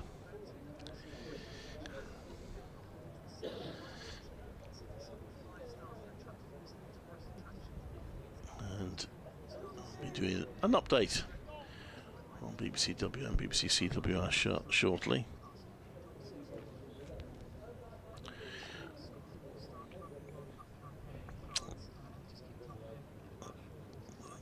Last ball of the over from Ollie Hannon-Dolby, and he bowls, and that's driven. Oh, it's slight misfield, denies Ollie Hannon-Dolby his 7th maiden. It's a single 150 up. And this is Clive Eakin at Edgbaston, where Warwickshire are having to work hard in the field. They're up against a stubborn partnership of 126 so far between Karen Nair, the India Test batter, and Emilio Gay. They've just taken the Northampton score to 150. 150 for 2. Warwickshire are not bowling badly by any means. Ollie Hannon-Dolby has been extraordinarily accurate.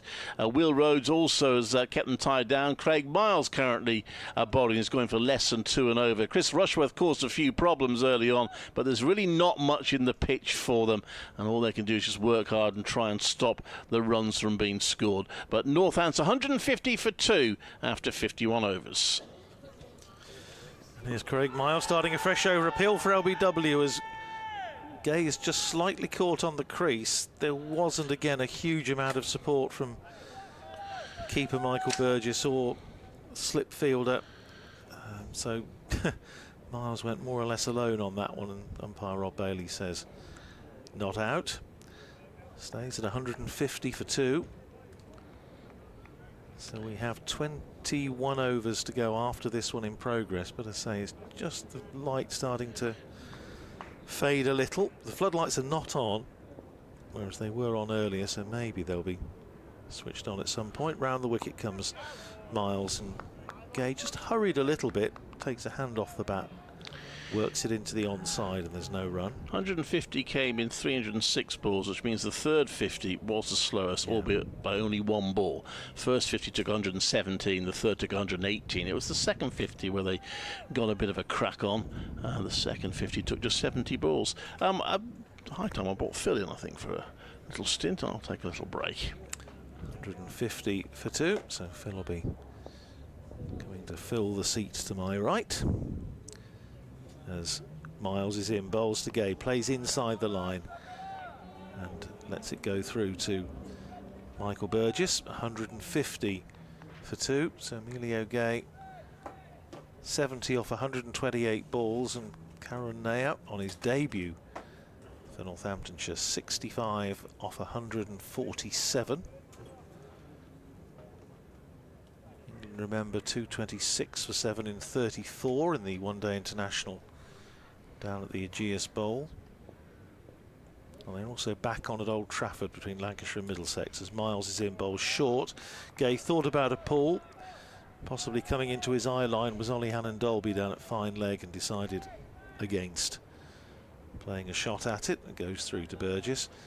Middlesex now 131 for 8, so it looks as though they're not going to pick up any batting bonus points in that innings, whereas Kent against Nottinghamshire 329 for 4. Kent, so they already have a couple of batting points in the bag. And Jack Leaning 33 not out. They're only in the 82nd over, so potential to at least, you think, get a couple more there if all goes to plan. Here's Miles in again, bowls to Gay, stands up tall, plays it out to mid-wicket, and there's no run. Afternoon again, Phil. Good afternoon, Andrew. Afternoon, everybody. What's your take on the light here? Again, you know this ground much better than I do. It just seems as though it's just losing it a little bit. It is, it's gone a bit soft, and I think wouldn't be at all surprised to see in the next 20 minutes the floodlights on. Yeah, I think so. And I reckon the last 4 or 5 overs could be a bit iffy. Yes, I would agree with that. Now, Craig Miles is having a chat with, I think, somebody in the dressing room. They're having a conflab about the field for Emilio Gay. I think they want to try, I think they're maybe going to bring a helmet out, because I think they want to get a forward short leg in, which is fair enough. Again, we've said they've just discomforted Naya in particular with the short ball in the last sort of 20 minutes or so. And certainly if they had had an orthodox forward short leg in place for that one to Naya, who basically went up periscope off Will Rhodes, I think it would have been a fairly safe catch. In the end, as I say, they got a catching mid-wicket a little bit further back, wasn't it? But yeah, you wouldn't really have anticipated him you wouldn't that shot. Oh no, it's the way he actually held the bat. It's no criticism of Will Rhodes. It's just saying if they had one in there, it would have been out.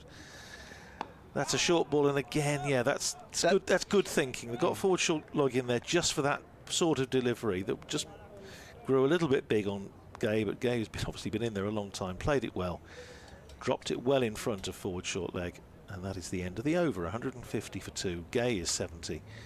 Naya is 65. But I've been impressed with the way Will Rhodes in the last half an hour or so has just tried different things, tried different field placings. As we said, the balls are starting to get a bit soft. The pitch isn't really doing a lot. So he needs to be creative, and I think he's done that pretty well. Yeah, there's not much there for them, and also these two have batted extremely well. They've been very cautious, and 24 for 2 when they came together. That's right. Hannon-Dolby starts a new over. This wraps him on the pad. I think it's a bit high. It's run away to short leg. They come through for 1. There's a pick-up from Miles and throw, which is going to bring 2 overthrows.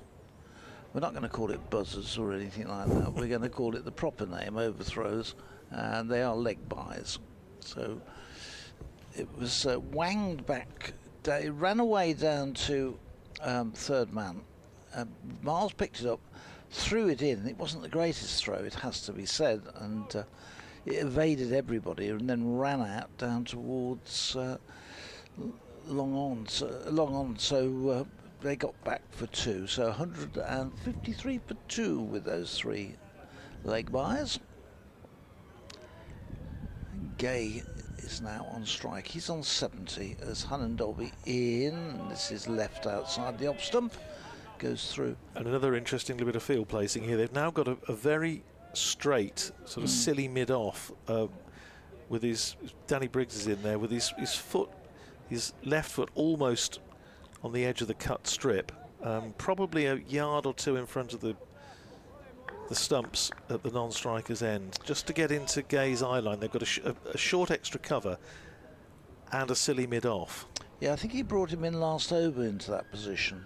Here's Handolby in and bowls, and this is laid away beautifully through a backward point. He'll get a couple of runs. Chris Rushworth comes running around from third man to do the fielding, but Gay is back comfortably for 2. Again, nice strike, and found the gap. 155 for 2. He moves on to 72. Been impressive innings, this one. It's been a very patient innings as well, which is absolutely what Northamptonshire wanted, to establish a big score in their first innings and then put the pressure on Warwickshire, who, it has to be said, in recent times have had been a little bit iffy with their batting. It's Handolby in, bowls. This is run away to backward point against Surrey. With, mind you, in fairness, Surrey have a very, very good attack, and Warwickshire bowled out cheaply a couple of times. And prior to that, of course, we'd had the different game altogether, but the 50 over semi-final where we came up against Hampshire here, and Hampshire steamrolled us out, I'm afraid, for just over the 100. So just of late, Warwickshire's batting's been a little question mark. This next one, Gay goes for outside the off stump. The fresh air shot, he doesn't get anything on it. It goes flashing through to Michael Burgess behind the stumps. But Gay just wants to make sure he doesn't give his wicket away cheaply now at this point of the game. He's done all the hard work, and he's had the field set for him. He just needs to continue playing today the way he is. If Northamptonshire go through to stumps tonight, Andrew, with these two still there, they've given themselves and a decent day forecast tomorrow, really establish a good first innings score. Now they're moving this silly mid off a little bit squarer. So Dolby comes in and bowls, and he's tempted with that one, and at the last minute snatches the bat out of the way, goes through to the keeper. 155 for 2. There were 3 leg byes. I think that's all there were off that over at Maiden. So we have 20 overs remaining in the day. Well, is it me, or has it been a slow today? Yeah, it's felt time. No, it has. Well, again, the over rate's sort of, it's okay. It's okay, roughly on a par, but yeah. I think it's just been a bit. It's had one of those days cricket. This has been a bit disjointed, hasn't it? Because we've had we were a little bit late starting, and then we were late getting back after on lunch, and it's just. Then we had 45 minutes, then we came off for tea. It's just been one of those days that, like Winston Churchill's pudding, has lacked a theme. It just hasn't quite unfolded as we would want, ideally. Well, we've had change of gloves out there at the moment. Yeah, we've had that sort of thing. A change of gloves, drink. Umpires have got together to have little chats. But I think isn't that something we see? I mean, I've whinged on about it a number of times in recent championship days, Phil. The general pace of play across, and it's not no one county in particular. Just general pace of play is a bit slow, and we do have a lot more interruptions and drinks breaks and changes of this, that and the other than we used to anyway.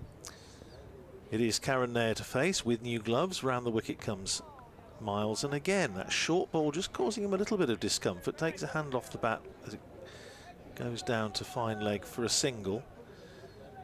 Goes to 66 and Northamptonshire to 156 for 2. But no, you're absolutely right, Phil. I mean, if these two could see it through to the close, then I think Northamptonshire will feel they've had a very good day. Yeah. And they haven't had many first innings batting performances this year that have been anything like half decent. As I say, 3 batting bonus points. The best first innings they would have had would have been in 2 championship matches ago up at Old Trafford. An early wicket for England, and it has a Northamptonshire touch to it. Has David struck? Yes, he has. He's got Bold Allen for a duck. Well, Finn Allen can be very, very dangerous. That's an important wicket. Short ball, and this is again Gay playing it past the man at forward short leg. But Craig Miles has got the man in there, and I think that's a good bit of thinking. Gets a single though. Gay to 73, 157 for 2. Yeah, Northamptonshire up at Old Trafford went in at 302 for 5 in a full day's play, with 2 batting points already in the bag, and that was Emilio Gay, made 144. Luke Proctor 75, and they finished up, well, again falling short from 302 for 5. They're all out for 342. Lost the last 5 wickets quickly on the second morning, and Lancashire finished up going well past 500, with hundreds for Luke Wells and Josh Bohannon, and most notably Phil Salt, as Miles is in, bowls short, and that's pulled by Karen Nair for 6. They're trying out the short ball to Nair for reasons we've discussed. That was a short ball that just sat up nicely, and Nair got inside the line, pulled it. There's 2 men back down there. There's the long leg and the deep square, and it went straight between the 2 of them for 6. Short boundary, of course, but takes Nair up to 72 and Northamptonshire to 163 for 2, and the partnership to 139. There's a man now has been moved from the very, very fine leg. He's been brought to a very fine third man now. It's almost a long stop down there. Here's Miles in, bowls to Nair, who plays defensively back down the pitch. Miles feels off his own bowling. So we now have, separated by, I suppose, what, 90 degrees, or maybe just a little bit more, being no mathematician, a very, as you say, the very fine third man, almost a long stop, fine leg, backward square and forward square, all on the boundary. It's an unusual looking field, but as we say, Will Rhodes is just trying something different. And the one shot he's pulled, he's hit it for 6. For 6, yeah. Forward short leg in as well, as Miles bowls round the wicket short, ducks underneath it, and it goes through to Michael Burgess. So it's a good contest at the moment. It's interesting cricket, but I suppose for the connoisseur, as you would say, because the scoring rate's been nothing to write home about today. It's about 3 and over, but Northamptonshire really won't mind too much about that at all. They'll feel if they can get a score on the board, at least their bowlers have got something exactly to go at in a game that they really, realistically have to win. Here's Miles in again, bowls just short of a length rather than short, and Nair is in behind that, plays it back down the pitch. And that's the end of the over. Gay is 73, Nair is 72, 163 for 2. At this stage of the season, taking the games remaining, Northamptonshire would be looking at this of the games that this is probably their best chance of a victory. Yeah, and that's absolutely no disrespect to not, Warwickshire, but it's yes, you're absolutely right. I mean, the chances of you feel going and getting much out of Surrey at the Oval are, well, it's going to be tough, let's put it that way. I suppose the only thing they might be hoping is if by that stage Surrey have won the championship, Essex might just go off the boil a little bit. And yeah, but that's not the Essex way, though. There's still pride, isn't there? Of course, yeah. Alan Derby starts a new over, and his first ball to Gay is played into the on the side, and Alan Derby goes running through on his follow-up to pick it up. It's called clutching at straws, Phil. Yeah. When you're in this sort of situation. Well, this time last year, you know, Warwickshire were virtually out of things, and you would have got pretty long odds on staying up. And of course, it all came down to the very last afternoon of the final match of the season. And Dolby in, bowls, this is driven, but with not really good timing by Gay. So I'm not laughing at you. There's a wonderful photograph that John Whiting is one of Northamptonshires great supporters, regular listener of ours, has posted. He said he's under sporting pressure at the moment. England versus New Zealand, the one-day international, on the main television. Yeah. Rugby World Cup, South Africa against Scotland on the large iPad, and listening to us on the small iPad for Warwickshire and Northamptonshire at Edgbaston. And is he having to cook the tea as well? Somewhere in there. I can't see whether Eric has nipped out and started that off. Alan Dolby in, bowls. This is turn behind the square on the other side. Another pick up and underarm throw at the stumps from Miles. Misses, a better throw this time, and a little bit more accurate. But Danny Briggs does the tidying up, so there's no overthrows. 164 for 2. That's a wonderful, wonderful photo, John. Thank you very much for sharing with us. Yeah. There you go. We're there. Oh, I'm glad to see we're in pride of place. We are, yes. We're on very, very nice looking sort of coffee table. Yeah, and we the, haven't been put down to the to the iPhone or anything. Oh no, like no, that. no. They wouldn't do that to us. And Dolby in the sun comes back out a little bit. This brings Naya forward and wrapping him on the pad. But the ball just spins away into the offside, and there's no run, no appeal from the bowler at all there. A bit from slip. We've just got the one slip now, Rob Yates, to go alongside Michael Burgess to keep him company. But we started off this morning with 5 slips in place, gradually whittled down. Just the one. 164 for 2. And Dolby still miserly in bowls. This is played away into the offside. 15.5 overs. Sorry, 15.5 overs, and Dolby. 6 maidens, 1 for 18. To answer your question, Phil, Erica, John's other half, is doing the tea, but John is sorting out all the drinks. Oh, so it's a good equality of I labour. think he's got the. I still think he's got the best part of the deal. Yeah, it depends what tea is. It might be cold. It might be a cold collation. No, Sunday afternoon he should be getting the roast beef and all that. This one is just tickled by. They're down to a fine leg, very fine leg, and down to the boundary, a rare boundary off Hannon Dolby to finish the over. Takes them on to 76. Northamptonshire on to 168 for 2. We've got 18 overs remaining in the day. I think we've done very well with the weather, Phil. I was just looking at 1 or 2 of the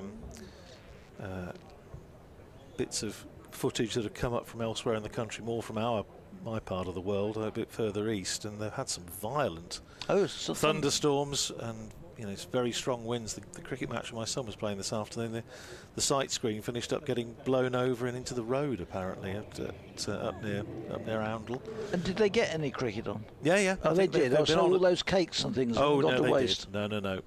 They did manage to get quite a lot of cricket. But I think it was sort of perhaps caught the edge of it. But there's been a bit around. We have a change of bowling. Chris Rushworth is coming back into the attack. He bowled 11 overs, 1 maiden, 1 for 49. Earlier in the day, picked up the wicket of Hassan Azad very early on in the 4th over of the match. And Northamptonshire were 5 for 1, caught at backward point by Craig Miles. That seems a long time ago, doesn't it? God. It was. So here's Rushworth then, bowling round the wicket, and realises that before he starts to steam in that Karun Nate was actually standing right in his way, so he moves him across, and Rushworth bowls to Gay, who turns that out to Mosley in there just in front of square on the leg side, and there's no run. Stays at 168 for 2. Yes, it's roast chicken they're having. That's not roast beef. Right. And Erica says she's still waiting for the drinks, the G&T. So it's not for me to come between a couple, but.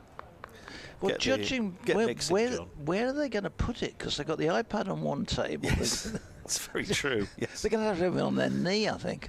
Maybe they've got one of those tray tables or something outside the off stump, wide outside the off stump, and left alone by Emilio Gates, taken by Michael Burgess in front of first slip. Stays at 168 for 2. Yes, but perhaps they have what my nan used to have when I used to go around to her house for Sunday tea. One of those sort of serving trolleys, like a hostess trolley they used to call them, because she thought that was a bit. Do people still have those? I don't know, but she thought it was a sort of bit of a cut above, if you had one of those. So by the time you got round to the jelly and tin pears, it's like the china cabinet. They seem to have disappeared, don't they? Rushworth in, bowls to Gay, drives beautifully through the covers. It's running out towards the boundary in front of the Hollies stand, and very well fielded, just inside the rope. And they've saved a couple of runs. That's fine. That was a really good bit of fielding. It was. He did chase it down very well. 2 to Gay. He goes to 78, 170 for 2. But I think that's the first come on you bears I've heard today. Whether it was from on the field or off it, I'm not absolutely sure. I shouldn't think it'll be on the field. No. 2 slips in place as Rushworth comes into bowl to Emilio Gay, and Gay's pushing that out the onside. Go through for a quick single, well judged one. And Naya came straight away. One more to Gay, goes to 77, 171 for 2. It normally starts about this sort of time of the afternoon when the one or two of the spectators have perhaps had an afternoon in the bar and things like that. Well, and why not? But absolutely. At the moment, it's they need every bit of encouragement they can get. Well, I've had my fish and chips today downstairs in the Tom Dollery lounge, so I'm happy. Was it busy in there? It was, yeah, moderately so. It wasn't. I've known it busier. Clive went into the shorter queue, of course, for dish of the day. Rushworth in bowls to Naya, who's on the front foot, plays it back down the pitch. Rushworth fields. And there's no run. You see, that's local knowledge for you, because he just went into the shorter queue. He looked very nice, though. So try that tomorrow, maybe. Local knowledge is a wonderful thing. When we were playing at Northamptonshire, we were playing at Cheltenham this year in the one-day cup, and very, very good crowding, which was terrific to see, about 4,000 plus in the gorgeous college ground at Cheltenham. As Rushworth is in bowls, and that's left alone by Naya outside the off stump, goes through to Burgess, end of the over, 171 for 2, with Gay on 77, Naya on 76. The partnership now worth 147, and our colleague from BBC Radio Bristol, Ed Seaborn, who'd been there before in this sort of similar a case of them having a big crowd there, said you just go for whatever's the shortest queue in all the catering outlets, and so it wasn't necessarily that which we would have chosen, but it was very nice anyway. But we just went for the shortest queue, and it was good local knowledge because there wasn't a lot of time to get served and get back and eat it before we had to start commentating again. Talking of taking a break, Emilio Gay is just having a drink, brought on by Northampton's 12th man, Alex Russell, 171 for 2. Ollie Hannondolby to continue at the Birmingham end. He has the impressive figures of 16 overs, 1 for 22, 6 maidens, and looking to try and break this partnership, which is now just 3 runs short of 150. He comes charging in, and Gay is stoutly in defence, running it away to Brathwaite, who's at mid-on, and there's no run.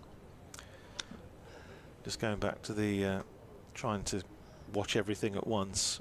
Roger Frisbee says tells me he's trying to do exactly the same, exactly the same thing, and balance all the different screens so that he can watch the ODI, the World Cup rugby, and us simultaneously.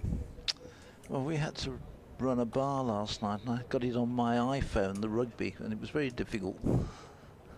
This next one is beaten, and he's got an edge. Hannondolby has got him, and Gay has gone. He has gone for 77. A low catch taken by Michael Burgess down to his left. Gay just pushed at that one. Hannondolby makes the breakthrough for Warwickshire. He gets his second wicket, and the partnership is broken. So Emilio Gay goes for 77, caught by Burgess off the bowling of Hannondolby. Well, Ollie Hannondolby's been superb today, hasn't he? We've been praising him and just given the batters nothing to hit at all. He's plugged away. He's into his 17th over. It's now 2 for 22. Outstanding figures, very well deserved, and very sporting applause for Emilio Gay as he heads back to the pavilion down below us. Good round of applause from all the spectators in, which is always very nice to hear. He played beautifully. Just going to have a little look at that one, see about the line. It was round the wicket. Okay, maybe didn't have to play at that. Just the angle, as we said with Luke Proctor earlier on, he was bowling round the wicket to the left-hander. Maybe just felt he needed to get everything covered, but he just pushed at it a little bit. Pushed at it, didn't he? Just away from the body. And he'll be disappointed, but he's played well. 146 balls for Emilio Gay. Hit 9 fours, but he goes. Rob Keogh comes in, and well, now for Warwickshire, chance to nick a couple out tonight and just bring themselves right back into it. Yes, that's always the thing, that you hope that one wicket will bring a second from the bowling point of view. While the new batter is taking strike, I'll dip out for a little while, and Clive Eakin will come and take my place and join you, Phil. Okay, Andrew, thank you. 171 for 3. Hannon Dolby has continues to do what he's done for year after year after year. He's just so consistent, and you get total enthusiasm, and you always feel that you've got a chance when Hannon Dolby's on there of seeing something happen. So he will have 4 deliveries in this over. He comes in to bowl to the new batsman, Rob Keogh, who covers up that one, steps across his stumps, doesn't play any shot, lifts the bat out of the way and gets an ooh and an ah from behind the stumps. That was not massively wide of the off stump. 171 for 3. Sorry? Got an ooh and an ah from me. Well, when you can see 22 runs off 16 overs, you can afford to be patient for your wickets. Yeah. It's been a patient day, hasn't it? Both batsmen were patient and did a really good job. Hannon Dolby's been patient, trying to get his wickets. He comes charging in again. And again, Keogh thinks about cutting that one away, and the last minute swings his body and bat right out of the way. He goes round at almost 180 degrees. And it forces a fielding change. He's going to bring a 3rd slip back in. We were just saying Warwickshire have gone from 5 slips to 1. They're now going to be back up to 3. The captain brings himself back into 3rd slip. Hannon Dolby comes in, and Keogh is dropped by that 3rd slip. An outside edge. Will Rhodes has brought himself straight in, and first ball there, it goes into him at waist height and hits him on the upper thigh and runs away just down, and they get a single. So Keogh off the mark, but really that was looked to me a fairly comfortable catching height, that one, Clive. Yeah, a bit of frustration. Will Rhodes did the right thing to put himself there. Unfortunately, didn't manage to hold the catch. So a let off for Northamptonshire, and Oliver Hannon Dolby will be a little bit upset that he didn't pick up a 2nd wicket in the over. And Callum Nair is back on strike. He's on 76 as Hannon Dolby in and bowls, and this one is short, and Nair ducks underneath it for the final ball of Hannon Dolby's over. Good applause from the crowd, a mixture of well done and sympathy. Well, good bowling from Hannon Dolby. One Day International looks quite nicely poised, 31 for 1. New Zealand in the 7th over, chasing 227 in 34 to win. England's under 19's heroics with the bat look like they're going to mean little in terms of the result, because Australia are 144 without loss, needing just 49 more to win. There we go. But Kent still piling on the runs, 355 for 4. They're only in the 87th over, so assuming they don't suffer a collapse, they're going to take maximum batting points, sort of looks of things from there. Chris Rushworth to bowl to Keogh, and Keogh pushes that back to the bowler. Not looking entirely comfortable. Just going to say exactly the same thing. The first half dozen balls he's faced, he's looked very iffy about that on there. So maybe an opportunity for Warwickshire to try and add a couple more, give themselves some reward for the hard work. They have worked hard out there. Still haven't used Danny Briggs. Now we do have 2 right-handers now, so whether that will, as a bouncer from Rushworth, I did wonder whether the reason why they hadn't bowled Briggs was with the short boundary, the left-hand and right-hand combination might have made that a bit risky, but with 2 right-handers now, I wonder whether they might, Will Rhodes might bring his main spinner on. He still has that -1 to get rid of in terms of the over rate. Rushworth to Keogh. Runs that, opens the face for the bat, runs that down to wide 3rd. There's no fielder down there, so the ball is being chased. It'll be another 3. There have been lots of 3s today in that long boundary out on the offside as the right-hander looks at it with the bowling coming from the pavilion end. So 3 onto the total, 175 for 3. Keogh's up to 4. The outfield's a little bit slower than I'd have expected as well, because we've had all this dry weather. And whether it's been, had quite a bit of watering, but just not quite running as fast as I would have expected. So Rushworth into Naya. It's into the ground to backward point. It's a dot ball. What do we got? We've still, in theory, got 15 overs to go after this one. Whether we'll get them all in with the light. The floodlights still haven't come on, so it's still okay. But it can change pretty quickly. It does drop quite quickly, doesn't it? Not as quickly as it does in some countries, where it goes from daylight to pitch black on the flick of a switch. I think South Africa's a bit like that, isn't it? Yeah. Like someone switched the lights off. In comes Rushworth to bowl, and that's pushed out to mid-wicket for no run. But it will start getting a bit gloomy now, I would think.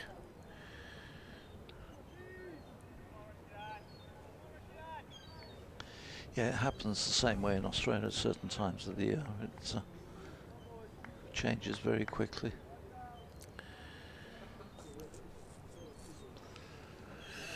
So Rushworth has been one of the most expensive of the bowlers, but that's partly because he's working hard to try and get a wicket. He's only got the 1 so far. That's pushed to backward point for no run.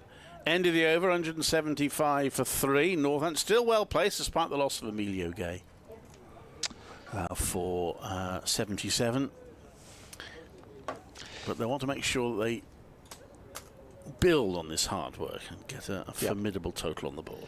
Yeah, we would, Andrew and I were saying earlier on that really their ideal situation was to have got through the evening to the close with the 2 still in at the crease, and then set themselves up a ramp for tomorrow. But this is the game which they really think of the 3 which they have left, that would be the one they would probably on form have the better chance of winning, with no disrespect to anybody. Hannon Dolby starts his 18th over. He's in on his way, and Keogh turns this one to mid-wicket. It's fielded by Dan Mosley. There's no run. 175 for 3. So I've got the bases. Just bringing on a helmet for Michael Burgess, who is going to stand up to Keogh, who's been hopping around in the crease a bit since he came to the wicket, and has Burgess deciding he's going to stand up and try and just get him to settle down a bit. And Dolby comes in, bowls, and Burgess is working this one behind, just on square. He'll get a couple of runs as Rushworth comes running round from long leg to do the fielding. But, very comfortable too. So Keogh moves on to 6, and Northamptonshire on to 177 for 3. And the helmet which was brought out for Burgess was not the right one. He doesn't like it, does he? No, doesn't like it. Go and fetch me another one.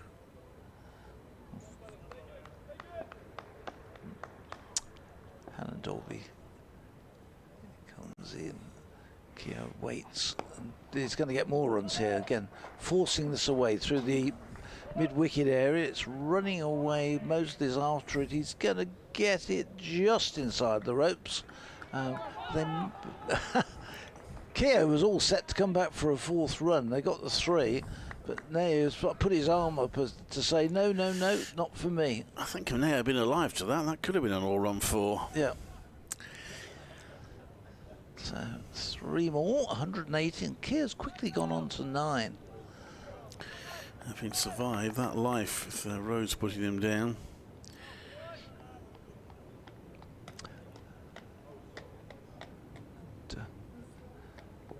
And Dolby not used to having runs plundered off him like this. He comes in, Nair waits and opens the face of the bat and runs it down to third man, where Sam Hayen down there does the fielding. Just the single. 181 for 3. Still no floodlights on, so the light's still holding up okay. Key on strike. Will Rose has gone back to that third slip position, which he spilt one earlier. Just be hoping he gets another chance. It would have been a wonderful bit of skippering if he'd have held it, wouldn't it? Because the first ball he went. And Dolby in. This is caught. No, it's bounced. It's just in front of Sam Hayen. I thought for a second it had gone straight into Hayen at second slip. But Keogh sort of leant back and cut it into the ground, and it bounced straight up for Hayen. 181 for 3 it remains. Keogh remains on 9.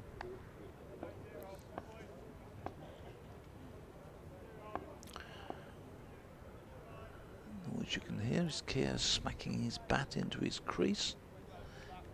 He's come out in a very aggressive frame of mind, and in fact Hannah Dobby has now sent Dan Mosley away from mid-wicket down to a sort of mid-set. It's halfway back to the boundary as Keogh goes for an expansive shot in his bowl. As looking outside the shot, he never settled in the whole of his innings. A reprieve for the captain, who will feel that there wasn't too much damage done. Hannon Dolby gets his third wicket, and Keogh came out, as I was saying, in an aggressive manner, very fidgety at the crease right through that little knock, wasn't he? And lucky to get away with it to start with, but in the end it comes to nothing. Warwickshire get their fourth wicket, and they've got to be careful they don't undo all the good work Northamptonshire have done here. Warwickshire should be feeling a lot better about things, and a reward for working hard and never letting Northants get away. I mean, Northants still have the potential to make a big score, but they've had to work hard for their runs as well, and Warwickshire stuck at it. Ollie Hannon Dolby in particular has stuck at it very impressively. Now got 40 wickets for the season, so he'll be eyeing, can he get to 50? He's got what, after this he has potentially 5 more innings. Yep. So got a chance certainly of getting to the 50 for the season. And Rushworth has now got has got 44. 44. So 84 wickets between the two of them. And 3 wickets for the rest. No, a bit more than that.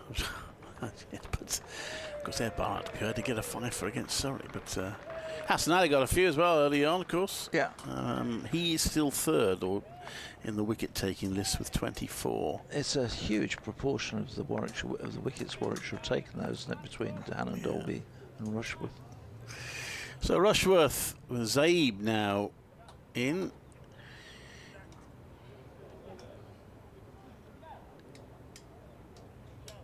So only 8 letters between them, these two batters. Names on the board. Rushworth to Nair, who drives at that. Nice enough shot, but straight to Danny Briggs, who still, his only role today has been to field. He's not had a bowl. The Warwickshire flag, I don't know whether you've mentioned it, Clive, is flying at half-mast there, which I assume is for Heath Streak, as this is the first match since his untimely death. Yeah, very, very sad. Heath Streak was captain here for a while. I think the thing I remember most about Heath in his time with Warwickshire is Rushworth bowls, and that's driven to mid-off, and they're going to go for a quick run. It was a bit tight, and if it hits from Craig Miles, it might have had Nair in trouble, but he only had one stump to aim at and missed. It was that 2020 game at Worcester where Warwickshire actually got to the stage where they sort of needed snookers, and you say, well, as long as he doesn't bowl a wide or a no ball, they Worcestershire have got this, and lo and behold, I think he bowled 5 wides, next ball the bowler, and Heath Street hit the next ball for 6, and got Warwickshire within a few runs of winning it, but couldn't quite get it off the last ball. But it was a terrific effort from him to win that game. What I most remember, we were talking about it earlier on, is the victory against Hampshire at Stratford. That one goes past the outside edge. He plays forward to that. It's taken by the wicket-keeper. And of course he took 10 wickets in the match on debut, didn't he, on his first match for Warwickshire. Yes, very sad news. His streak had been, I think, unwell for a while, but still shocking news when it came.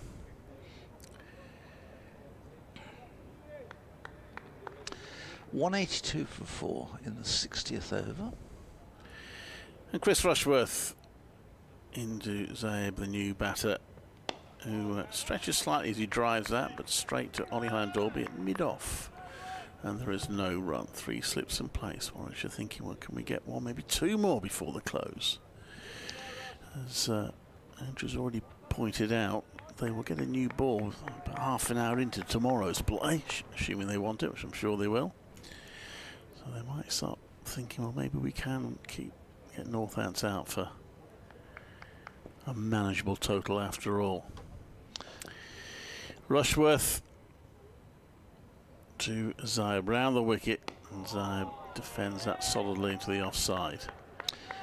England have picked up a second wicket, and that's one for Gus Atkinson. He has removed Conway for 14, which is Devon Conway, a prolific scorer. So 49 for 2 in the 10th over.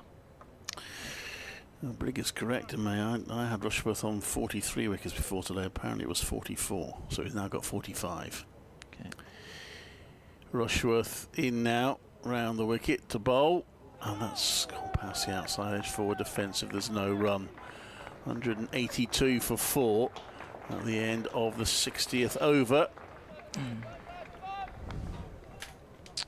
Well, he'll get the chance, by the looks of things, next season to be able to play against his old county, Durham, who seem to be fairly comfortable in terms of... You're assuming Warwickshire stay up, of course. Yes. Which is not quite a... No, it's mathematically. Well, it's more than mathematically, I would suggest. I mean, if they were... I don't want to be a harbinger of doom. I'm sure they won't. But if they were to lose their last 3 games, I suggest they might not be too far away. But hopefully they won't lose the last 3 games. I'm more confident than that. Hine-Dolby in bowls, and this one cuts back and goes through there. But doesn't get the outside edge. This is a really good spell from Hine-Dolby. He's bowled well throughout the day, but this spell, which is being prolonged spell, has got the 2 wickets, had that drop catch. In the end he did get Keogh, but he's really tested and still doing that to Nair as he comes in again and bowls. He's playing this one out, jabbing down on it and running it away out to Briggs at extra cover. There's no run. 182 for forward. They've on 78. This is a terrific innings, considering he's not played any red ball cricket for over 2 years. So actually, the concentration as well to be able to switch from white ball, which is a completely different format, to do this and settle in, which has terrific strength. This one he waits and dabs down to mid-wicket, and there's no run. Doing a really good job for his new county. Yeah, it's been a good battling innings. He's shown that he's not come here just to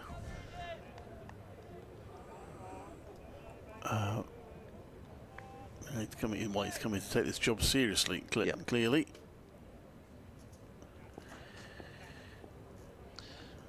And Dolby turns. Still see the shadows from the sun from him as he goes. This one goes past the outside edge through to Burgess. And again, just that little bit of movement and beats there. Hannah Dolby stops and looks, and that was another beauty. Could so easily have been a 4th wicket for him. Briggs just sent me another stat.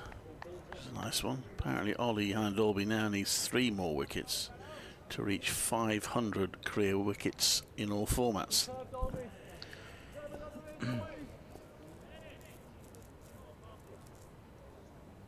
He's been a great pro for Warwickshire since he arrived. Started off really just as a white ball player predominantly, but now probably plays more red ball than anything else. He'll play some white ball. He struggled a bit with the red ball when he first came to Warwickshire. Couldn't get a regular side place They on had the such a side. strong attack, I think, at the time, didn't they? And he couldn't really get in regularly, could he? He broke into the Yorkshire side with a real burst, didn't he? Getting wickets very early on in his career and became the name.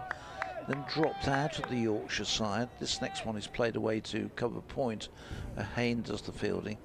And then came to Warwickshire and I think it's fair to say didn't set the world alight in the red ball game, but was very instrumental in Warwickshire's successes in white ball cricket.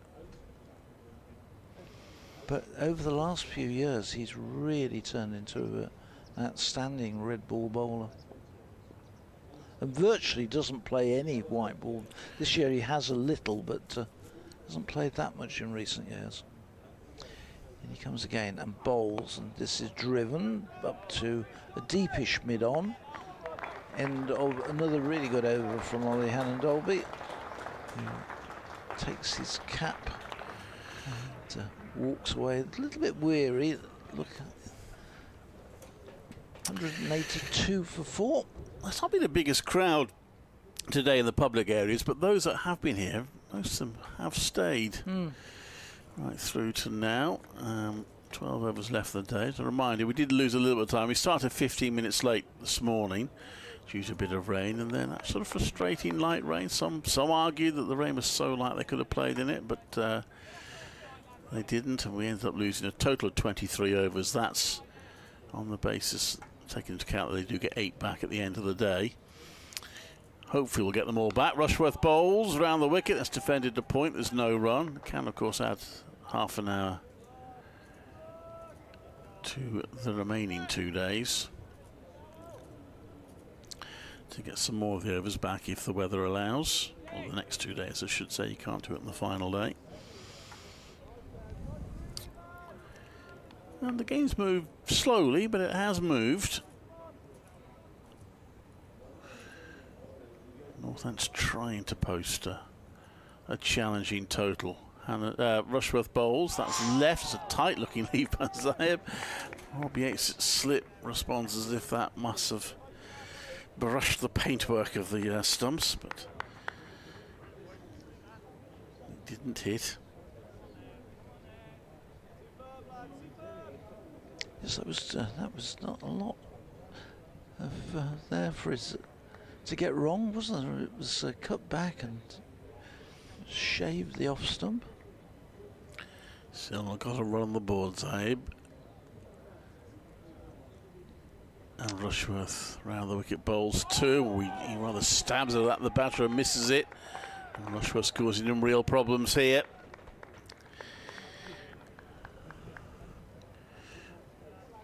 Just looking to see how many wickets Hannah Dolby's taken out of that those 500 or nearly 500. He's taken 105 in List A and 75 in T20. So it's he's played quite a lot of T20. Well, yeah, that one's left. There's no run. He played in the final, I think, did he not, when they won the competition? He was a key T20 player for a long time for Warwickshire.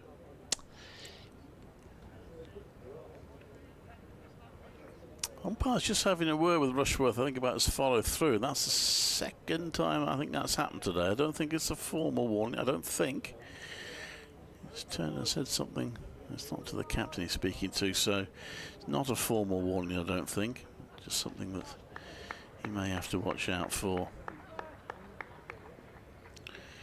I still remember him most for his batting at Taunton when he batted with a broken arm. That next one is left. There's no run. Of course, there was a famous innings here when he partnered Michael Burgess and was distraught when he was awarded a run after going pretty much a record number of balls without scoring one, and then he was convinced he got a leg by, but umpire gave him the run, so rather ruined his very impressive 0-0 out while Burgess was hitting the ball to all parts of Birmingham. Well, I think did you do the Taunton game? I did the Taunton game, yeah. Alfonso. Oh, no, sorry, no, I didn't. No, not the one where he saved it. No, I was watching that on telly at home. Somerset still chunter about that, don't they? Because they reckon he should have been caught. That's pushed that to mid-off, and there's no run. Alfonso Thomas, who's an ex-Warwickshire player, bowler, broke his arm, and he then batted through with Ricky Clark, I think it was, who was at the other end, and batted. He was a terrific innings, really, when the guy got a broken forearm. It's going to be a change of bowling. Hannon Dolby has come out of the attack after 19 overs, 3 for 29, and it's going to be Ed Barnard coming into the attack, who's bowled 9 overs. I'm going to make way then and let Andrew back in for the rest of the innings. The lights, they're still terrific, Clive. We might as well carry on playing. As I say, let's play till 9 o'clock. Play till 9 o'clock, indeed. So Ed Barnard, fresh from his 5 foot against Surrey at the Oval, one of the highlights of a tough match for Warwickshire. Comes into bowl to Naya. And there's no run. Actually, we should have orchestrated this a little bit better. Never mind. We'll carry on regardless. It's a beautiful South set. 182 for 4. What have we got left? Well, if we get them in, we've got 11 overs left, including this one. Evening, Clive. Evening. Ed Barnard with a slip in place. Bowls that's driven nicely by Naya, but straight to a fielder. Just showing signs of frustration and fidgetiness there, because he's moving as if he wanted to run a single, but was frustrated to see the ball go straight to Hannon Dolby at mid-off. It's been a very good innings by Karen Naya. Notice he's got Karen as his name on the shirt, so perhaps is that what we should call him as opposed to? I don't know. I would need to make inquiries. Anyway, he ducks under that one. It's taken by Burgess. There's no run. Well, Virat Kohli was wears Virat, doesn't he? But he would tend to be referred to as Kohli. So, yeah. This is a really important little session for Northamptonshire because, as you and Phil were observing, Warwickshire have bowled really well. Hannon Dolby and Rushworth put in terrific spells in the last half an hour or so. Nipped out 2. If they could get Naya tonight, then I think Warwickshire will feel that they've shaded the day. Naya leaves that one from Barnard, taken by Burgess. And for Safe Zabe, it's been a frustrating year in Championship cricket. We're talking about this stat during the previous match against Lancashire. He's batted 16 times in the county championship, and on 10 of those occasions he's got out between 25 and 49. So he's time and time again getting in and getting out. Barnard bowls, and that's played to the offside for no run by Naya. The only times he's really missed out, he was out for 4 in his first innings of the season down at Taunton, and for 2 at Merchant Taylor School in the second innings when they were looking to score quick runs. He's got 150, 57 not out in a losing cause down at the Aegeus Bowl, and then I say so many other times he's laid the foundations without going on. Barnard. Oh my goodness, he's out! What a strange dismissal from Naya. It was a short delivery from Barnard. It looked like Naya was going to leave it, but at the last moment he decided to play a ramp shot, and he just got the slightest contact on it, and it was an easy catch from Michael Burgess. It's been a terrific innings, but what a way for it to end. He's out for 78.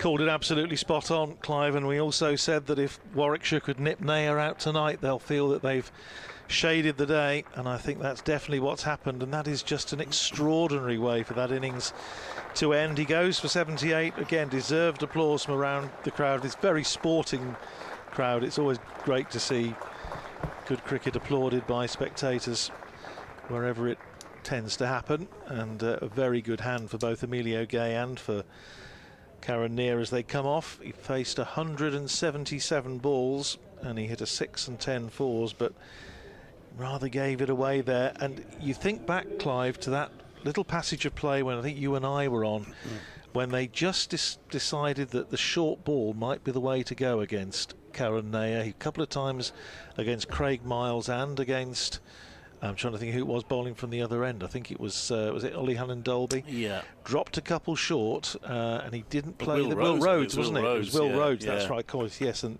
as we were saying, if he'd had a forward short leg in there, he might well have been caught in that one, that it was just a sort of up periscope job. And you could see then, and we said at the time, bowlers don't forget these things, and they had sensed there that there was a way that they could get at Karen Neer, albeit on a pitch that's doing very little.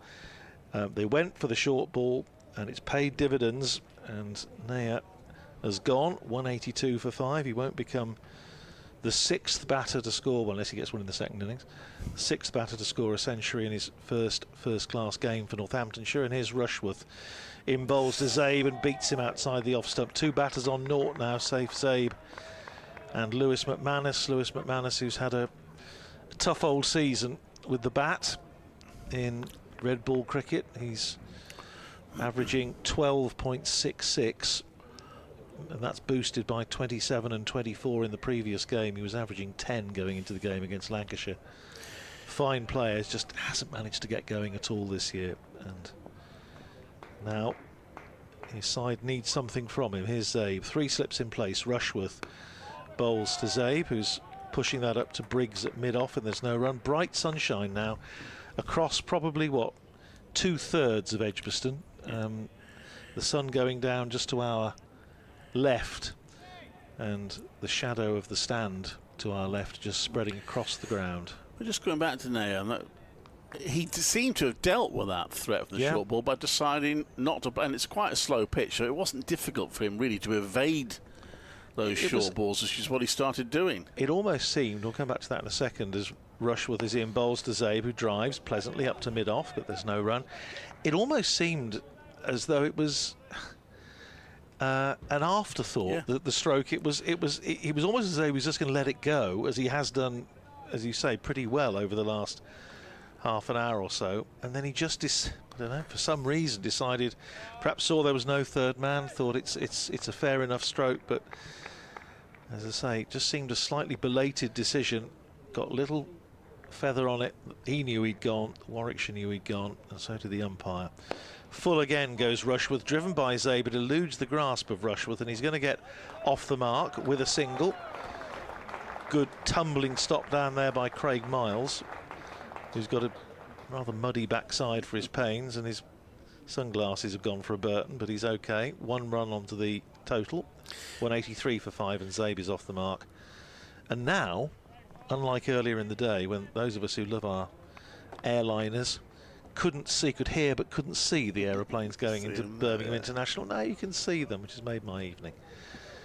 183 for 5, McManus to face his first ball from Chris Rushworth.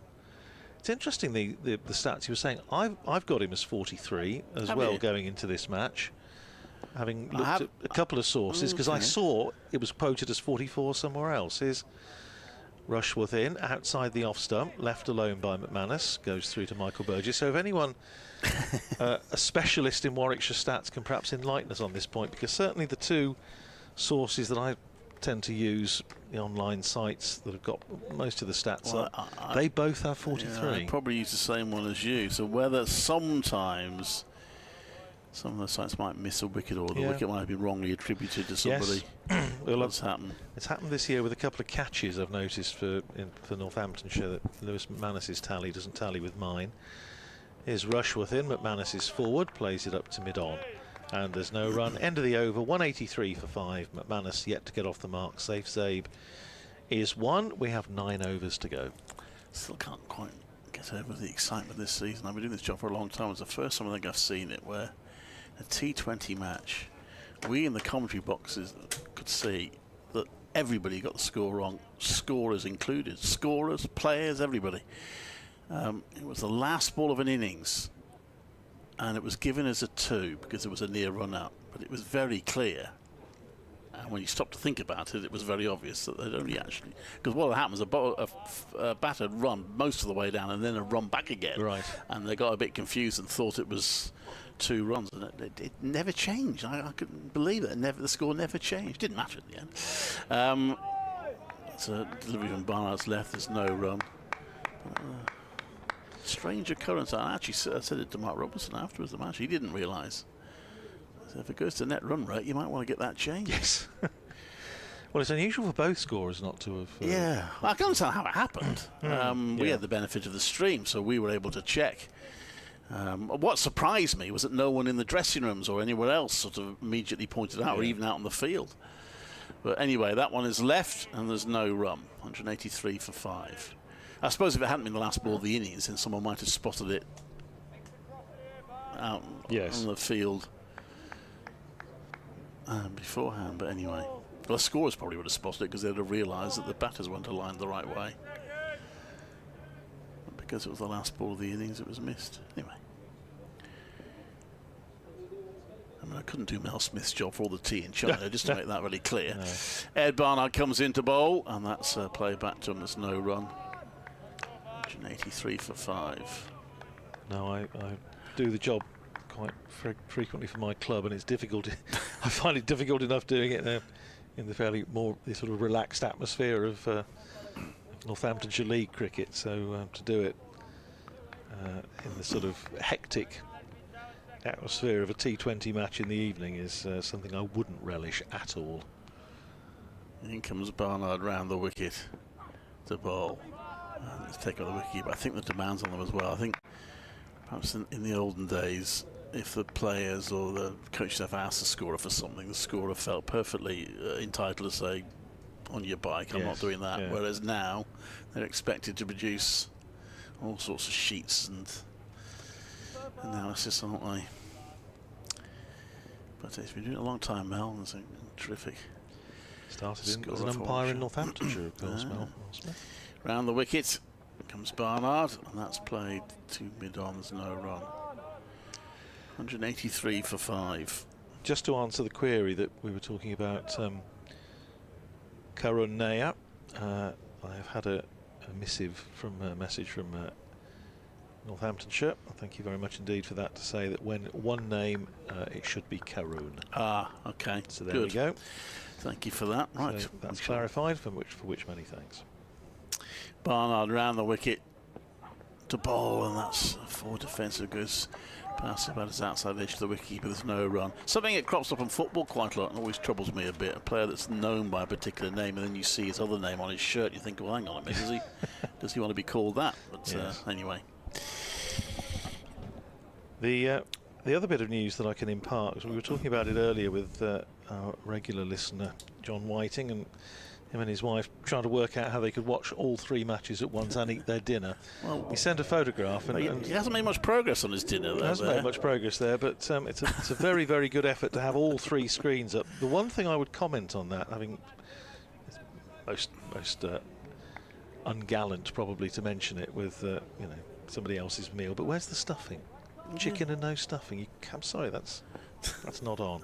Change of bowling. Will Road back into the attack. 7 overs, no wicket for 20 so far. Bowling to Lewis McManus. Takes pace off the ball first up. It bounces before it gets to Michael Burgess, but McManus lets it go through.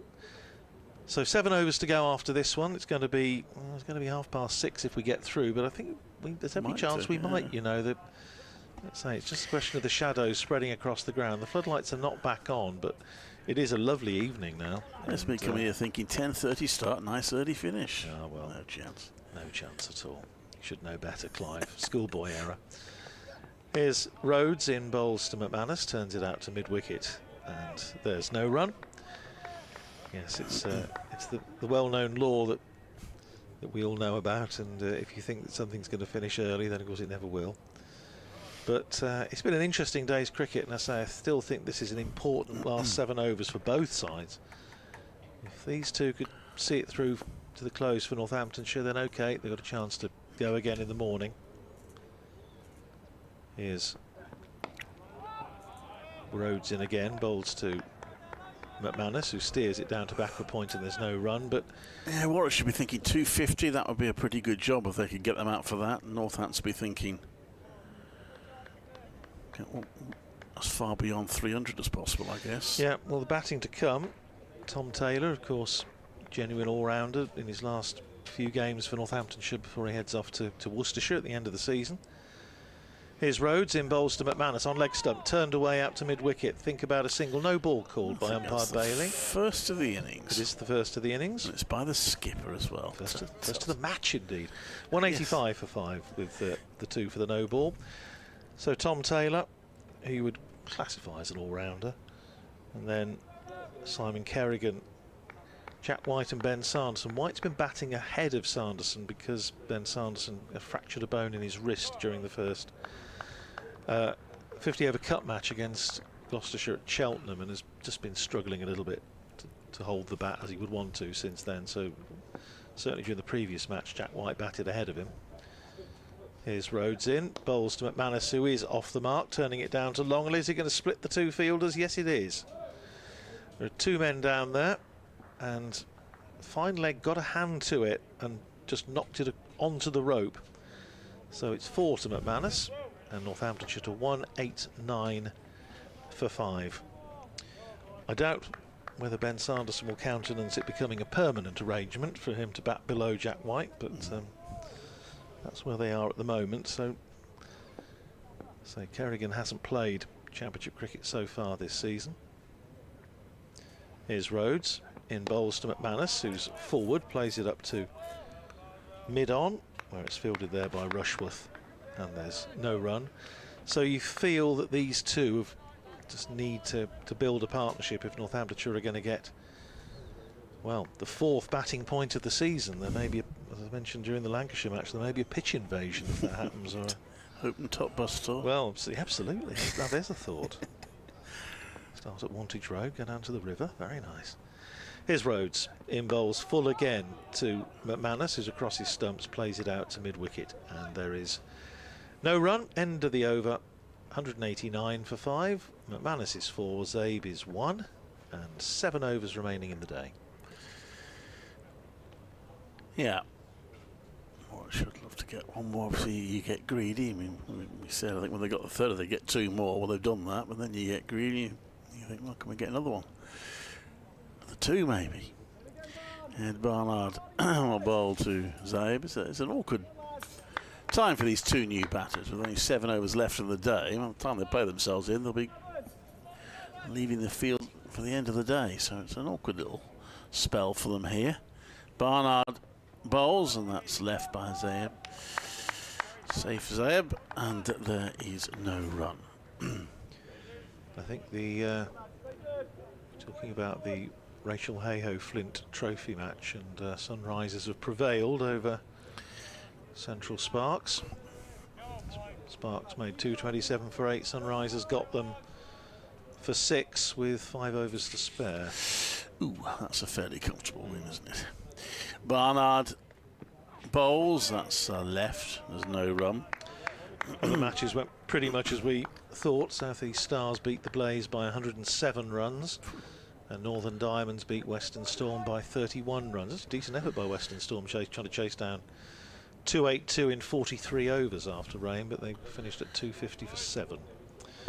Under 19's test, I fear, is not going well for the home side. In fact, they've already lost. They've just lost by 8 wickets with a day to spare. Barnard bowls, it's played back to the bowlers. No, and it seems a bit harsh from that. They worked so hard to get themselves something to bowl at, and then Australia had the audacity to get there for no loss. But there we are. Yeah, chasing. They needed 190 to win, and they finished up knocking them off for 2. Oh, they did lose 2 wickets in 21 overs. So carnage. In the Championship, well, we are the only match still playing in Division 1. There's a surprise. Barnard round the wicket to bowl. That's gone to the keeper. He sort of dabbed at that one there, but kept his bat out of the way in the end. Contrasting fortunes for Northamptonshire's 2 partners in adversity. Kent had a really good day against Nottinghamshire down at Canterbury, 387 for 4 at the close of the first day, so they ought to get certainly 4 batting points there. 5th may be a bit of a stretch, but Jack Leaning 54 not out at the close after Zach Crawley made 158. Barnard bowls, that's left. Taken by Burgess. Barnard getting plenty of encouragement from the fielders. But Middlesex at Old Trafford closed on 132 for 8. That got a bit of rain up there, but looks as though Middlesex won't get any batting bonus points. And, well, so Lancashire, as they proved at Northampton, a very, very strong squad. In Division 2, Yorkshire 330 for 3 against Glamorgan at Cardiff. That's the close of play. Barnard, Zeb again, leaves it. Not quite making him play there, Ed Barnard. 189 for 5, another over ticked off, and that's what these two will be doing now, looking to get to the close. 198 for 5. Yorkshire captain Shan Masood, 113 not out. Finn Bean made 93, George Hill 51 not out. So good day for the Yorkies. Still playing at Bristol, where Gloucestershire are 332 for 6 against Derbyshire. And at Hove, Sussex all out for 262 against Leicestershire, who was 68 for 2 at the close. Cross of Sussex, I told them to win promotion when I was down there. Not done that well since. Just looking at the Rachel Hare Flint Trophy, by the way, that defeat has knocked Central Sparks out of the playoff places for now. They're still in contention, but they are in 4th place. I'll come back to that in a second. Here's Will Rhodes running into bowl to Lewis McManus on leg stump. McManus turns it up to short mid-wicket and there's no run. Field's interesting, putting a bit of pressure on McManus. They've got to slip in, they've got a sort of deep gully really rather than a backward point. Then an extra cover, mid-off, mid-on, a short mid-wicket and a short square leg. So really putting pressure on McManus, making it difficult for him to just drop and run the single. As Rhodes turns and runs in again. Bowls to McManus, plays defensively out in the offside. Miles fields an extra cover and there's no run. So Central Sparks for 4. The format is like a lot of competitions are these days, that the winners, all 8 teams play in the same group, the winners go straight to the final, and that will be Blaze. Despite their defeat today, they're already, I'm assuming they're playing 14 matches per team, and that means they're already mathematically through, I think. Here's Rhodes in again, bowls outside the off stump, left alone by McManus, through to Michael Burgess. Actually, maybe they're not. The point system is slightly incomprehensive, so no, I don't think they're mathematically there, but they're 7 points clear at the top. Central Sparks are 4th. They're only 1 point behind the Vipers and 4 behind the South East Stars. The group winners go straight to the final, and then 2nd and 3rd play each other in a playoff. Here's Rhodes in bowls full of a length again and dug out by McManus back down the pitch. Rhodes fields and there's no run. Final last year was at Lords. I don't think it is this year, but let me just I think it's at Northampton this year, unless I'm mistaken. Rings a bell. Let's have a look. I'll check. It is September the 24th. So it's at the home of cricket this year. Indeed. Then. Here's Rhodes in bowls to McManus down the leg side. Good tumbling stop by Michael Burgess. Doesn't take it cleanly, but gets enough on it to stop any question of buys. Stays at 189 for 5. Well, I thoroughly enjoyed my day there last year for the 20-over competition, the Charlotte Edwards Cup competition. Finals day, where Central Sparks qualify for the playoff, which was the first match that day, which they won, and then lost in the final. Here's Will Rhodes, and again bowls to McManus, plays it down to backward point, and that's the end of the over. 189 for 5. McManus is 4, Zabe is 1. 5 overs to go. There is something slightly strange about naming a trophy in a competition after a great player, and then have that player coach the winning team to the trophy. Charlotte Edwards did. She won her own trophy. Keep it in the family. Yeah. Nice and cosy. Yeah, I enjoyed that day. It was a good day at Northampton last year. Sparks didn't manage to make finals day this year, but they still have a chance, despite today's setback of making the playoffs in the Rachel Hare-Flint Trophy. That's played into the ground, there's no run. And great good fortune to know Rachel Hare-Flint a bit from her time at Wolverhampton Wanderers Football Club. Wonderful person to deal with. Yes, final to be played at Northampton on the Sunday the 24th of September. Yeah. A couple of days before the final championship match starts against Essex. Yeah, good turnout for that. 50 over cricket still some life in it despite all the other attractions. That one is going down the leg side. They're claiming a leg side catch here, Warwickshire, but they are not getting any support. And actually, I'm not sure Ed Barnard was so convinced. Michael Burgess was fairly convinced. He'd round half of Edgbaston celebrating. Although Barnard appealed enthusiastically, his reaction afterwards suggested, all right, fair enough, maybe that was the thigh pad. No, Robbie Yates at first slip didn't look terribly interested either. There was a little bit more interest from Sam Hain next to him. Barnard in, and that's left by Saif Zayeb, who just seems determined to get to the close, which is a fair enough approach. 29 balls for his one run now.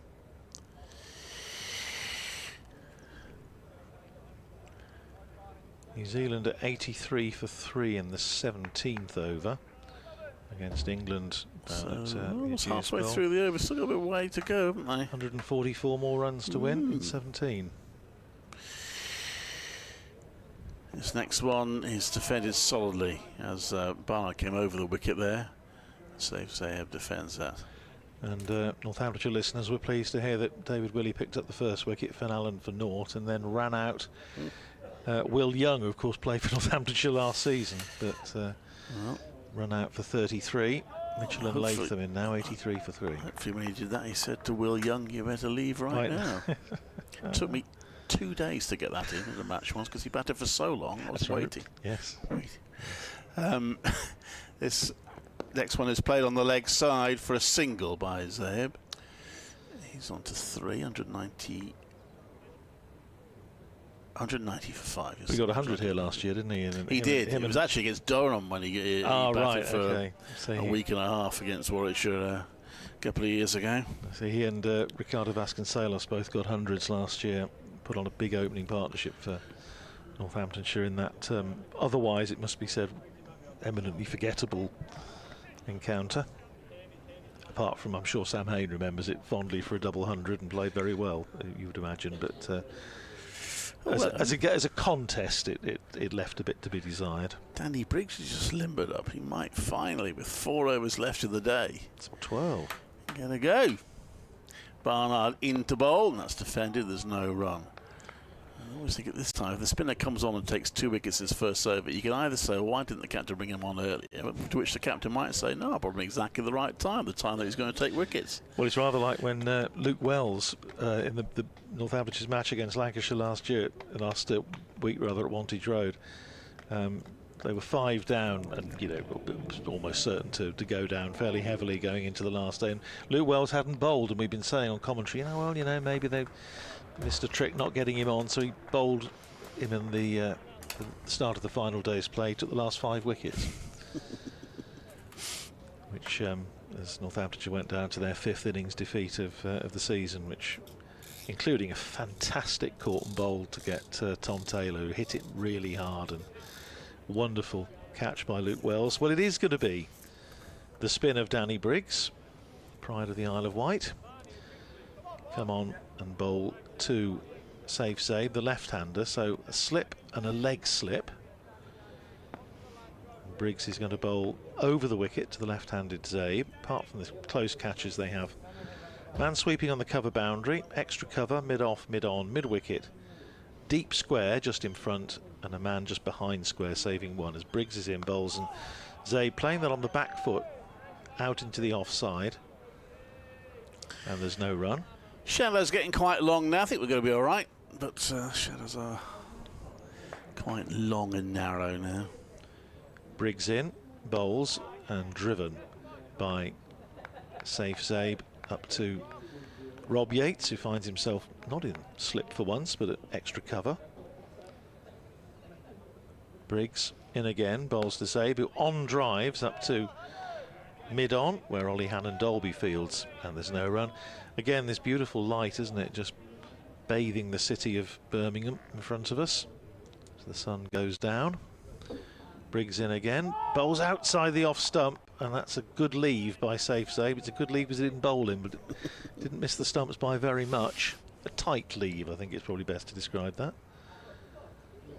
Certainly had Danny Briggs interested for a while. He's in again, bowls to Zabe, drives through extra cover for 4, beats the dive of Rob Yates, who's fairly close in there, looking to save 1.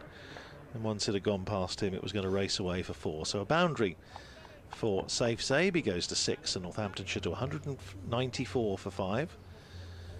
19 balls left in the day, assuming we get them all in, which I think Clive says I think we probably will.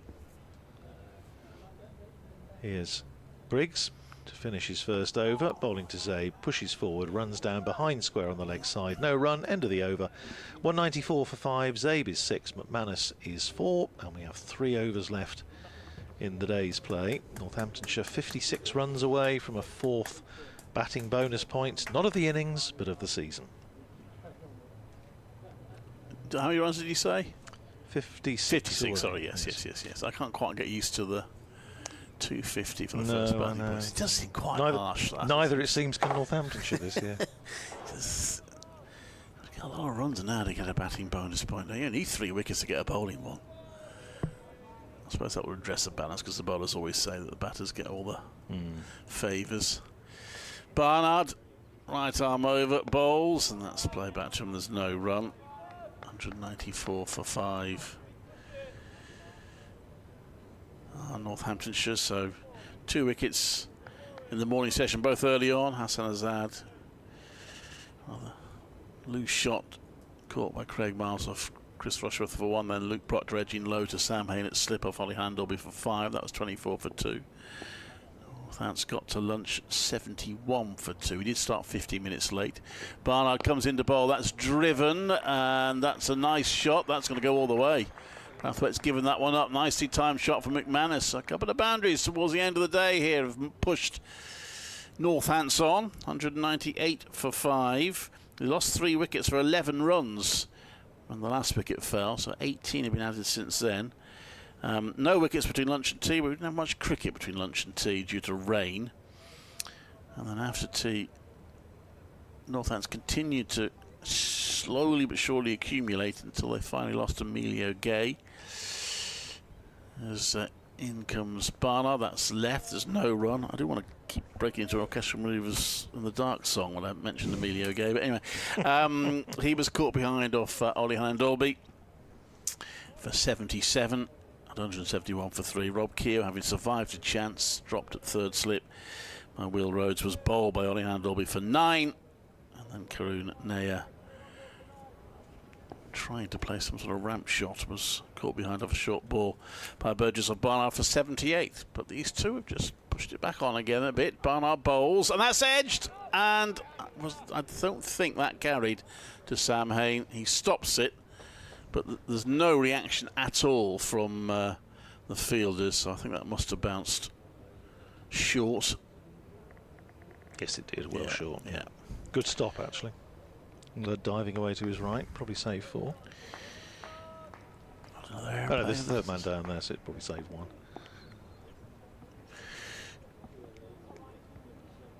Another airplane in the distance there, heading Birmingham Airport. Oh, that could be close. They're appealing for an LBW. That not playing a shot, and there, Barnard can't believe it's not been given out. It was one of those ones where he, which I don't like, I have to say, is where he wasn't almost appealing but celebrating, and he's not happy. But well, he looked it. I've watched it once. I think Ed Barnard might not be too keen when he sees that one again. I think that was tight, let's say, close, adjacent. would just say, well, it does tend to annoy the umpires when you don't appeal. And there was a word for it for a while, wasn't there? I forget what it was. Celeb appeal or something. Anyway, Barnard bowls, and that's played straight down the pitch by McManus. That won't improve Ed Barnard's mood as he goes for a couple of runs there. He's just 2. But the 200 up. The only thing you can say about that is the ump doesn't get as many looks at it as we have, and I've now seen it 3 or 4 times. He might have thought height might have been an issue. It might just have been doing a little bit too much and going down the leg side. Whether he's just having a word with Michael Burgess, I think maybe just a few words to Will Rhodes there from the umpire Neil Pratt. Just had a word with the keeper and with Will Rhodes, maybe just saying cool it a little bit. Yeah, and they get a shot there, Barnard as well. I think it'll be Ed Barnard's reaction that you won't have liked. No, it was, I mean, as I say, it did look very, very close, but the ump's given his decision, so then you get on with it, don't you? Can't review in these games. 200 for 5. 2 overs to go. Danny Briggs in, bowling to Safe Sabre, plays it back down the pitch and there's no run. But as we always say, we have the advantage of being able to look at it lots and lots of times, and the ump doesn't. But it looked a good shout. In again comes Briggs, bowls to Zabe, plays it back down the pitch, and there's no run. It's only busy. No, I was going to say it was just a busy time at Birmingham International. Just a couple going in there now. Briggs in, flights that up nicely, driven by Zabe, but straight back to Briggs, and there's no run. Sorry. No, I was going to say the 200 came in 427 balls, so the fourth 50 was the slowest. Yeah. Again, not by very much, but 121 balls it took. Briggs in again, bowls to Zabe, who's defensively forward, playing it back down the pitch, and there's no run. Second 100, 240 balls. The first 100, 187. Basically, it's just that period between 50 and 100 where they actually did score at quite a decent rate. Other than that, it's been fairly slow going. That was Gay and Karoon, wasn't it? Just going nicely. Next ball is played again defensively by Zabe back down the pitch. So 1 ball to go, and then Danny Briggs's work for the day will be done, at least bowling work. He's in again, bowls to Zabe, who covers up, pushes it out to the offside. That is the end of the over. 200 for 5. We have 1 over to be bowled in the day. It is, I imagine, Ed Barnard to bowl it. I think Will Rhodes might do quite well to get the ball out of Ed Barnard's hand here, but he might have a few points on his bowling licence after that. Might time with the umpire. Yes, it might be just a quick visit to the headmaster's study at the end of the day. Yeah. But there we are.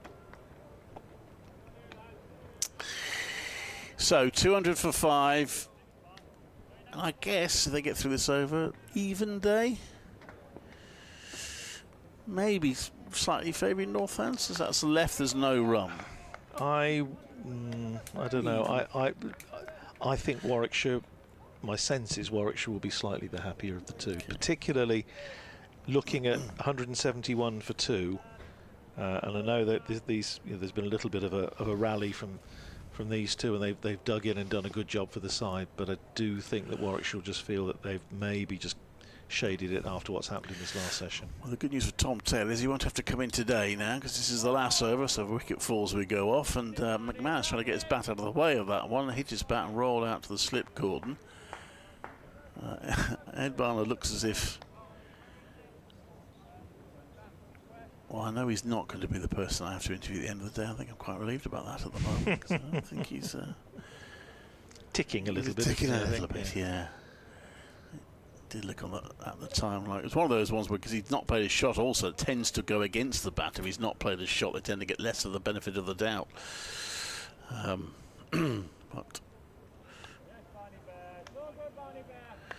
Barnard was certainly got him. Barney Bear. Barney Bear. I mean, it's not massively original, is it? But anyway, he comes into bowl to McManus, and let's play back to him. And there's no run. Is that a name that was coined at Worcestershire? I Is don't know. Has it been developed between? I've not heard it before. Maybe it's just been invented now. It's cross as a bear at the minute. It would have been developed between New Road and here. Yeah, really blossomed in the 50-over competition, Barnard, when he opened the bowling and batting. That's given him a new lease of life. He wasn't doing badly before then, but he's gone a notch up since then. He bowls there, and that's left by McManus. Goes through to the wicket-keeper, and there's no run.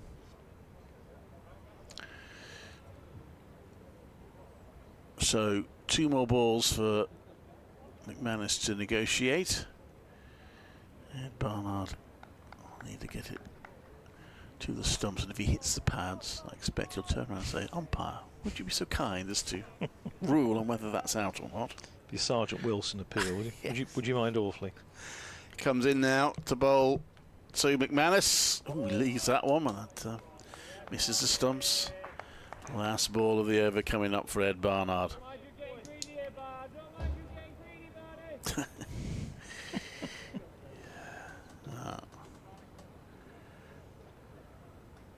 Something to be said now for a good accurate delivery at the stumps, because the instinct of the batter would be to sort of leave the last ball of the day. Anyway.